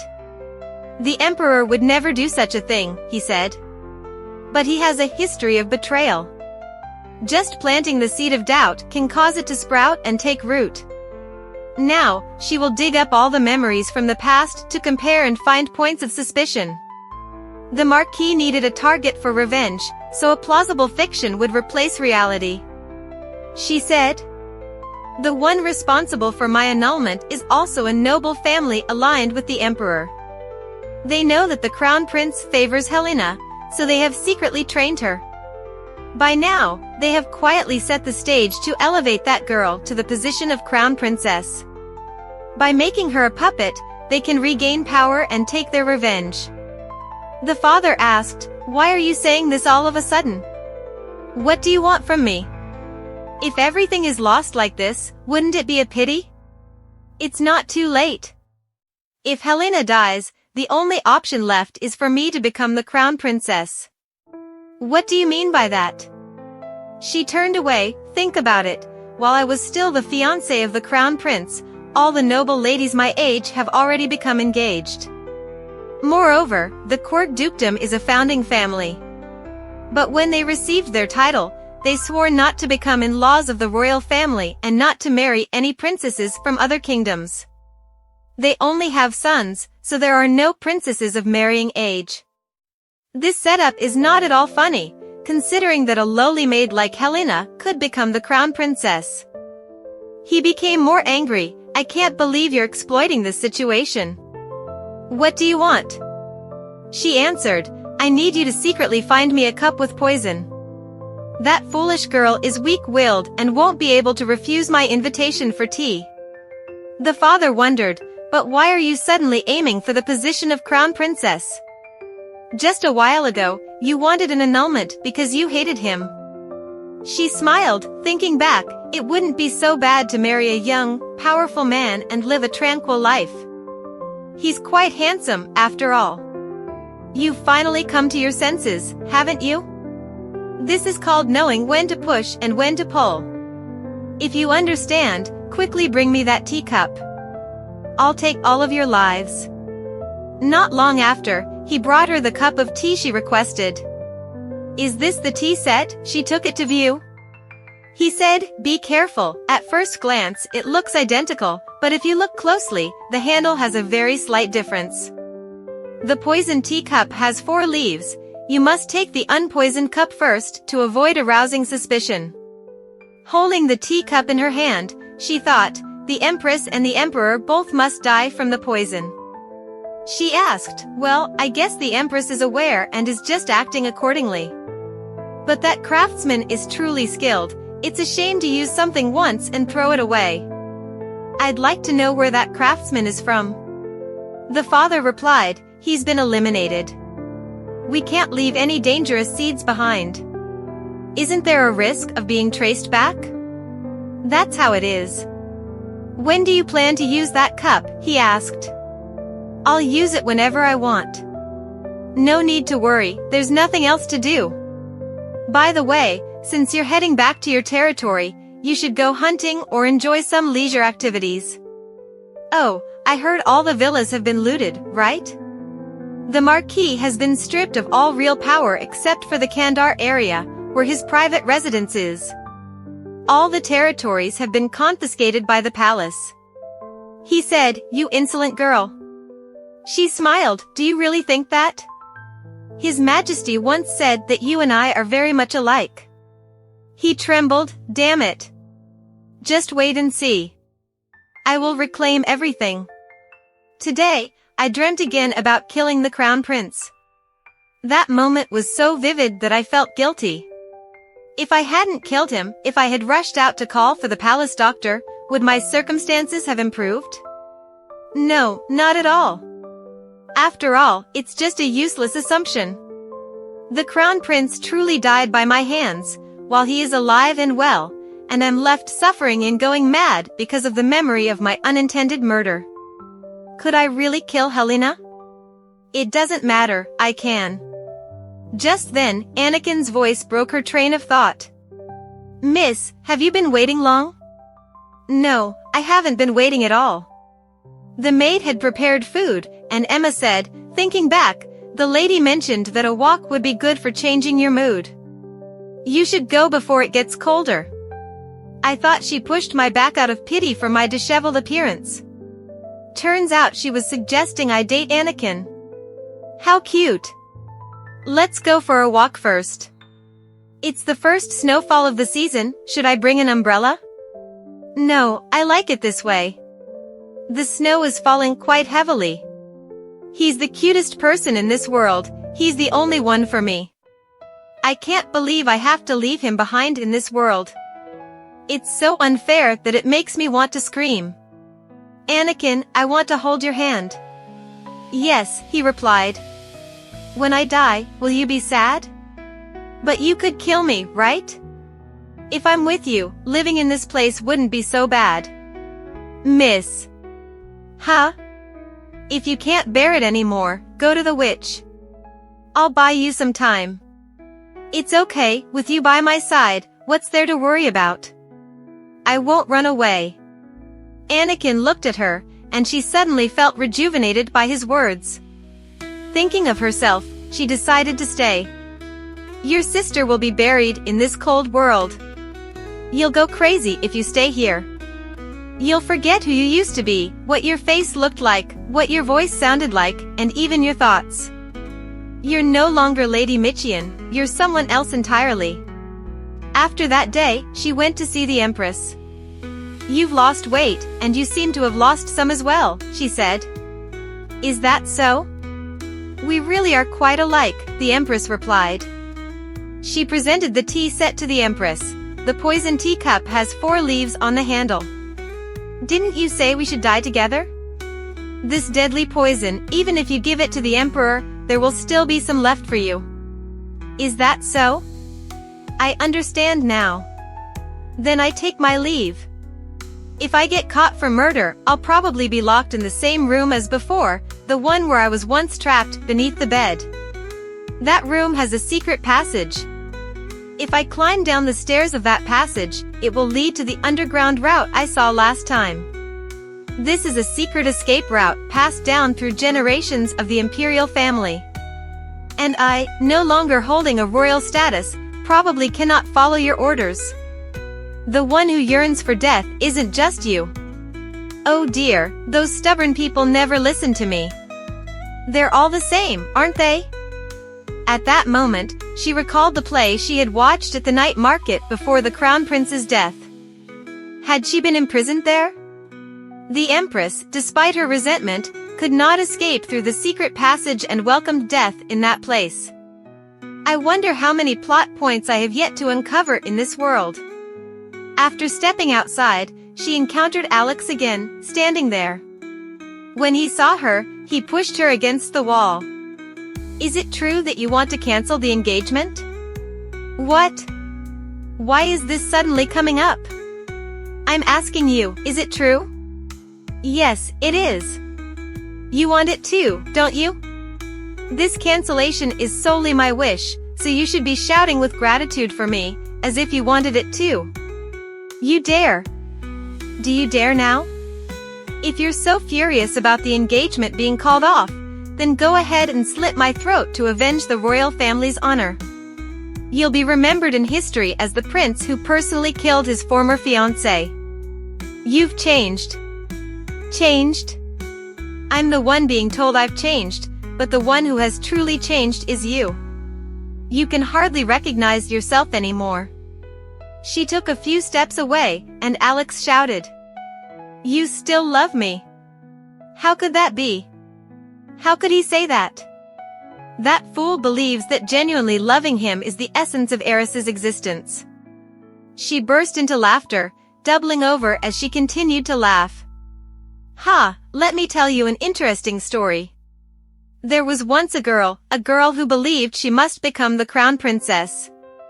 Then one day, she realized that no matter how hard she tried, it would all be in vain. She wished for one thing, to make her disappearance from this world happen immediately. If so, then who am I? A young man born as the crown prince, and growing up to be one. This young man's name is Alex, but no one calls him that. Everyone just calls him the crown prince, your highness. His mother, the empress, grew increasingly distant from him, while his father, the emperor, had never cared for him at all. This indifference is sometimes more cruel than violence. So, in this vast palace, there was nowhere Alex felt content until that girl appeared. At first, he thought she was an angel because she was so fair and radiant. Her hands were warm, which made him realize she was human, not an angel. If she truly were an angel, he would have asked her to take him to heaven. But he also liked that she didn't have wings and wore a maid's outfit. She was the first to extend her hand to Alex, the only one. My name is Helena. And you? My name is Alex. And so, he always protected her. No matter how she misbehaved, he wished for just one thing, don't call him the crown prince. He was willing to be criticized for not behaving like a prince, as long as he could hold on to her tightly. Then let's be friends. If there's a word that can bind our relationship, it would be friends. I think that will be enough until we learn the truth. Everyone had concealed it until now, and he finally realized the truth. His mother's coldness, his father's neglect, and the indifference of his nurse were all part of the scheme by the poisonous Marquis, Michian. The first time I met Alex, the crown prince, I was heiress Michian. Yet, they still ask me to marry that girl? How could that be? If only it were Helena, that would be so much better, as long as it wasn't Michian. If his fiancée could be Helena, then from the beginning, I wouldn't have lied to her and could have spent my life together in another identity, not just as friends. This hatred had been kindled until one day when he saw her crying. "Your Highness, are you here to see me off? You should leave. One day, you will have feelings for me too. Why do you hold on to such hopes? You know this is just a facade for our engagement. I love you, you know that. If only you hadn't been born." Shortly after that, rumors about Eris began to spread. People said that Miss Michian lived extravagantly. Indeed, she was not only the fiancée of the crown prince but also acted arrogantly. How can someone with her status have such a detestable personality? It was said that at Miss Morgan's coming-of-age party, she deliberately wore a dress similar to that girl's. Is that all?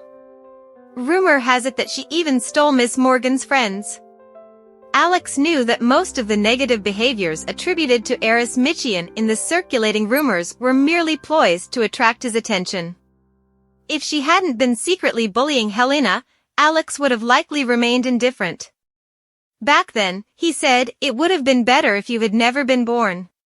She had apologized and left, but her expression didn't reflect any remorse at all. Alex thought that sooner or later, she would come back with a smiling face. But after that day, she never appeared again? The servant said she was injured and undergoing treatment. There were also rumors that she had fallen from the roof and was stabbed by a stranger. Upon hearing these things, Alex still thought this was undoubtedly another tactic to draw his attention. If she knew it was useless, she would show up again and say, "I love you," for sure. But now, in front of Alex, she asked, "Who am I?" At that moment, Alex realized he had said, "Are you someone else?" Her gaze had changed, he didn't know since when. Was this change due to love, or had she changed as a person? Lying is lying, she was truly mad. She pushed his hand away, "Only I have been like this, so I'm really frustrated. Now it's my turn." Wait. If you're not Eris, then where is she?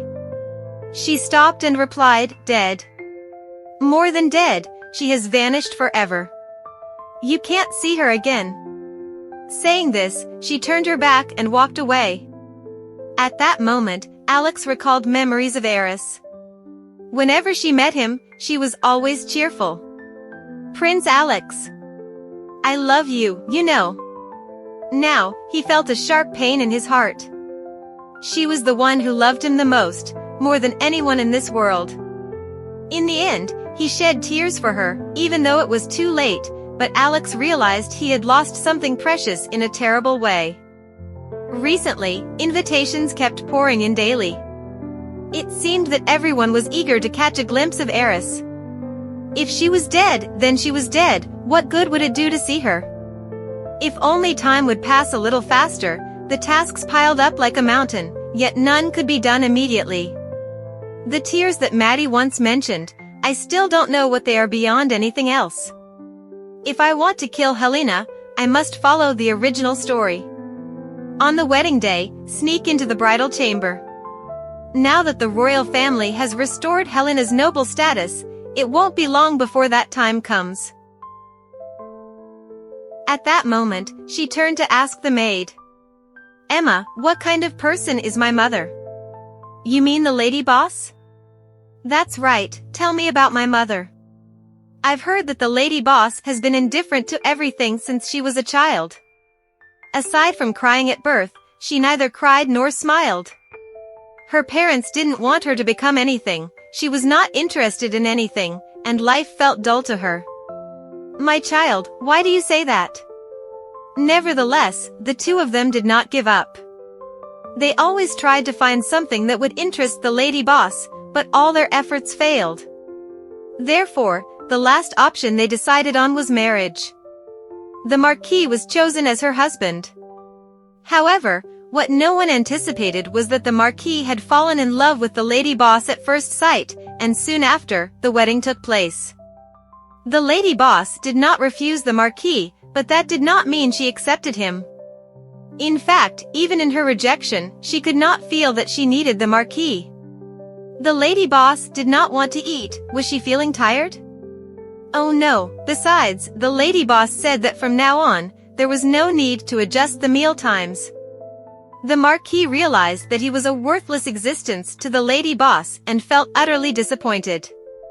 He began to become lost, indulging in drinking, gambling, and relationships with other women. He tried various ways to attract the lady boss's attention. Why do you look down on me? Have you forgotten that I am your husband? I have never looked down on you, but I have also never looked at you kindly.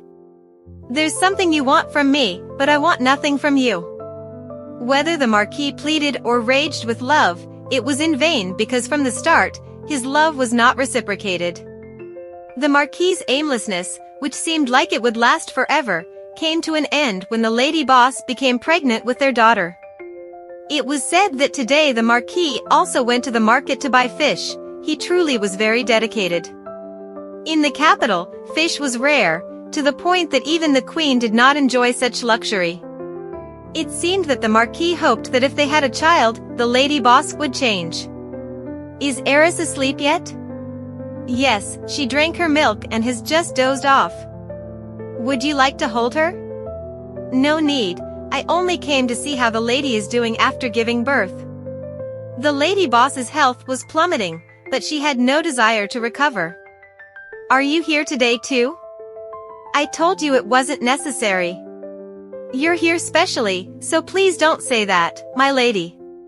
Take care of your health first. Why? I've given you a child, I've fulfilled my duty. Both you and my father said that if I gave birth, I would change, but that's wrong. I have no concern for that child at all. My lady, please, you are wrong. In the future, I won't expect anything from you either. Please, I beg you. Oh no, now I have something I want from you. I hope you will definitely accept it. That day, for the first time, the lady boss asked the Marquis for something. Therefore, the Marquis could not refuse her last wish. He was in great pain, but in the end, he followed her request. He called a technical scholar to handle and preserve the body, then placed her in a specially crafted coffin. He hid all items that reminded him of the lady boss along with the coffin behind the living room. He concealed everything related to her there. Marquis, why are you so obsessed with the crown prince's fiancée? He once said, I want to put that girl in the highest position, something I could not do for Miss Michian. Don't tell me that believing she is depressed after giving birth is also a way of not wanting to believe that she has no concern for him. How foolish. Today, the palace officially announced the engagement of the crown prince and Helena. Coincidentally, on that day, I must kill Helena. After killing her, I will return to my world, but will I be able to live peacefully after killing her? After killing that man, how much I suffered. Remembering the images of Helena crying, I cannot do it. I'm sorry, I swear to the gods that I will not make that mistake again. Miss Michian taught me that. You need to take care of your health. Thinking of this, she dropped her dagger. I can't use Helena as a tool for my death. If I continue to do this to that innocent girl, I might truly go insane. Clearly, I can't endure it any longer. Anakin. Yes, my lady. Let's run away, to somewhere far away. Maddie saw her actions. You're so foolish, do you still dream of escaping the laws of karma? At this moment, it was pouring rain outside. Anakin said it's dangerous because of the heavy rain today, we should stay here. That's right. She thought, the Marquis must know by now, he's probably sent people to hunt me down. This isn't a suitable place for a finicky Marquis's daughter to stay. For now, I'll be free from the hunt. The farther I get from the capital, the more the laws of karma will cling to me bit by bit. The normally gentle horse suddenly broke free and ran away. The embankment collapsed, and everything seemed to be pulling me back. So what do you think about running away with me? She asked Anakin. Don't you want anything else besides being a knight? I don't know. I don't have the right to choose, nor do I need a choice. I don't have anything I desire in life to the extent that I don't even feel the need for a name. Nothing necessary, and nothing desired? Are you such a void that you can only play the supporting role of heiress? I think I've done well by not naming myself. I was content with the name that you gave me, my lady.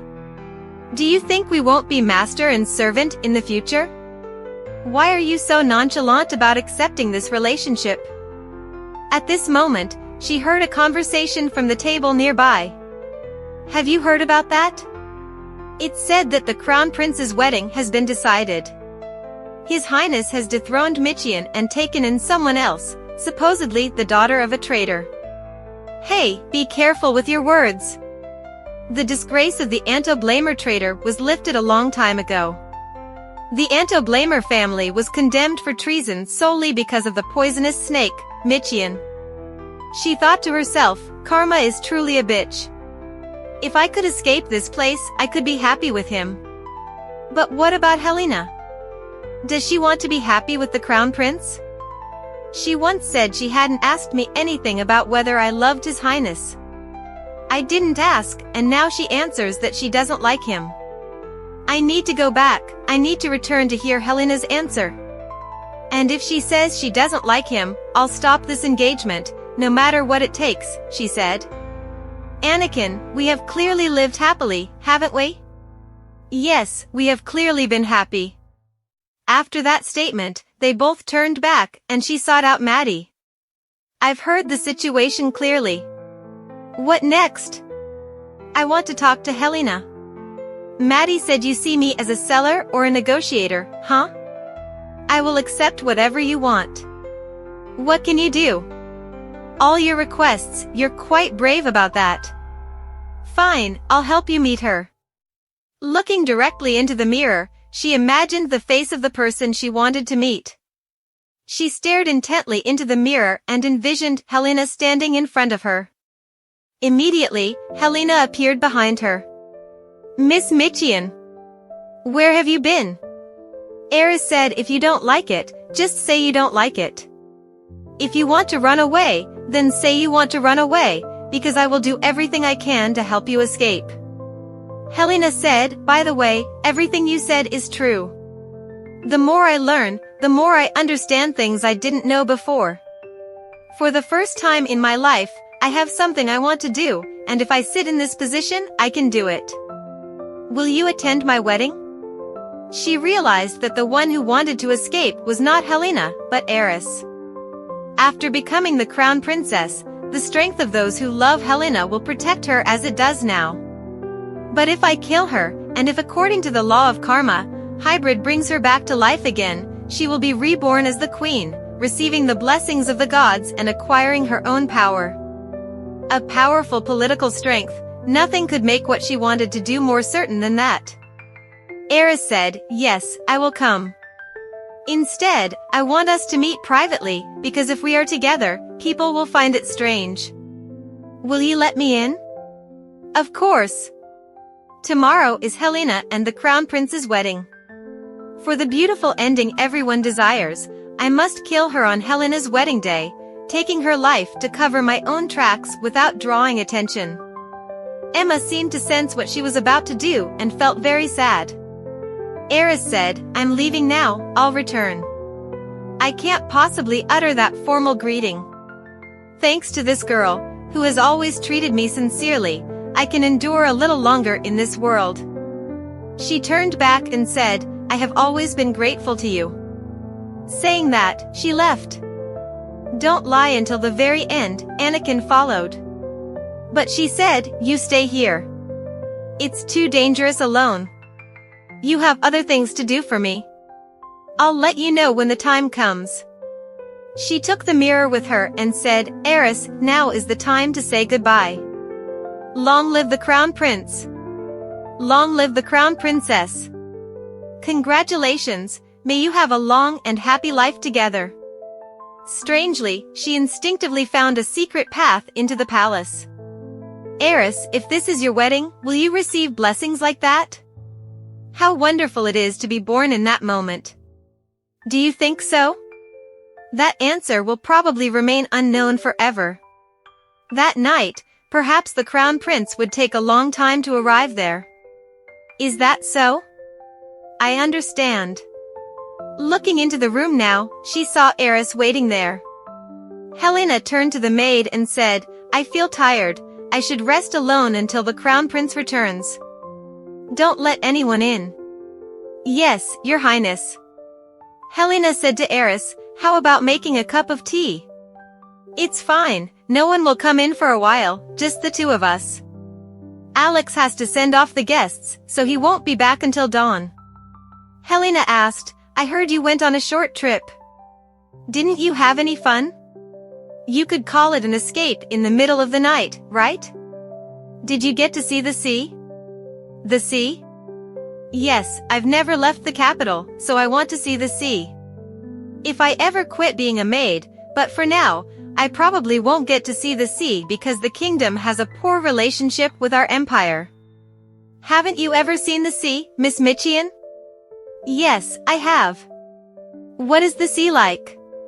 She think words cannot fill the depths of the heart.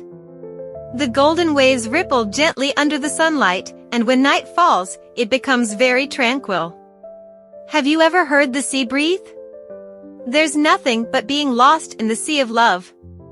You would surely enjoy it, but if you become queen, you won't be able to see the sea until you die. Miss Mitchian, does it hurt somewhere? Can I seize that opportunity? Her future, her desires, her life. Going back to before that, Helena had overheard the conversation between Eris and Alex. So who am I? Like most characters in this world, Helena Antoblamer thought it was quite daring to understand Eris Mitchian so well. If she is not Eris, then where is she? Dead. More than dead, she has vanished forever. She cannot meet Eris again. Upon realizing this, instead of denying the truth like the others, Helena was enraged by her own insensitivity. What should I do? The one I cannot meet again, and the one who bears her form. I have thought and thought. Suddenly recalling the vow made at the beginning of that summer, Helena Antobl resolved not to run away anymore. Miss Mitchian, are you okay? Eris told herself, trying to stay calm. I cannot afford to be weak now. Helena said, your complexion was not good. I'll call for a doctor right away. As Helena was about to leave, Eris stopped her. No need right now. I'm fine at the moment. Her inner self was fiercely struggling. Get rid of that ridiculous feeling of guilt. Helena is nothing at all, she is just a character in a novel. This is all a predetermined narrative, so I have no other choice. Really? No other choice? Hypocrite. The feeling of guilt surged as Helena spoke of her wedding. She was merely exploiting Helena's kindness. Compared to life, Helena's life, which she fought so hard for, is worth so much more. No, this is not Eris's voice, it is the filthy and disgusting inner self of mine. Miss Mitchian, are you crying now? Say something. I'm sorry, Miss Mitchian. Eris repeated once more, please say you want to live.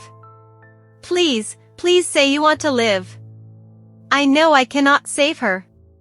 The words I am saying are just to alleviate my own ridiculous guilt. I will condemn myself for killing someone who wanted to live, even if I must spend the rest of my life hating myself. Helena truly grasped her hand. Miss Mitchian, do you know that? The season I love has not yet arrived. What do you mean? I love the season when the whole world turns green, between late spring and early summer. During that time, the breeze is not yet hot, and everywhere is bright. You probably don't remember, but that summer, I forgave you. That day, I swore that from now on, no matter what you did to me, I would still be willing to understand. It's okay. On her coming-of-age day, when I saw her secretly crying, she said it was okay. Now it's my turn to say back, it's okay, Eris. Everything will be alright, so do what you want. After that statement, Eris firmly gripped the dagger, mustering all her courage, leaping up and aiming for Helena. Helena, you saved a lowly being like me, yet she did not resist. She closed her eyes, as if waiting for it. Thud. The dagger was drenched in blood, and Helena fell into a pool of blood. At that moment, a servant heard the noise, opened the door, and witnessed everything. Eris, the murderer, said, "Report to His Highness that I have returned." Immediately, Eris was arrested and detained. She thought to herself, "Thank heavens, Anakin's mirror is still in my chest. What a relief! If I want to be cautious, I need this mirror. Is Anakin safe? How wonderful it would be if we could meet one last time before I face execution." Immediately after, the door burst open, and Alex walked in. She smirked, "Aren't you the new husband? If His Highness returns to the bridal chamber a little earlier, perhaps she could still live." Alex clenched his fists, trying to suppress his anger, and asked her, "Why did you kill her?" She said, "I don't want to talk now. Just kill me." "I'm asking why you killed her. Why did you kill Helena?" Eris sighed, "I already told you, Eris will not return. I killed Helena not because of Eris.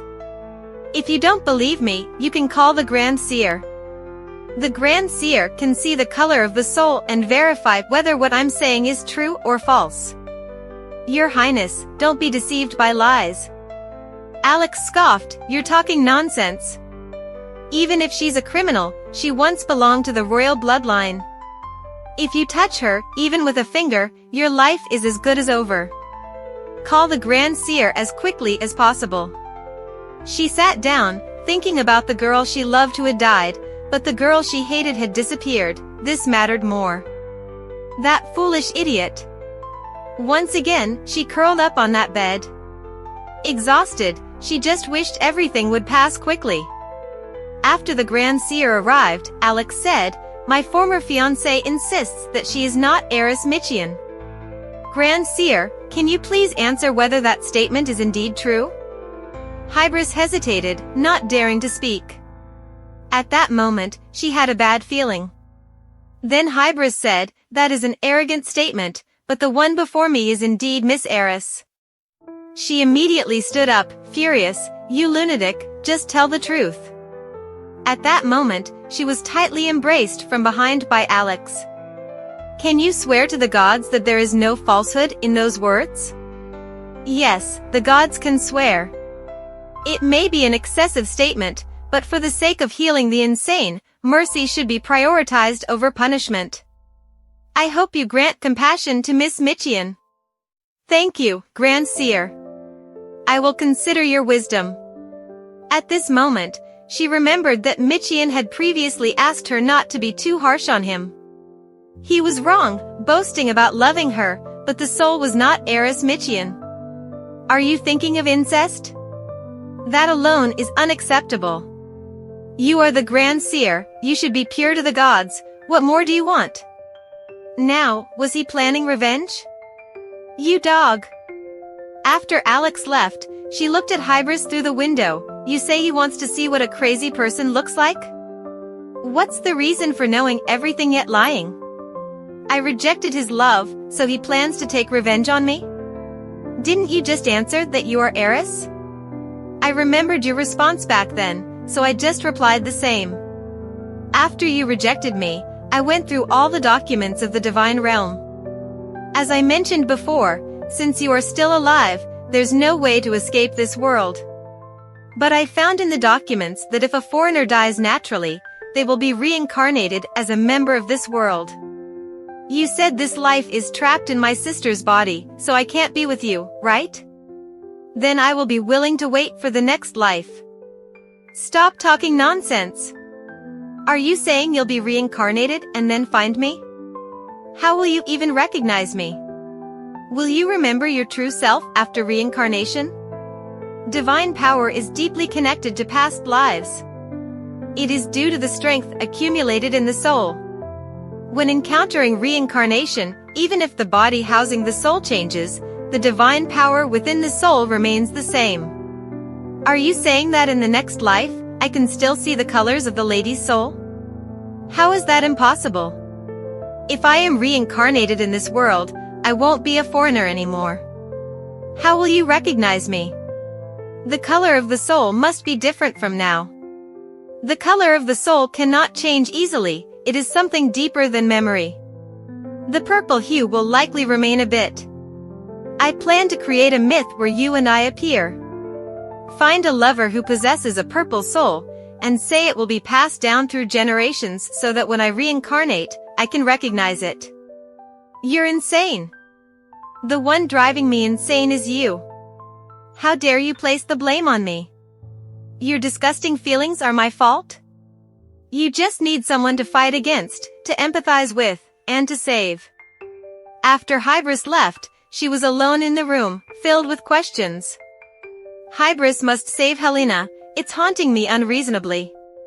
How did it come to this? Where did it all go wrong? If Helena remains like this, she can't come back to life. If all my plans fall apart because of this. Miss Michian, is it dinner time? The purple handkerchief means someone sent by the Queen.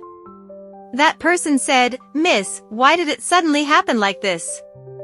Do you think you can avoid their watchful eyes with acting? This is just the right time. I have to cooperate. She took the person's hand, making signs to communicate. At that moment, a guard appeared outside, asking, Who sent you? She stepped away from the door. The girl quickly pulled her hand back and was scolded by the guard. You lunatic, don't confront her anymore, just back off. Yes, thank you. Inside the room, she leaned against the door. Now, all that was left was to wait for the Queen's move. She was plotting. The Count had started exchanging checks for gold. I need to come up with a plan before he makes his move. The girl from earlier has returned, Your Majesty. Have you met Michian yet? Yes, according to what Eris conveyed, you should use that thing. You go deliver the message to His Majesty that I want to meet. So he should come here right away. After receiving the invitation, the Emperor arrived. You invited me for tea before tomorrow, surely, I must check if the heavens have turned upside down? You speak insincerely. At that moment, the Queen recalled a time when she had innocently dreamed of happiness, that secret love for this man that had never faded. But in an instant, everything had vanished like an illusion. The words of Count Michian are all lies. Are you saying Ratio is a rebel? Our child couldn't possibly be like that. This trap is utterly ridiculous, and even though he knows it's a setup.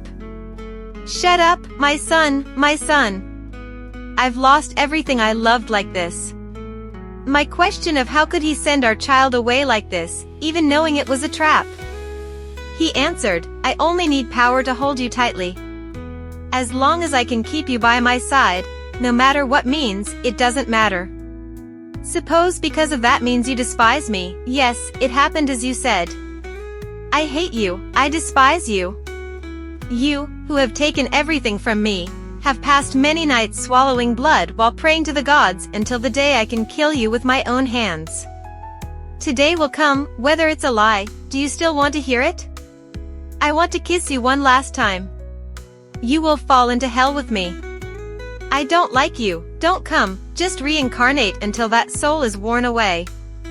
Don't say that a pig or a dog is born into a life not even worth a stone by the roadside. Die if you are reincarnated thousands or tens of thousands of times like that. At that time, you will see me as your husband. Ha ha. After that remark, both the Emperor and the Queen fell down. At this moment, inside the cell, Eris heard the chime of the bell in her head. The Emperor and the Queen were dead, the Crown Prince was about to come. Soon after, the sound of the creaking door opened. A worn-out Alex with white hair entered, perhaps from continuous shocks, as his head had turned white in a single day. As soon as Alex stepped in, she said, My father is the culprit. So you knew the reason I came was to find the accomplice? Answer me. Yes, I am the accomplice who helped my father kill the emperor and the queen. What are you saying? Do you even know what you're talking about right now? Do you think if you are an accomplice in the assassination of the royal family, even if hybris interferes, you can escape execution? At this moment, the servant reported, Your Highness, His Majesty has captured the culprit who was bribed by Count Michian and is bringing a tea set to the Queen's palace. Bribed by the Count? Who is it? It is Madame Julia, who was once the wet nurse of the late Ratio. What? She had such a close relationship with the Queen, how could this happen? I heard that after leaving the palace, she lived in poverty. With this, the chances of the Count escaping have completely vanished. An accomplice is me? Finally, I can die. The soldier said, I don't know what story the Count has made up. If you agree, I will order the arrest of Miss Michian, his daughter. Of course, she cannot escape responsibility. Helena, if I find a way to save Helena, I will spare you first. Alex's proposal made her just laugh and say, Just kill me, Your Highness, please kill me. Alex said, I'm not merciful enough to accept what she daringly wishes for. Interrogate Julia again, torture her or whatever, use any method to clarify whether it was truly the Count's instigation. On the day of the Emperor and the Queen's funeral, someone stop and clarify the identity. If not, it will be a sudden sword strike. That person fell down. Indeed, the majority of the guards had been stationed for the national mourning. During the funeral procession, he still couldn't leave the central road of the capital. If this continues, there will be a chance to win, enough time to rush and capture Miss Michian, the assassin of the royal family. Even though it wasn't her fault, she didn't have a single complaint or rebuttal, because no one would listen to her. They had abandoned her, just as he had abandoned her. Now, she truly had no one left but herself, so she didn't need to pressure herself anymore. Eris, I'm here, the one who will understand and protect you. We are of the same kind, you are just like me from before. What word are you wandering in search of when you can't find the necessity? I need you like this, so now you only need me. Today, I will become your savior, Miss Michian. Jason Quirk, you look so haggard, are you eating enough? Why are you here? Are you hurt anywhere? The tall tower must be cold at night. Stop rambling and just leave. Let's escape, Miss Michian. Huh? Who asked you to come? Haha, she seemed taken aback, like, what did I just hear? It was also overwhelming. Before she could interrupt, Jason continued, if we cross the border, they won't pursue us. There, we can have a fresh start. Let's run away. No, I will stay here to pay for my sins. This isn't the time for your stubbornness. You could be executed like this. If I left with you, what would happen? Both anxious and dangerous, would you still stay by my side? After staying with me like this, would you be confident not to force my heart? No, I can't let that happen. Even if you think of me that way, it doesn't matter, because what's important to me now is your safety. He really is the most stubborn person on earth. No matter how much I resist, he's still outside, breaking the lock. Miss Michian, you have to get out of here, your life is in danger. I'm willing to accept this, I'm sorry for being rude, but there's no more time. I thought no. If I get dragged away like this. Looking at the bloody sword in my hand, I thought I must take a gamble, just one round. Like a rocket, I lunged forward, pressed the sword against my neck, and said, I told you, when you threaten me, be prepared, cut me dead. Jason let go of the sword in his hand. Even if he forcibly dragged me away, I would do everything in my power to escape from him. That was the only future I could promise him. Why are you so cruel to me? Both Alex and the guard next to you, they could live well without you. Please need me, use me if you have to, but don't abandon me. Please. This is not a confession of love, but a plea. I don't need you, Jason Quirk, so you should go back now. After everything, looking at the wound, she thought she was lucky it wasn't deep. A little more, and she might have died from excessive bleeding before the execution. The result of the watch was that she had bought a little time until the selected guards for the national funeral returned. After the incident in the prison, Alex was worried she might escape, so he hid deep within the emperor's palace, which was good for emergencies. Little did she expect that those three would haunt her in such a strange way. She needed to confirm something. She went before the mirror and called out, "Maddie." Immediately, Maddie appeared in the mirror. "Maddie, what would happen if a corpse came back to life?" "Humans cannot come back to life, and neither can we, that's why we reverse time." "What else?" "Even if I killed the crown prince, if the minister saved me, it would be a different story, because divine power is deeply related to the strength of creation. Life would consume an enormous amount of divine power, but it cannot be said that resurrection is impossible. You said at that time you would have returned to your own world. Even if such a situation occurs, it wouldn't concern me anymore, right? And if Hybris resurrects this body, then what about that girl, Helena? Worrying about others in your spare time, you're truly kind. You should spend that time worrying about yourself, because if you come back to life like that, your soul will be drawn back into that body, and then your soul will be bound to this world. That's why I can't send you back to your previous world." "No, I don't want to, absolutely cannot go back. I've done so much to escape from here." "Absolutely, absolutely not.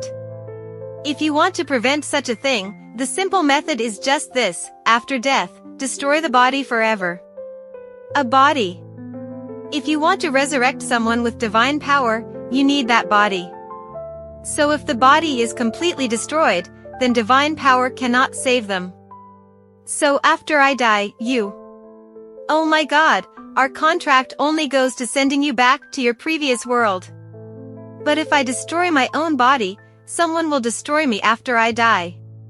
Bring Anakin and Kikia here, use me, wouldn't that be better?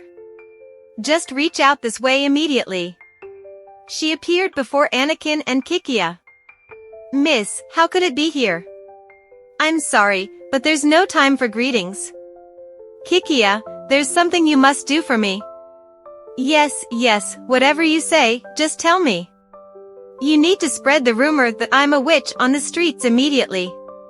The news must spread to as many people as possible to make them believe it." "Miss, don't you know how much this country hates witches? If you're considered a witch, the minimum penalty is execution. That's why I'm spreading the rumor that I'm a witch to ensure I get executed." "Miss, it's execution. Please, don't do this. I'm really sorry for putting this burden on you, Kikia. For a foreigner like me to return to my previous world, there's no other way. So please, I ask for your help." Kikia cried a lot but had to follow her orders. Now is probably the last chance to say goodbye to him. "Anakin, there's something you must do." "Yes, miss, just give the orders." "It might be something impossible, maybe he doesn't want to do it." Personal feelings towards orders are unnecessary. My intuition was correct at some point. She gave the orders, and I obeyed this boy. In the end, love did not ruin the mission. Tears began to fall, and she said, "If I am executed, those men will come to resurrect me. You must stop them. Destroy my body so I cannot come back to life." Immediately, rumors spread, the witch with black hair and green eyes continues to be deceived by her beauty. Something big had happened. She concealed a dagger inside and revealed herself on the street, ultimately getting exposed and captured. It was said that the wicked witch had stabbed the crown prince's consort. The actions of the two former emperors were not wrong, it was also the actions of that witch. Why didn't the royal family execute her immediately? Even throwing stones didn't satisfy them. The crown prince was not doing well, the new emperor continuously delayed the handling of the matter. There were rumors that he was protecting her because she was his former fiancée.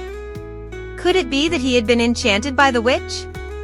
In a meeting with the emperor and the nobles insisted that they could no longer delay handling the Michian family. False rumors about the royal family colluding with the witch spread in the streets.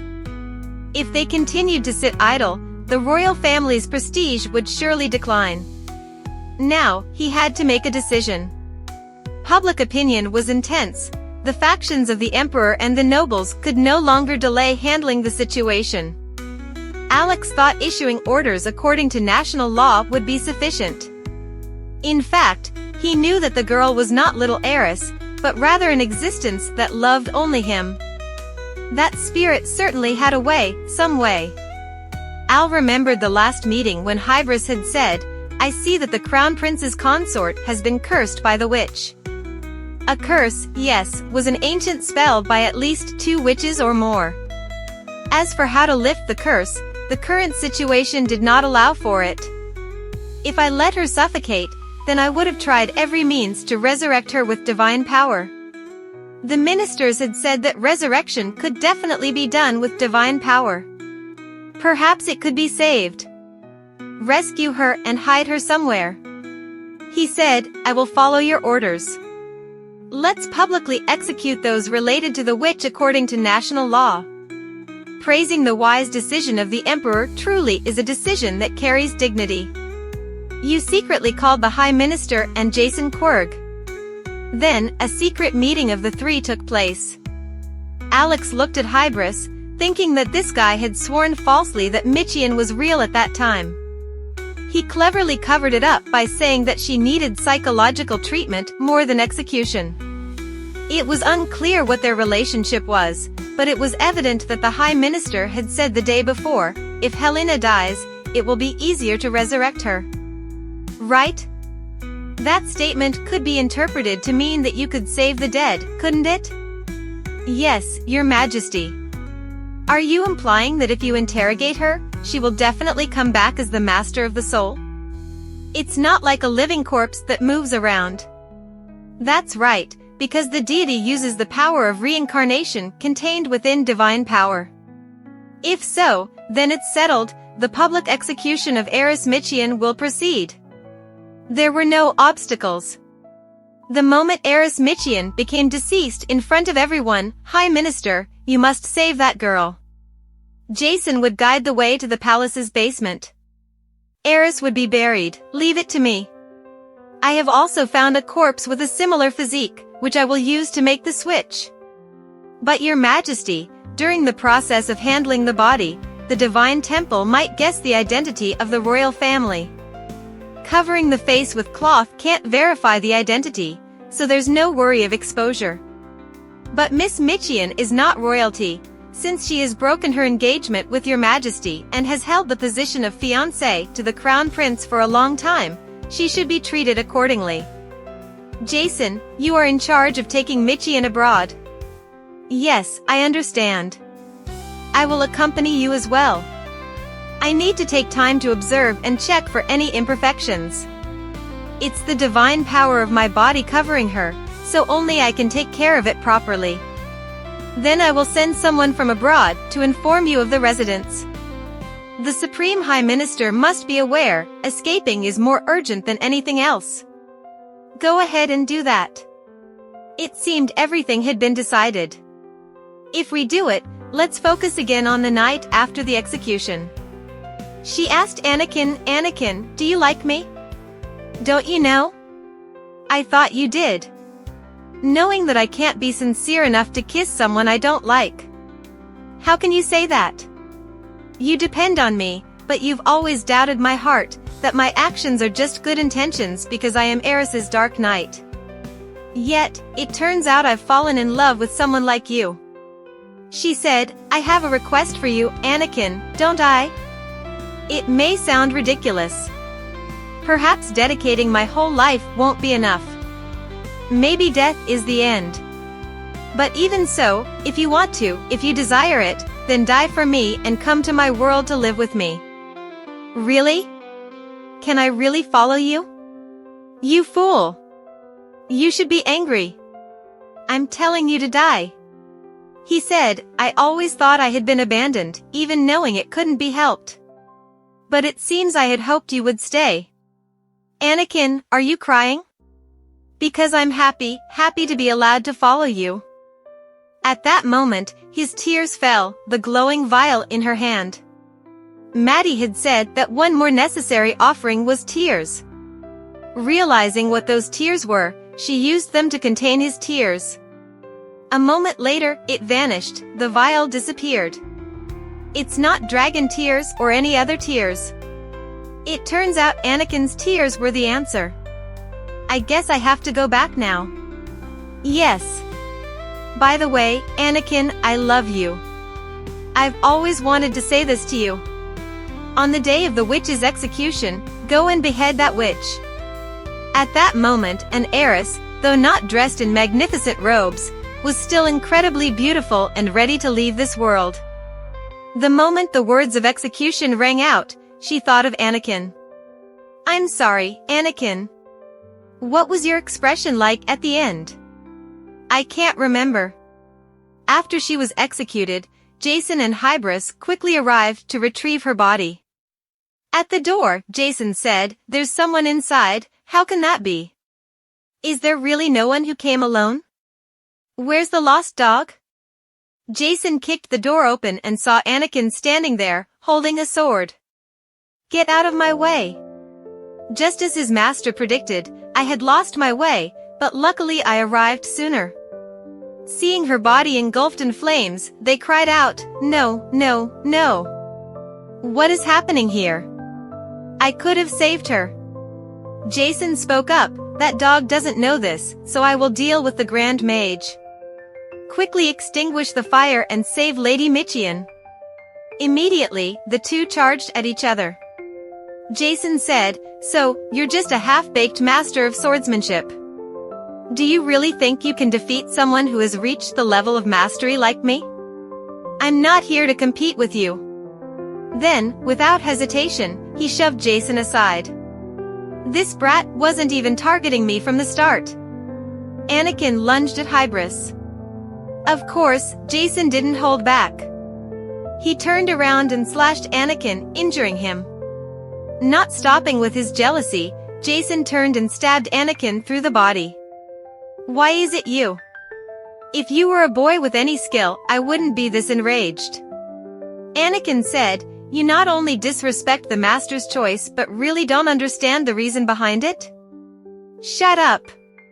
She simply didn't have the chance to change her heart. Are you really that opportunity? The notion of changing someone's heart is an enormous arrogance. A dog cannot protect the orders of its master, yet here you are, pretending to be something you're not. You're going too far. I will bring you to your end. At that moment, the flames that had just engulfed Eris, which Hybris had extinguished, flared up again fiercely. Hybris panicked. Where did this fire come from all of a sudden? Did I come to check on a gap? Alone is really too much, isn't it? Pleasure to meet you, gentlemen. I apologize for being a hindrance. But keeping promises is my faith. The witch, the fire returned. This is unacceptable. How did she extinguish that fire?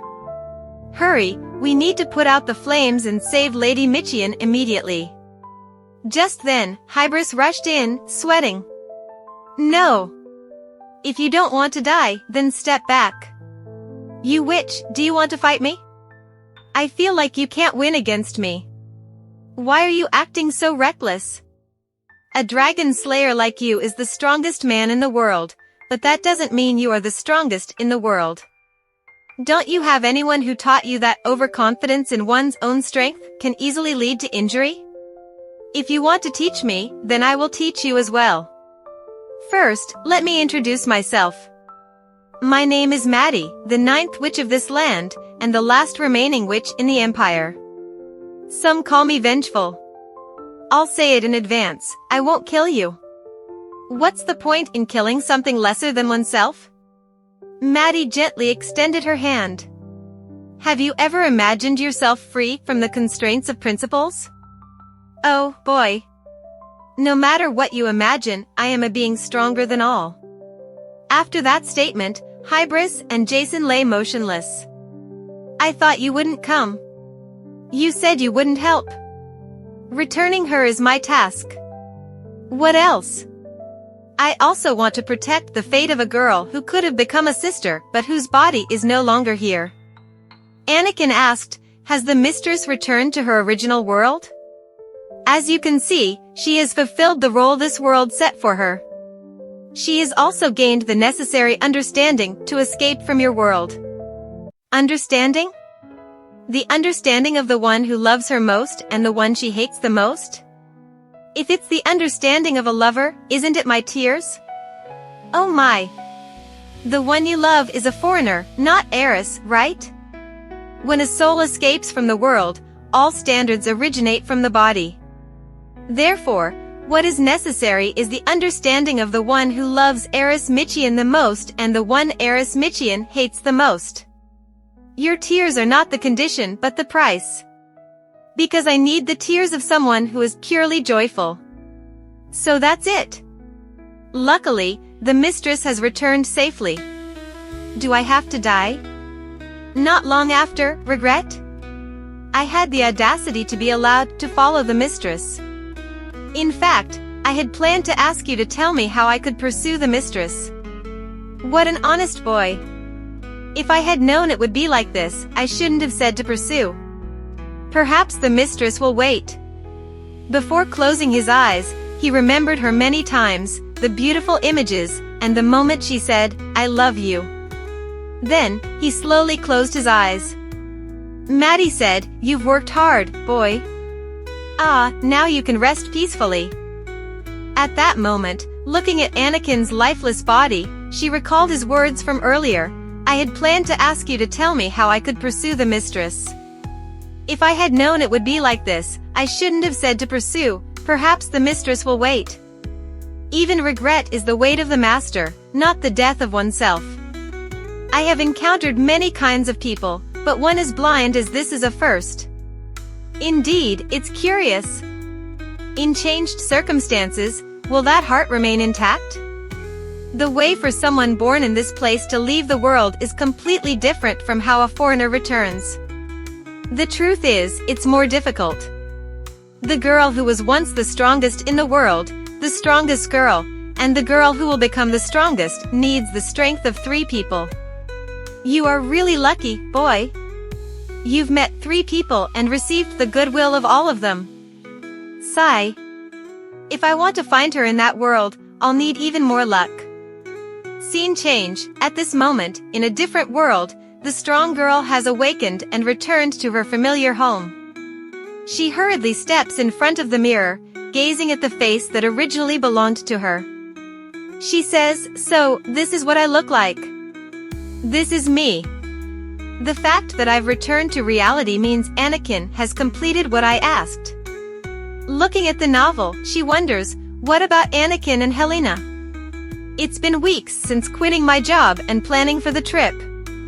The things I was determined to do in that world, I'm doing bit by bit. I can't explain everything, but I've been regularly visiting the neurology department and seriously sharing my sorrows during that time with my parents. Even though nothing has changed, there are things in this world that cannot be achieved merely through effort. You have to understand that. If there is one change, it's the habit of checking the faces of people passing by due to a sense of caution. I've never encountered him even once, but in the end, he was unable to come, right? Even if I dedicate my life to him, leaving this world is impossible. How do I know that isn't just my illusion? It could be just a midsummer night's dream. Suppose he moved to this world, how would he recognize me? Someone who is different in both appearance and voice like me. Everything has changed, but for some reason, there is a miraculous certainty in the thought that he wouldn't possibly recognize that I've changed. I don't know where this baseless confidence is overflowing from. But when she calls Anakin, he responds, Mistress. That's why people call such things fate. Those tears of joy and happiness in the rain, they found and recognized each other. The moment they embraced tightly. It was raining, but the sun was also breaking through. In such a situation, kissing feels sentimental, but the sentimentality beloved in this world has its reasons. Just like the dazzling endings in many plays, movies, and novels. We kissed and thus could never part again. A happy ending. After all, it's wonderful that the two of them have met in her world. Our story today is a bit wild and somewhat confusing. However, it has finally come to an end. The mystery novel and its characters have reached their own conclusions, full of regret. The main female character has returned to her family, along with the man she loves. I hope that she, and everyone who has ever been hurt in this world, finds healing for themselves. Thank you for watching, and I apologize for any mistakes made in the video production process.